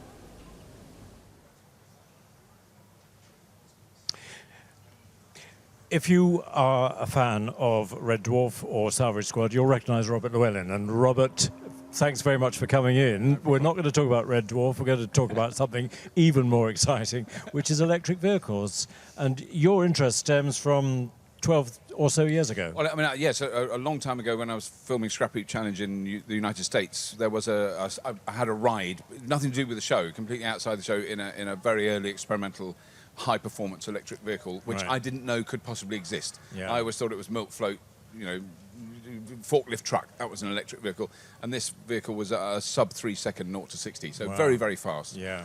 I couldn't believe it when I got in this. It was only a little kind of kit car, an experimental vehicle. So that kind of definitely made me sort of wonder what this was going on and why people had bothered to develop this. And it was really through a long sort of learning process about all the issues connected with cars, with fossil fuels, with the motive force that drives a car, how efficient an electric motor is, you know, the developments in battery technology kind of made me rethink my fairly standard petrol head attitudes before then. The funny thing is the wheel has turned full circle, because go back 115 years, and a lot of vehicles were electric because The you didn't have majority, self-starters, yeah. and combustion engines were oily and noisy. Yeah, I mean, well, yes, 1908 is a classic year in New York. 612 taxis and 611 of them were electric. Amazing. So, yeah, the vast majority. It's been a relatively slow take-up, obviously hampered by A, range anxiety, and B, the availability of charging stations, which I guess is now gradually being addressed. Yeah, I think so very much. I mean, there are, I think, now over 11,000 charging stations in the UK, of which I think still 90% of them are free to use at the moment, which, Yeah. well, obviously that's not going to last forever, but to it, that's mainly to encourage people to use them. There is over 150 rapid chargers, and they really make a difference when you're you're going on a longer journey, because I've used them a great deal. It's literally 20 minutes to top the car up. And that's, you know, that's absolutely, you know, they work very well, they're very efficient, they do the job. So I've done very long journeys in electric cars, longer than you should. Sure. Well, the interesting gamble has been, do we go for a range extender or do we go for pure electric? Nissan went for pure electric with the Leaf. Yeah.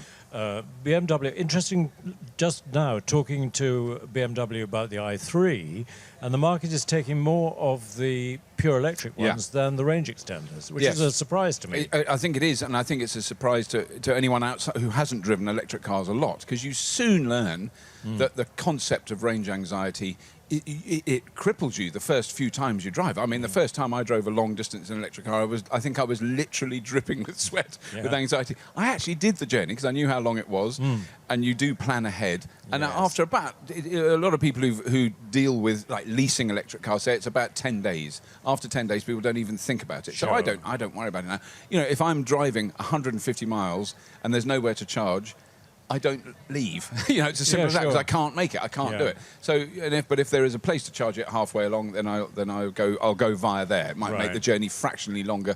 Often it doesn't. It's extraordinary. Yeah. But along comes Tesla with the Model S with a 250-mile range, which is amazing. And it's an extraordinary car. I mean, I did 265 miles on one charge, and we had about 30 miles left at the end of it. So, and that was driving down to Cornwall, so not flat roads, not Norfolk. And the surprise is that I've only driven an electric car once. The surprise is that the acceleration figures aren't so impressive, but the experience is amazing, because maximum torque from 0 revs is like a steam engine. Yes. I mean, it's the thing that I'm surprised at how surprised people are, even in a Nissan Leaf, which I think is anything but a performance vehicle. That's not what it's designed to do.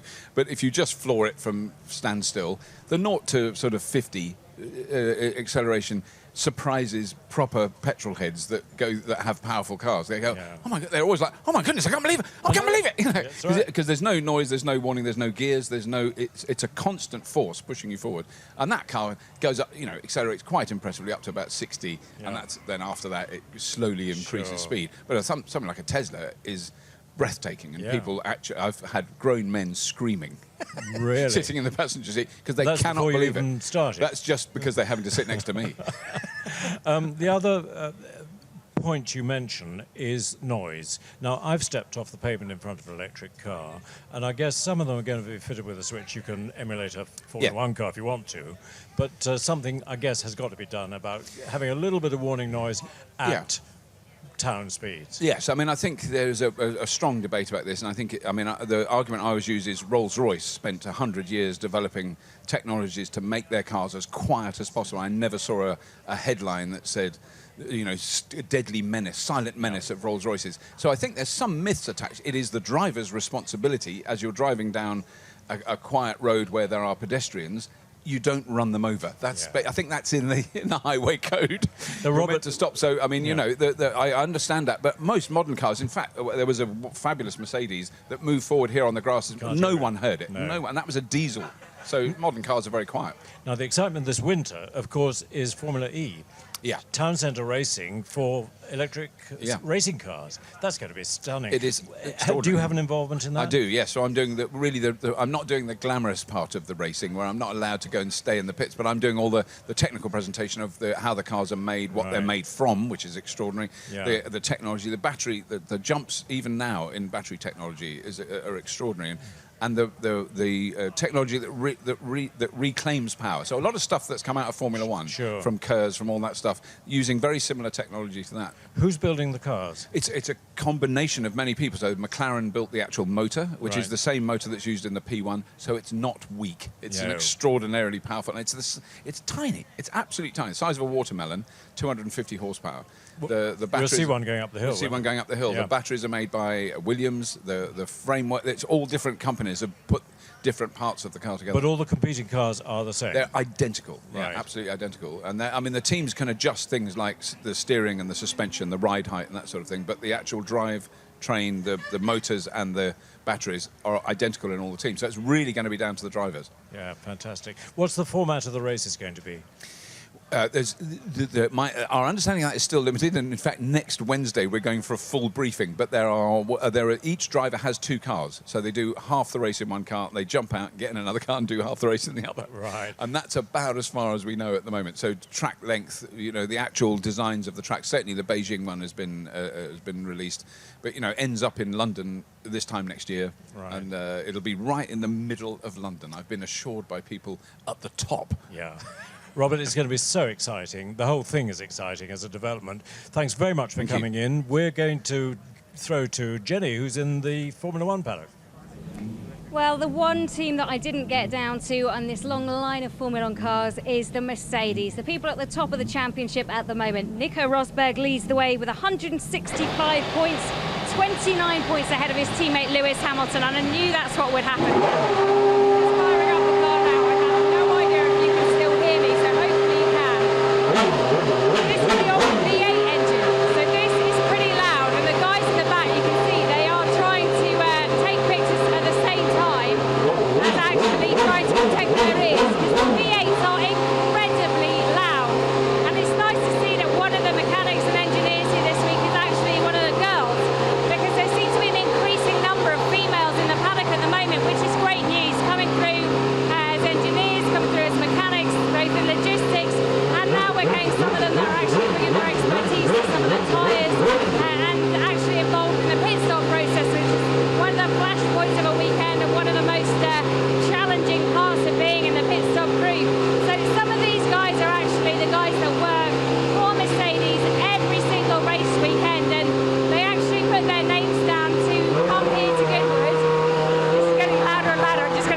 Above the stuff that they do in Formula One. So as you can hear, it's incredibly loud down here, but we've got all of the tyres here and loads of people who have gathered to hear this firing up. They just love the sound of it. In fact, it's so much people, I'm going to let you just have a listen for a moment without me talking over the top of it.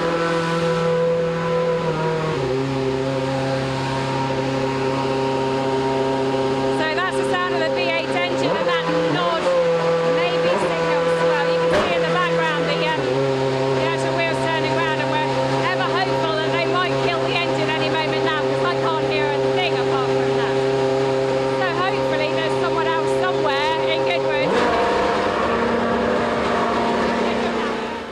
We're down here for the first of the Gas Action Sports shows. It might be Thursday, but the energy and the noise is just as massive as always, with all of our crazy mountain bikers and trials bikers right in front of us right now. Look at that. That is a 6-foot chunk of wood, and he's managed to get his bike on the top of it. He's even going to go a little bit higher right now and trying to get onto the 10-foot. Are you getting the idea? I ask you a question and you answer. The guys down here, absolutely fantastic, geeing up the crowd and everyone getting very, very excited for the big air jumps as well, which we've got down here, both for mountain bikes but also for the motocross boys. and it is fantastic to see the trials boys. We might have the British champion, we also have the world champion here as well, and Dougie Lampkin is actually here getting ready. Now, he won't be going quite yet because we're going to get some of the bikers through as well, but if you've got a few moments, go and search YouTube Dougie Lampkin at Goodwood. It's an amazing video where he rides around the whole of the facility here on his trials bikes. But if you're going down over the weekend, this is one place to really check out. Behind the cricket pitch, the Gas Action Sports Arena. Awesome! And a round of applause from you guys. Onto the tail, making it look so easy. Now he's coming back in my direction, which means I need to get out of the way. And Today, June the 26th, 2014, at the Goodwood Festival of Speed is your first chance to see the new Bentley Continental GT3R. It is the world debut of the car today, right here at Goodwood. And my goodness me, what a car it is. With me is Kieran Haslam, who's the marketing director from Bentley. Kieran, I mean, okay, not this car, but the GT3 racing car from Bentley has just won at Silverstone. Oh, yeah. Its maiden victory, fantastic. And is this about as close as we're going to get to that on the road? I do believe so. What we're doing with this vehicle is it's a fantastic moment for us with our first place at Silverstone a few weeks ago, and we thought it would be a really good idea if we unveiled the road-going variant. Whilst it's not a raucous race car, it definitely tips its hat to what the GT3 is all about, and as you can see, it takes most of its styling cues from the race car.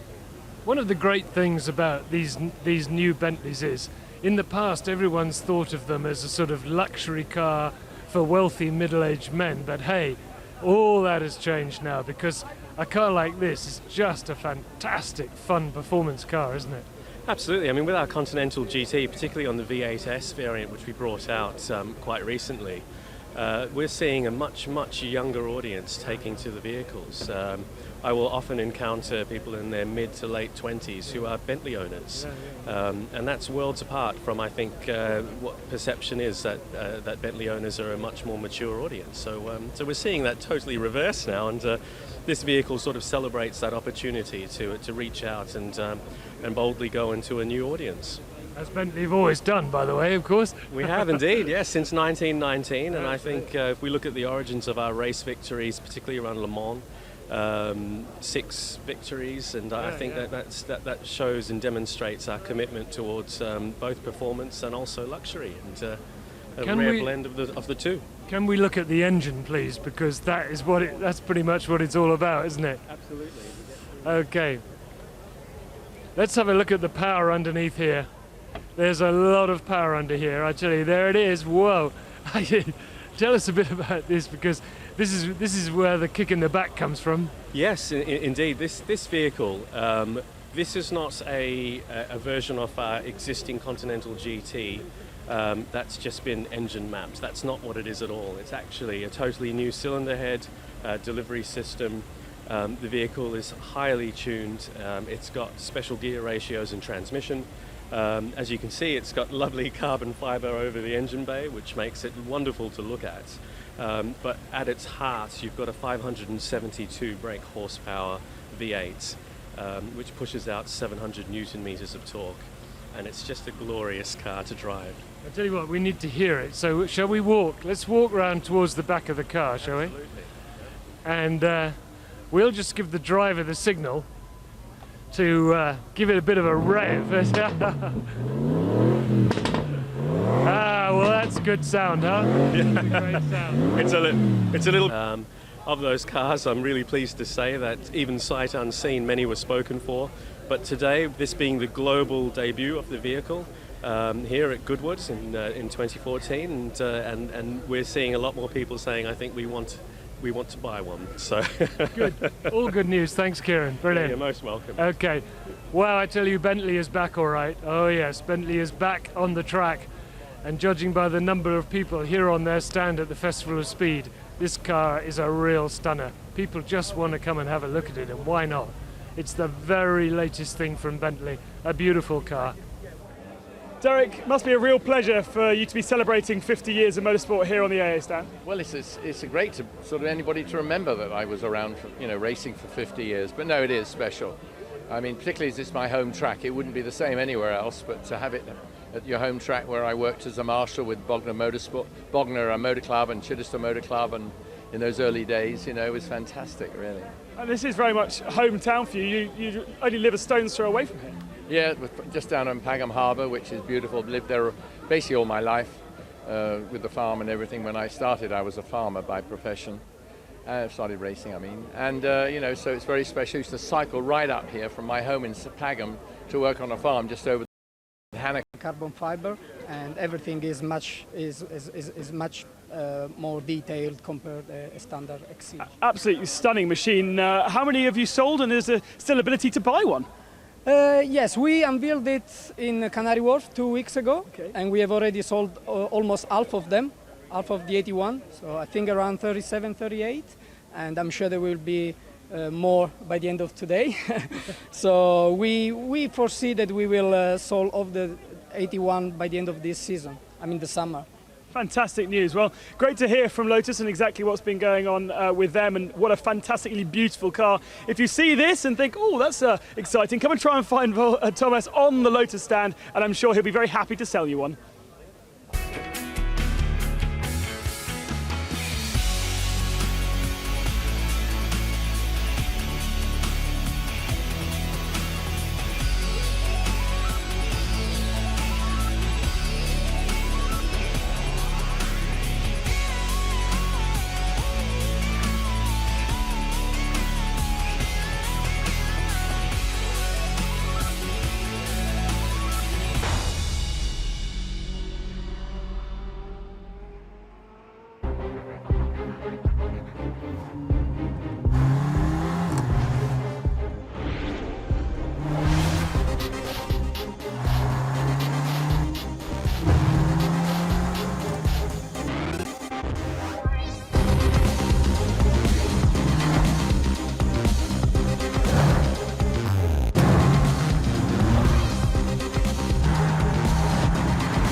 Like that, and if you know him, his personality is fairly persuasive, so he's not the man that you sort of say, no, I don't think I'll bother with it. Charles drove us up here, up from Malcolm Corner, just down here. We drove up and we stopped here and looked around, and he said, yeah, this is what we're going to do, and the RAC have cleared it for use as a hill climb. We said, pardon? Drivers Club, which has a fantastic view over the F1 paddock, and that is exactly what we've done. And we've managed to find Alistair McRae, Colin's brother. Very nice to have you here again. It's been a little while since you were last here. Yeah, I think it's probably 7 years since I was here, so it's good to be back and good to see it's ever growing. I know, it's such a large scale. It's such an impressive thing to be involved in now. Yeah, for sure. I think even, when you just walk in and you see the Mercedes on the half moon out there, and you see the amount of people that are here on a Thursday, it's very impressive. Now, what are you going to be looking forward to the most this weekend? You're taking to the hill? Yeah, we're up to the rally stage. We're driving the Toyota Hilux, the Dakar car, which is going to be interesting through the narrow stage in the trees. It's more used to the open desert, but I'm sure we can put on a good show and it'll be good fun. How hard to handle will it really be around this? Because it is so different from what it was designed to do. Yeah, for sure it's a lot different. As far as how difficult it will be, I don't know because I haven't driven it yet. So we'll find out tomorrow morning. But no, it's like anything. It's a car. It's got 4 wheels and engine. So we'll just try and place it in the correct part of the road. So just give us a bit of an update as to what you're doing when you're not here at Goodwood driving Dakar cows around a leafy suburb. I'm starting to lead a bit more of a boring life now. Working in a training business in Australia that we've got, still do a bit of motorsport over there, but no, it's been a bit quieter the last year or so since Proton pulled out of the APRC. But you know, it's given us time to come and do something like this, so it's great to be back here at Goodwood. Well, it's always great to have you back here. And have you had the chance to have a look around yet, or have you just arrived? Just arrived.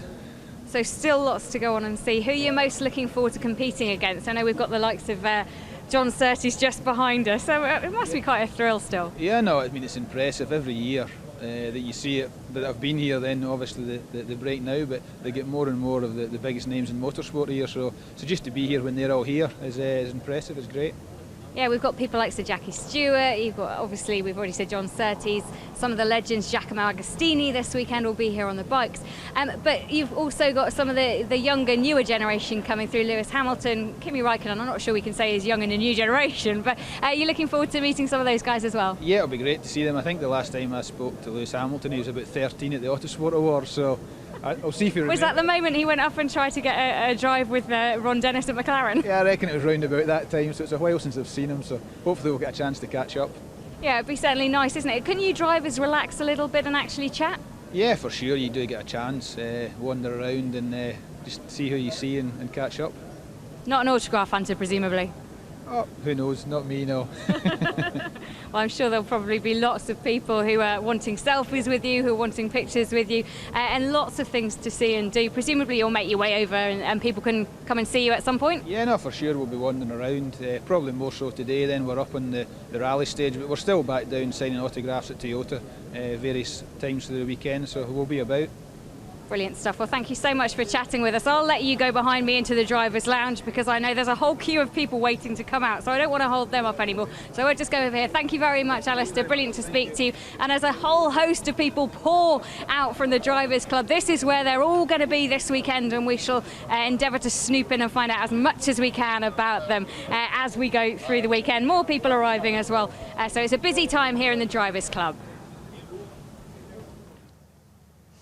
Well, Jerry Southering from our bar, thank you very much for coming up to the stage and for joining us. Yeah, thank you for inviting us.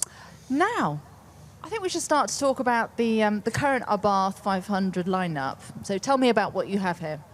Yes, we've just launched the new range today. This month, and we have a new range of cars with new technology in the cars. We've increased the number of colour choices for the customers, basically to give our customers much more opportunity in terms of customising their vehicles, which is something we know that Abarth customers particularly like. They very much like to see the car as, you know, theirs and individual as they are. And there are more special Abarth cars as well. You got the 595 and the 595 competition and the 595 Turismo. Yeah, I mean the range starts with the 500 custom, and for those looking for a bit more fun, if you like, a little bit more focused, then we have the 100. Those vehicles are 135 brake horsepower. We then move up to the Turismo and the Competizione, which are 160 brake horsepower. So a lot more focused, a lot more fun on the road. I mean, they must be tremendous fun to drive. They are. I mean, it definitely puts a smile on your face every time you go out on the road in one. And there's also a limited edition anniversary model. Yes, we do. We have a 595 Anniversario limited edition, which is a model that's been introduced to celebrate the original 595, which was launched back in 1963. So if you like, it pays homage to that car, but it's a reinterpretation of that car in a modern form. I have to say, just the fact that they've got these Italian names do make them sound even more exotic than they already are. Yes, they do, and the trouble is getting your lips around them sometimes. It's quite a challenge. Okay, so there's just one more. That's the 695 by Posto, which is going to be driving up the hill. Yes, in fact, the car hopefully the car's already been up the hill just a short while ago, but it will be previewed within the first glance over the next few days. So we'll see it going up the hill twice a day, and just listen to the noise that it makes. It's fantastic. And just tell us quickly about that car. Well, the 695 Biposto is what we would describe as a very, very focused car. If you were to distill everything about the Abarth brand into one car, this is it. It's very much, focused for the driver and for driver appeal. And the appeal is just great. As I say, it puts a smile on your face. And now the Abarth brand, I mean, where does it sit amongst the sort of Fiat family? Well, we see the Abarth brand as a brand in its own right. We see, obviously, the base. We all know the base vehicles, but I think when you look at an Abarth, in terms of put a touch of magic in the car, it's something more than the Origin. So we would say that in the range, it sits very much at the upper end of our whole portfolio of product across the group. And of course, there's the famous logo with the Scorpion. Scorpion, thank you. Yeah, of course, that relates to not a lobster. Karl Abarth's birth sign, is he was a Scorpio, and so hence he chose the Scorpion sign to denote the badge for his company. Now, of course, the cars have become increasingly popular, particularly with the new Fiat 500 when that first came out. How has the reception been amongst the general consumer? Because there's something about the Fiats that just make people happy and make them smile. So for you guys at Abarth, you must see an awful lot of enthusiasm, and this is a car that people get quite emotional about. Yeah, I mean, there's no question about it. The Fiat 500 is a great car, and as for something for us to work with as a base vehicle, it's fantastic. And we then do what we do at Abarth and make it into something more. And just that car that really touches people's souls. It certainly does, yes. Jerry, thank you very much for joining us. And Jenny is down with the legends. Yeah, I found myself someone very special, John Surtees. It should really be Sir John Surtees. We keep having this conversation and it keeps not happening, but you're here at Goodwood and it's lovely to have the only person who's done a World Championship on 4 and 2 wheels. What a special place to come to. Yes, Goodwood is special. I say it's special because the 4-wheel side, of course, started here. And not exactly at the house here, but certainly down the road at the circuit. First time I ever saw or actually sat in a race car was there. So that's special. Also, the festival here, when Charles March, Lord March, thought about it, he called me and said, John, what do you think? Will you help me put together the motorcycle sides and any car contacts? So I was in at the ground floor there as well. So it's been so nice to see it develop and be so successful. Giacomo Agostini coming this weekend, and a few of the current MotoGP stars coming on Sunday when they finished at Assen. They'll get on a flight and come straight here. It must be lovely to have such big names in motorbike racing coming here. Yes, well, we actually for that very first meeting, we managed to bring those all over. Obviously not the MotoGP at that time, but certainly Agostini came, etc. So it's been a sort of attraction because although obviously there's very, very busy race programs nowadays, more races in a year for a championship than ever happened in my age, there is a case that this is a little special because you mix the past with the present, and that doesn't only apply relative to machinery, it applies to people as well. And so it's a bit of a get-together. It's so lovely, and when you say a bit of a get-together, this weekend we're very lucky to have the 2007 Formula One World Champion Kimi Räikkönen coming, and I believe the two of you are coming from the same sponsor, Shell. So does that mean the two of you are going to get together and have a good old chinwag? Well, it appears I think we're going to have a little chat, and there's going to be some posing questions put to us, but I think we're also going to drive our respective machines and take them up the hill not exactly side by side, but pretty close. So are you going to get on the gas and give Kimi Räikkönen a run for his money, John Surtees? Well, I think being that I've got a smaller engine, I should get a start, don't you think? We're now handicapping the hill at Goodwood. I don't see that happening. Tell us what you're going to be partaking to the hill with this time. This time it's not 2 and 4 wheels because of the anniversary relative to the Formula One Championship. George Barber from Birmingham, Alabama, USA, who owns the actual championship winning car, but also a second car which is 80% original and has one of the engines we had in Mexico. He said, John, I'll send in 2 cars over for you to celebrate your year and raise as much money as you can for the foundation. The foundation being the one that I formed when my son was killed, Henry, at Brands Hatch. And so these events we use very much like that to, one, have that get together, but also because Henry came down here and actually drove a Surtees car 1 week before he was killed. It's very special. We've got a few Surtees cars here as well, but I'm driving the 158s, both the original and also the part original. I know how inspired you are still by Henry, and the foundation is just one small part of your tribute to him, but it's doing well, isn't it? It just grows every year. Well, it's got to.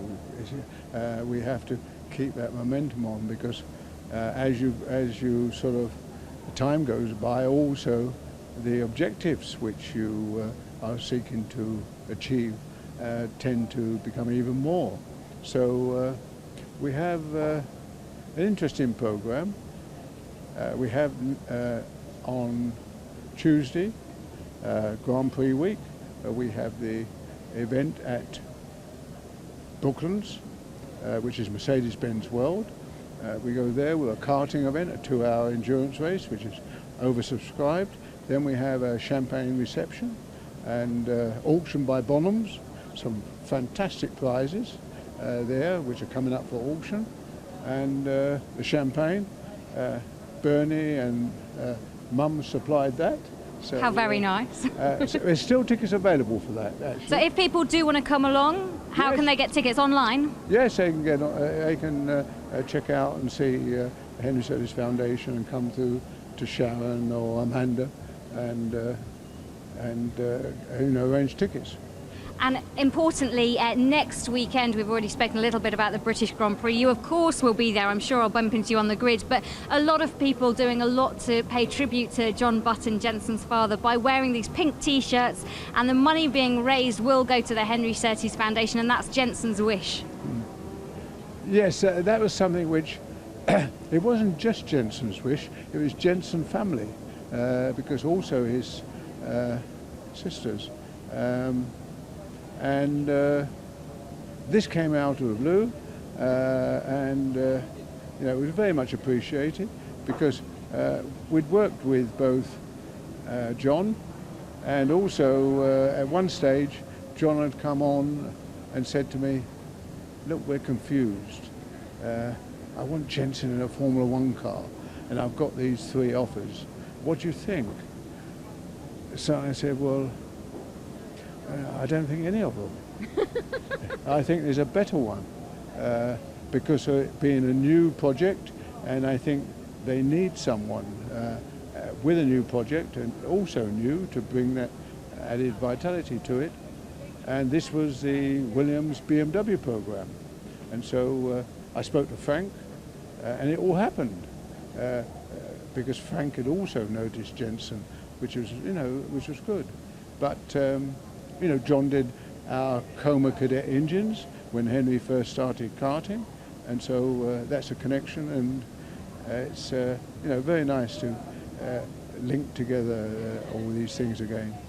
Well, John Surtees, it's always a pleasure talking to you. I'm sure we'll speak again over the weekend. Thank you very much for joining us, and back to you, Amanda. Well, I've now joined by 2 of my enormously esteemed colleagues.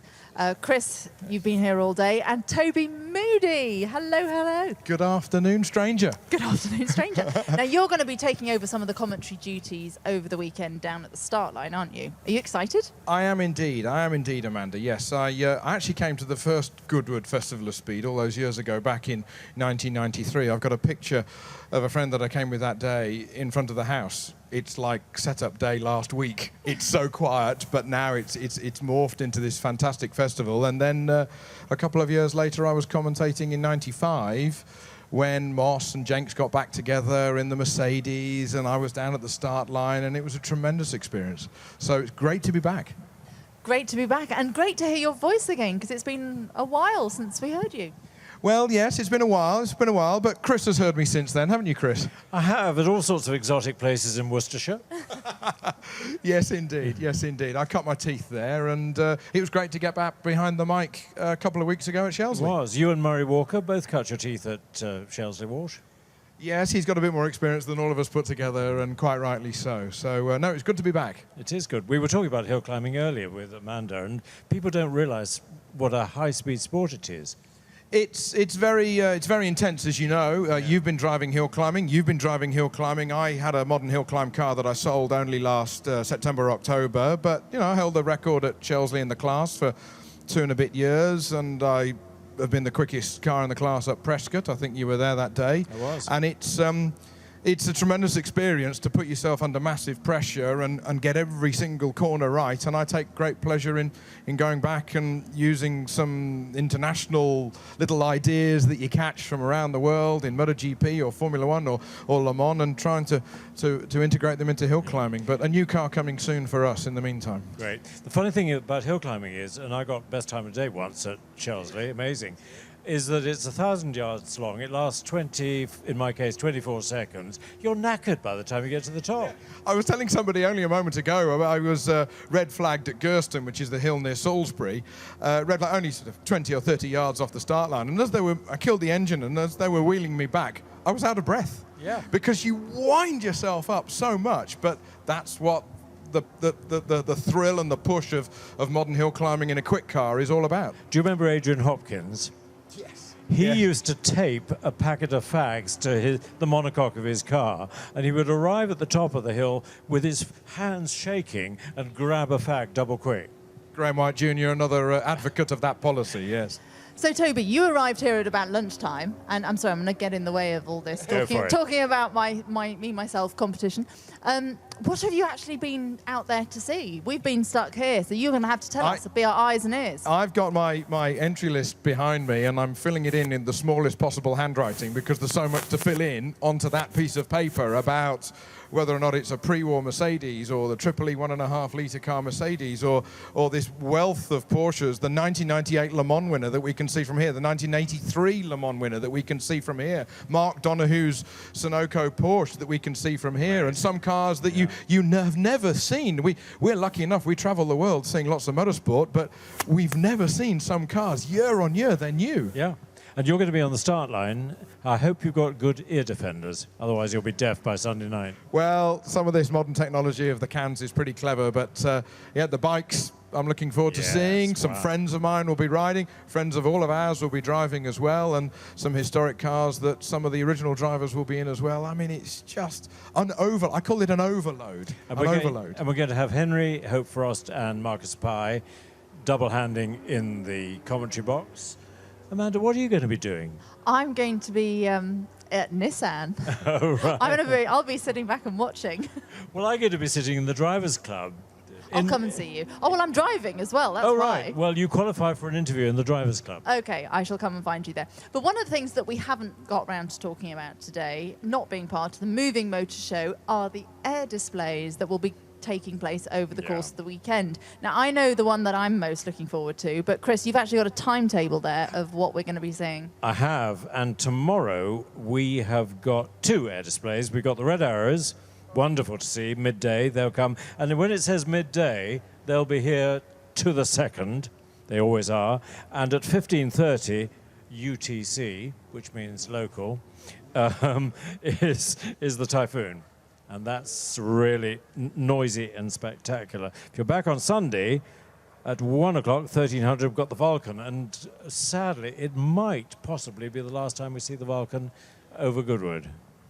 I hear that it's had a big refit over the winter, £400,000, some wing work that was been done on it. I bought some raffle tickets 5, 6, 7, 8 years ago to try and raise the money. I bought them at Fairford, and it was great to see it back in the air when I came to the revival. A bolt. I own half a rivet. Yeah. Oh, right. So, Toby, is that going to extend its life? We might see it after this year. Hopefully, yes. The other thing to say about the Typhoon is that I think there's another Typhoon engine here on the ground. If the Bloodhound SSC displays here for Andy Green and the whole new land speed record project to try and beat 1,000 miles an hour in 2016, which is what they're aiming for. Do you know how they got those engines for Bloodhound? Was it through Paul Drayson and a bit of Whitehall help, I think? Well, it was on the promise that they would involve 1,000 schools in the product.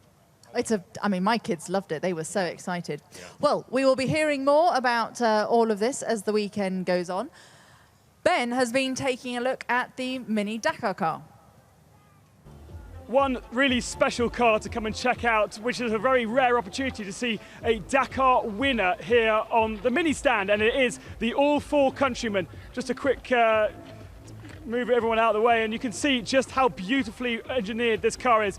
If you come down to the suspension, for instance, just a little detail, look at that. Not one, but 2 suspension parts, just in case, number one, if one of them breaks, but also to add extra bounce. This car goes over rocks way, way larger than that. It goes through the desert as well in Argentina, Chile, and racing in Peru last year. And there is the actual trophy at the back that we started on. Fantastic to see. That is a 3-time winning Dakar car, but to challenge for next year's Dakar in 2015, there is a new manufacturer, and they are just over here. So we're going to take a quick walk. Peugeot have decided they're going to enter into the Dakar for 2015. Obviously, the race begins in January, so it's right at the start of 2015, and they have taken a 4-time bike champion, Cyril Desprez. They also potentially have Stefan Pederhansel, and they do have Carlos Sainz in their team, and there is a concept vehicle of the vehicle that is going to be taken on the Dakar, the 2008 Dakar car. And just look how incredible this thing is.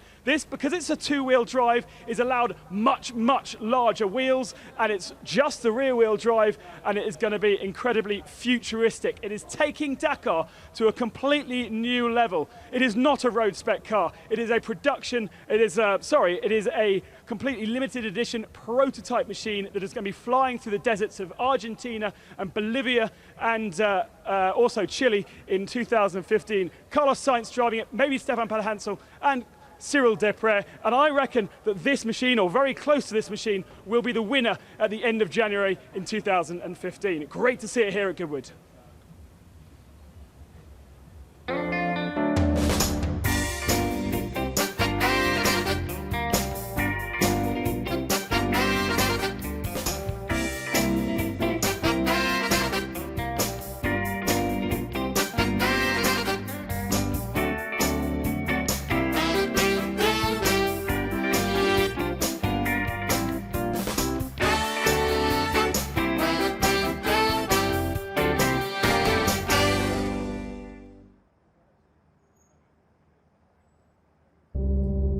Darkness has a companion tonight. Small creatures prick ears and tremble with fright. A sleek velvet phantom is making its way. Through shadows, eyes gleaming, it's searching for prey. Masterful strides on dark forest tracks. The prince of the jungle is poised to attack. His muscles a ripple, his heart pumping fast. The spectre, he's ready, his appetite vast. Feline musk impregnates the air. Razor-sharp teeth are suddenly bared. Like lightning he pounces, like thunder his roar. A sound full of power, great might to the fore. Darkness's embrace caresses the cat. The growl is replaced, a purr in its stead.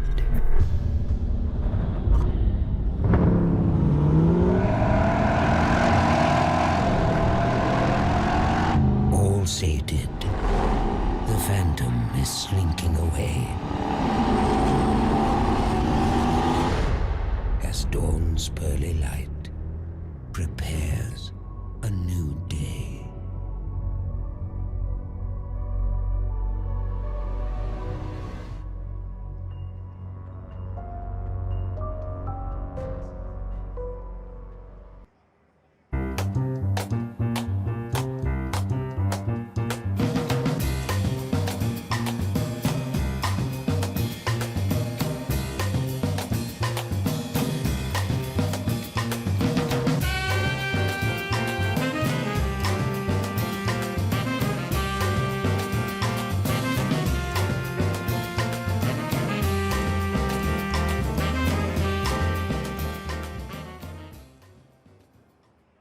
In our bid to make Sky Sports even better, we enlisted the help of the ultimate hero of sport. No, not him. Him. There were some interesting ideas. Drone cam. This is ludicrous. Sofa ref. The sensation suit. In the end, the simplest idea was also the best. A new European football channel. And that's not all.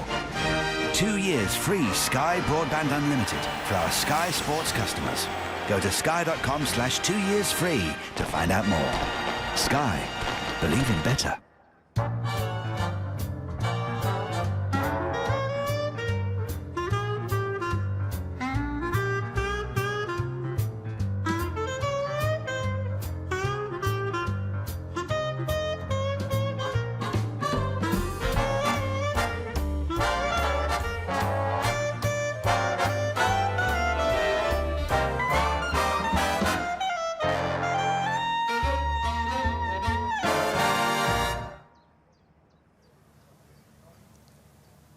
What a day it's been today at Goodwood. We've had sunshine, a little bit of overcast clouds, but it's been spectacular and, of course, glorious. Hopefully you've enjoyed yourself and had a good chance to explore and see some of the many exhibitions and displays that are available across this amazing place.